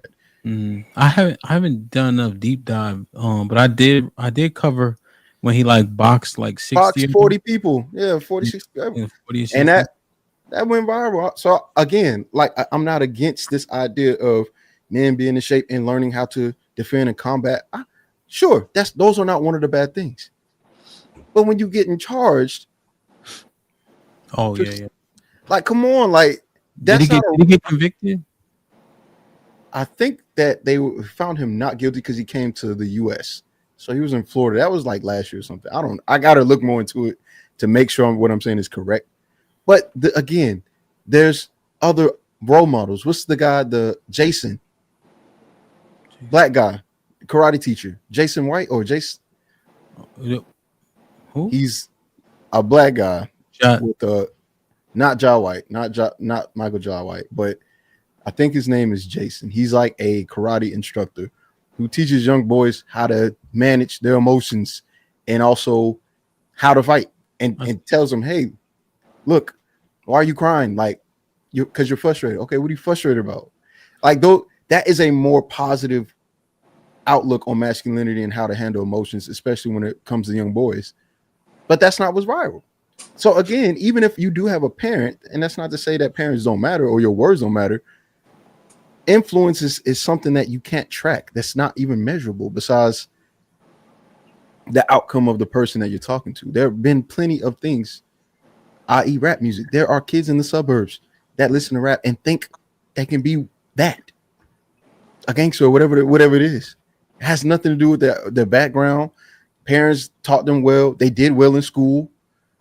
But somehow, some way, they lost track or they were more influenced by something else because it was presented in a certain way. So I do think that maybe I'll say 40, let's say 40, just to be fair, right? 40% of women are being taught by their mothers and fathers, hey, you need to be responsible sexually, academically. To be honest, I think any two-parent home where the child is going to a college, I think their parents are telling them, don't be caught up with no boys. I think that's just the general thing that most women are learning when it comes to men. Don't get caught up with boys. You need to get your education. The two-parent household chick that goes to college and is at Spelman or I don't know, GSU or whatever, the prestige, they're not being taught just be willy-nilly with it, but they are learning outside of that. Hey, well, you're a woman, so you know it's okay to explore the sexual urges. They're not coming from their parents, though. It's coming from their friends. It's coming from people that's nearby. Yeah, the influences. Yeah, so I can't blame that on parents, and not to say they don't have any fault, but it's hard to measure that fault when I know for a fact my dad told me not to do something, and guess who still did it? Why? Because my friends did. Like, I don't know. It's like all you can hope when your kids get out in the earth is that they hear you when they're making decisions, you know, like in the back of their mind type shit, you know, and then you coach them through bad and good decisions, right? You praise them, and you coach them, right? But nothing's in absolution for sure. You can't guarantee anything, you know. And you know, when people are talking, we don't know the reason in which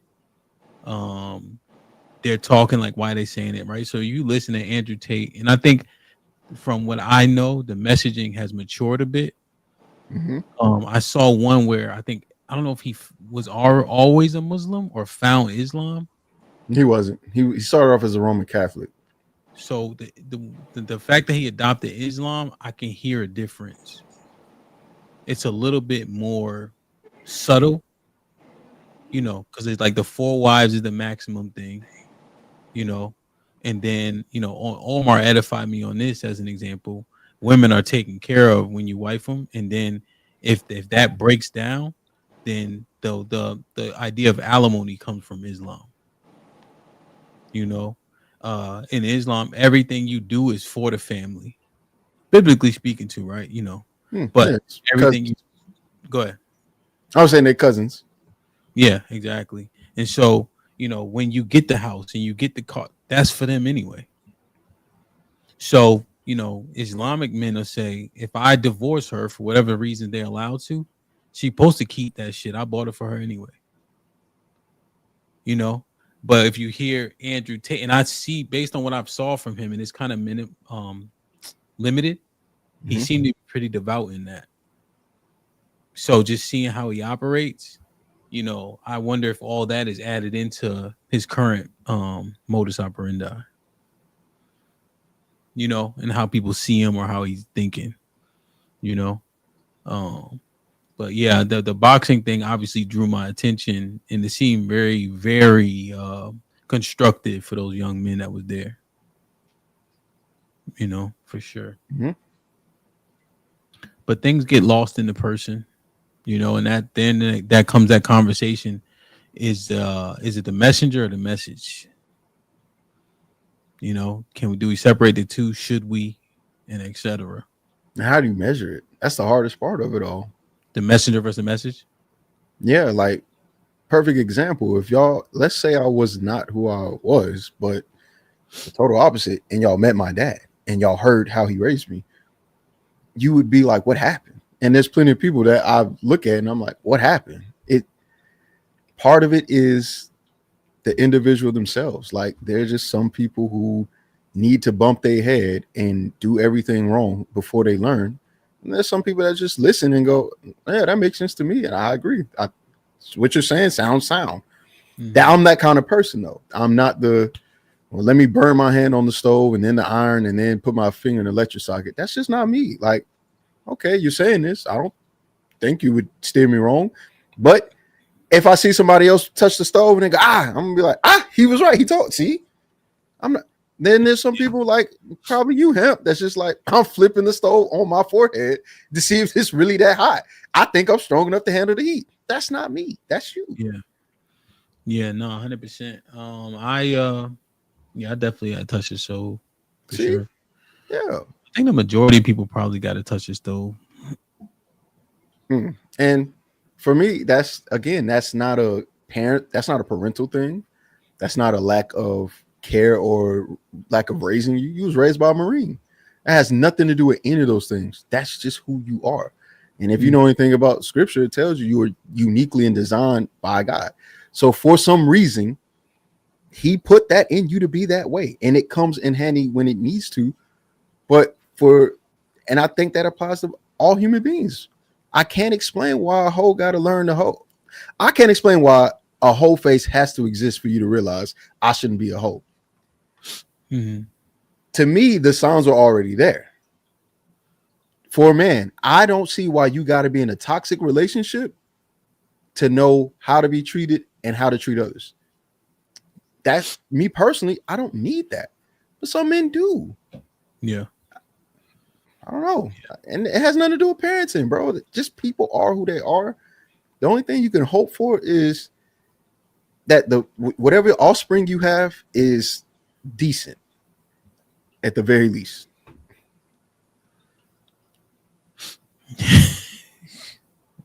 You ain't lying, boy.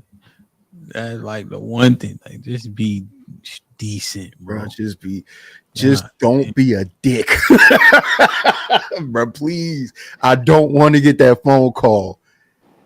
Fulton County. It's like, bro, God, it's 3 a.m. nigga. What? Man, God damn. You your daddy's son, but fuck you. It's just you don't. I'm just saying. You can't solve, you know. When we're looking at the conversation, right? There's people, I think the minority of people that have the conversation are having foresight and still have the opportunity to not be the things that we complain about. But I think the most of us are in hindsight, right? And so if you're implicated in terms of your past behaviors about what needs to change, so be it. You know, but a lot of people reject, right? Or want to defend themselves when there's nothing to defend. If you fucked up, you fucked up. Right? And what you say, Ro? No, I was saying, yeah. I think that's just what the bigger overarching conversation is about, is that we're not trying to negate the fact that things are the way they are. It's just that a lot of times people are complaining, and it's like you put yourself in a shithole, and then you're complaining about being in a shithole where you willingly went in there. So now people have accepted that it's just a bunch of shitholes out here. But I'm just saying, This is why. So if we understand that this shit is just really, it's just like we're just settling because it just is what it is. Because that's cheeky, right? That's Mr. Is what it is, right? But what I'm saying is it's trash. Because you know me and you, we don't like it is what it is. Yeah. It's fucked up. Fix this shit. You know what I'm saying? Or at least get this shit together. Coach the people coming up. Like, listen, B. You know, Save somebody. And now all Jesus. praises to the Most High. I got a fucking living example. When Chug, trust me, bro. Go talk to Uncle Cheeky so he could tell you how much it sucks. But then by that time he gonna be married and shit, and how happy he is, right? And I'll tell you about some of the war stories Daddy went through for no reason, because I got all these fucking images and experiences in my head that don't help me.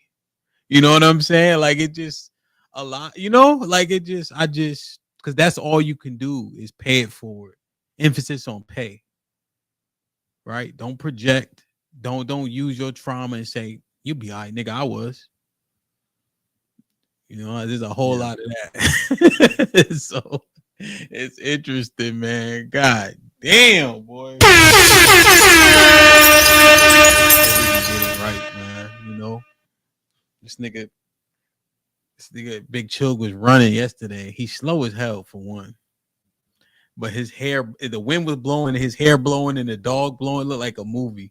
My wife like, he's so beautiful. I said, sit your snaggle to. I made him do push-ups right after he got done. Don't you ever call my son beautiful? Are you crazy? He really is beautiful though. Like, he just be like, yo, he was run. I'm like, his hair. I'm like, this nigga hair is blowing. He think he fucking Fabio, nigga. Hate this nigga. Cause really, Rock really the real gangster out of everybody. Rock, oh my god, Rock so He's really slow. the gangster. Like, she started running from me. I'm like, Rock, chill, my nigga. If I walk fast, She almost ran clean past him. Cheeky. He had to start sprinting. I thought he started breathing hard. He couldn't catch her. He like, ah, she getting away from him. He like, oh shit, let me. Man, gotta drop the phone. You know, that's why they need dads. He's such a beautiful nigga. Hush. What a beautiful chocolate man. I said the nigga see through. He got some deficiencies now. We ain't gonna go there. He ain't perfect. You know what I mean? But that, bro.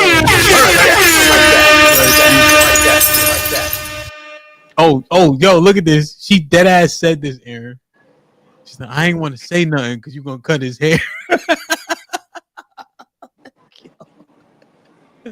Damn, man. I'm hating though. I am hating though. Damn, let me read these super chats, man. Let me get up out of here. As Ava the father says, listen, parents are not telling 13-year-olds anything that they listen to. Every human has an inner ear that nobody else infiltrates. It's a choice. I think there's still some influence there, but I think what she keeps saying is more correct. The world becomes the key, or how you say, the most prominent voice, whether it be people, propaganda, social media. Nas with the file says, too many people are being taught to be the star of their own world. That's interesting. Shit like that. Says, Shit like that. it, Shit like quote, that. Shit do like that. what thou will, culture. Where is lost is the concept of sacrifice. Shit like that. The Shit like fracture that. is Shit caused like when that. you Shit like say that. you Shit want like a career and also a stable family. The cost to do both becomes more expensive and causes double-mindedness. As Abe with its $5 says, well, the stats y'all spew include women who call themselves black. Your stats don't apply to African American black women who you care about. These are disingenuous. Yeah. Aaron with the 2000. How many women ready to hold their moms accountable? As Ava with the 2000, are you only speaking on African American black women?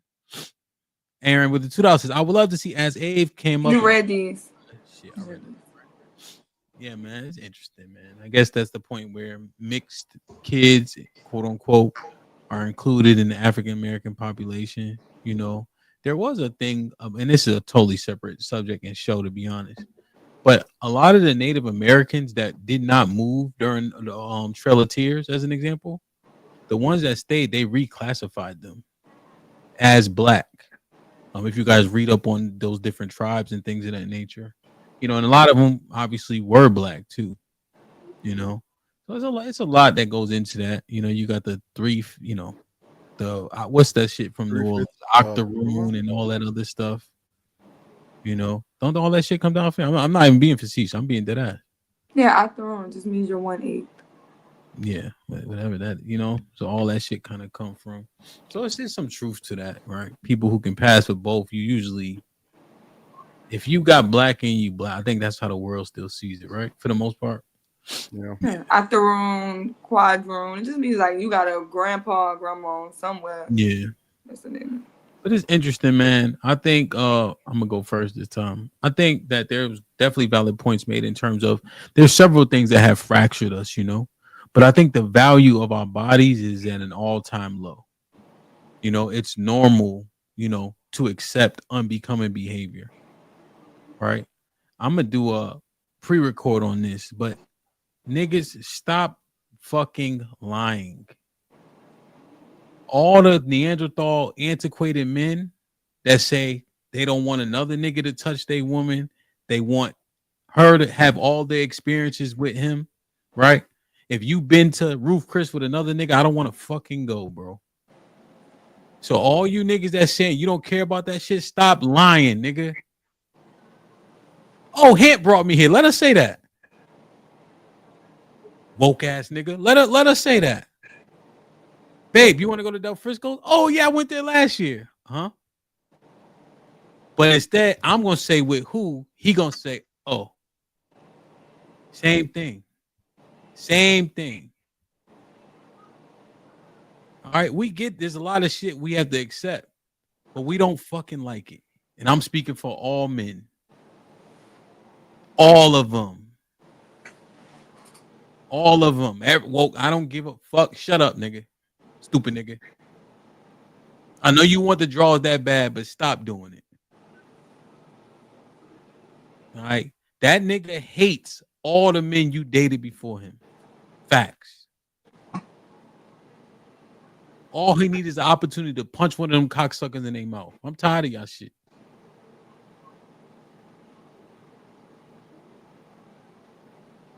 Stop being so woke. I support his message. Although I don't think it applies to me. Cheek, go on mute. Mr. Williams, what you got? Perfect. Great show. Only thing I can say is, man, I ask this question constantly. Can people admit that they're the toxic? Can they admit that they have the toxic behavior? That it's their fault and not someone else's? That's all I got for today. Yeah, that's good. Cheek. Perfect. Come on, Papa. It's your turn. It's my turn. All right, well, I'm talking about the toxic behavior. Just the whatever. Final thought about what he's. I don't know, man. This is just interesting. I'm very curious to see how like these conversations progress. It's just very interesting. That's all I got. Nah, real shit though. Real shit, man. We gotta progress it for sure. So I'm trying to think. I was thinking of something, but I need to formulate before I'm gonna text you about it. Real.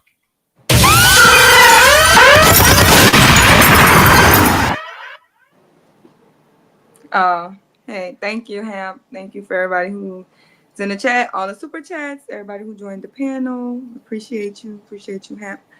We're creating a space so we can have these conversations. Thanks to Lady Di for joining us earlier as our special guest. Stop having sex with these people, these men. I'm just trying to tell y'all.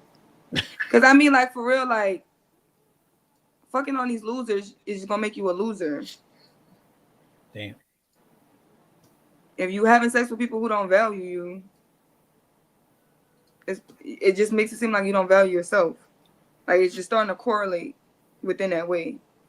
So it's not always like about, oh, fuck what they think. Who cares what they know? You know. And you know you should be doing better. Because they don't, it is, make yourself more worthy than that. Like everybody shouldn't just have access to you. You deserve better than that. Be better. Fix whatever you need to fix. Heal that. Because, that is a nigga. And you know I use them in interrupt final thoughts, nigga. Who give a fuck if they know you know? God damn, boy. That shit. Because when I'm coaching, I'm like, I can't see all of y'all. I can't see every one of y'all. But there's a reason why Devin benching 360 pounds and you ain't. Because you're only doing good on the reps I can see. You know you cheated yourself. You the only one that suffered from that shit. That last round you don't want to do, that last rep that you don't want to do, that's the one you do. That's the one you need. That's the life-changing, strength-changing rep. Cheek, I was doing mitts yesterday. I was at 6 fucking rounds, right? I was dog tired, my nigga. I was done. So I did one more. That's the only way you get better. That's where the money at. That last rep that make you say, man, fuck this boxing shit. Fuck this gym. That's the one. So Sherelle, that's 100% on point. Give a fuck if they know you know. I did the show, Sherelle. Now I'm going on a fucking diatribe. I did a show, say, how much do you value your body? The lady said, yo, you have sex with any men that didn't deserve you? They all say yes. Right? We don't know his name. You was cool after it, but you just reflecting. Motherfucker, you know.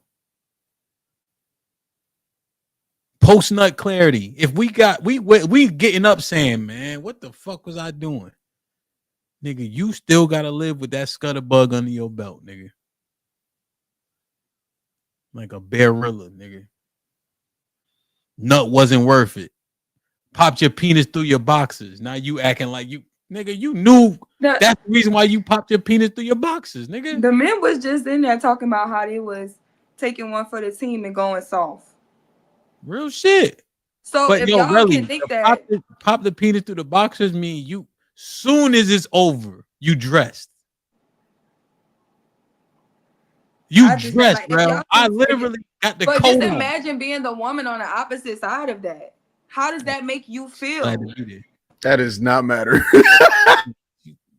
No, that should matter. Being Oh yeah, to the woman. Yeah, to the it woman. should I get matter it, to the woman feeling that way. For Oh, somebody yeah. to get up and be asking you what you about to do, like how that should not be a good feeling. I'm gonna tell y'all right now. Let me edify him on this. Sorry, fellas, I gotta say it. Fuck it. If he pop his penis through his boxers, he don't want to be there. I'm just gonna tell you that. If you Where did you come up with this shit? Never mind. You're the one. If he pop, listen, bro. If he pop his penis through his boxers, he do not want to be there. You heard? Huh? If he got his shirt like this, he do not want to be there. Okay. And the show rap. Thanks for everybody coming. I gotta tell them. I gotta tell them, bro. Rel, if he got his shirt tucked, and every time it fall down, he suck his teeth, he do not want to be there, bro. He trying to go out after this. He don't want that, you know what I mean? The residue on the bottom of his shirt, right? He can get away with it if it's right here, because that means he put his shirt on after he put his deodorant on. But right on the bottom, So if y'all been there, block that nigga, okay? Wow. Can I do that? Yeah, I did that. Yeah, I did that. I love y'all. Yo, bro, we had to go early in the morning like this. I got way more energy. I am not a morning person. Got me getting up at 8. I'm gonna be late every time. You didn't look great, but you were serviceable. I couldn't even do my hair today. Yeah, don't worry about it. I mean, you be all right. I mean, you know what I mean. What are you saying? No, I ain't saying nothing. So get your tickets to DC. Join the Discord. What you trying to say? No, I'm just saying, man. Even though you snaggle tooth, pigeon toe, knock knee, slew foot, cross eye, you all right with me, man. Fuck them niggas. I don't care what they say about you, Sherelle. Get your tickets to DC. Join the Discord, man. Get with us. We will see y'all later, man. I love y'all. I appreciate y'all. Be safe and do the right thing, man. Like, share, subscribe. Tell a friend to tell a friend. And we out. Hey, Cheek, make sure you check your Cash App too. Okay, baby.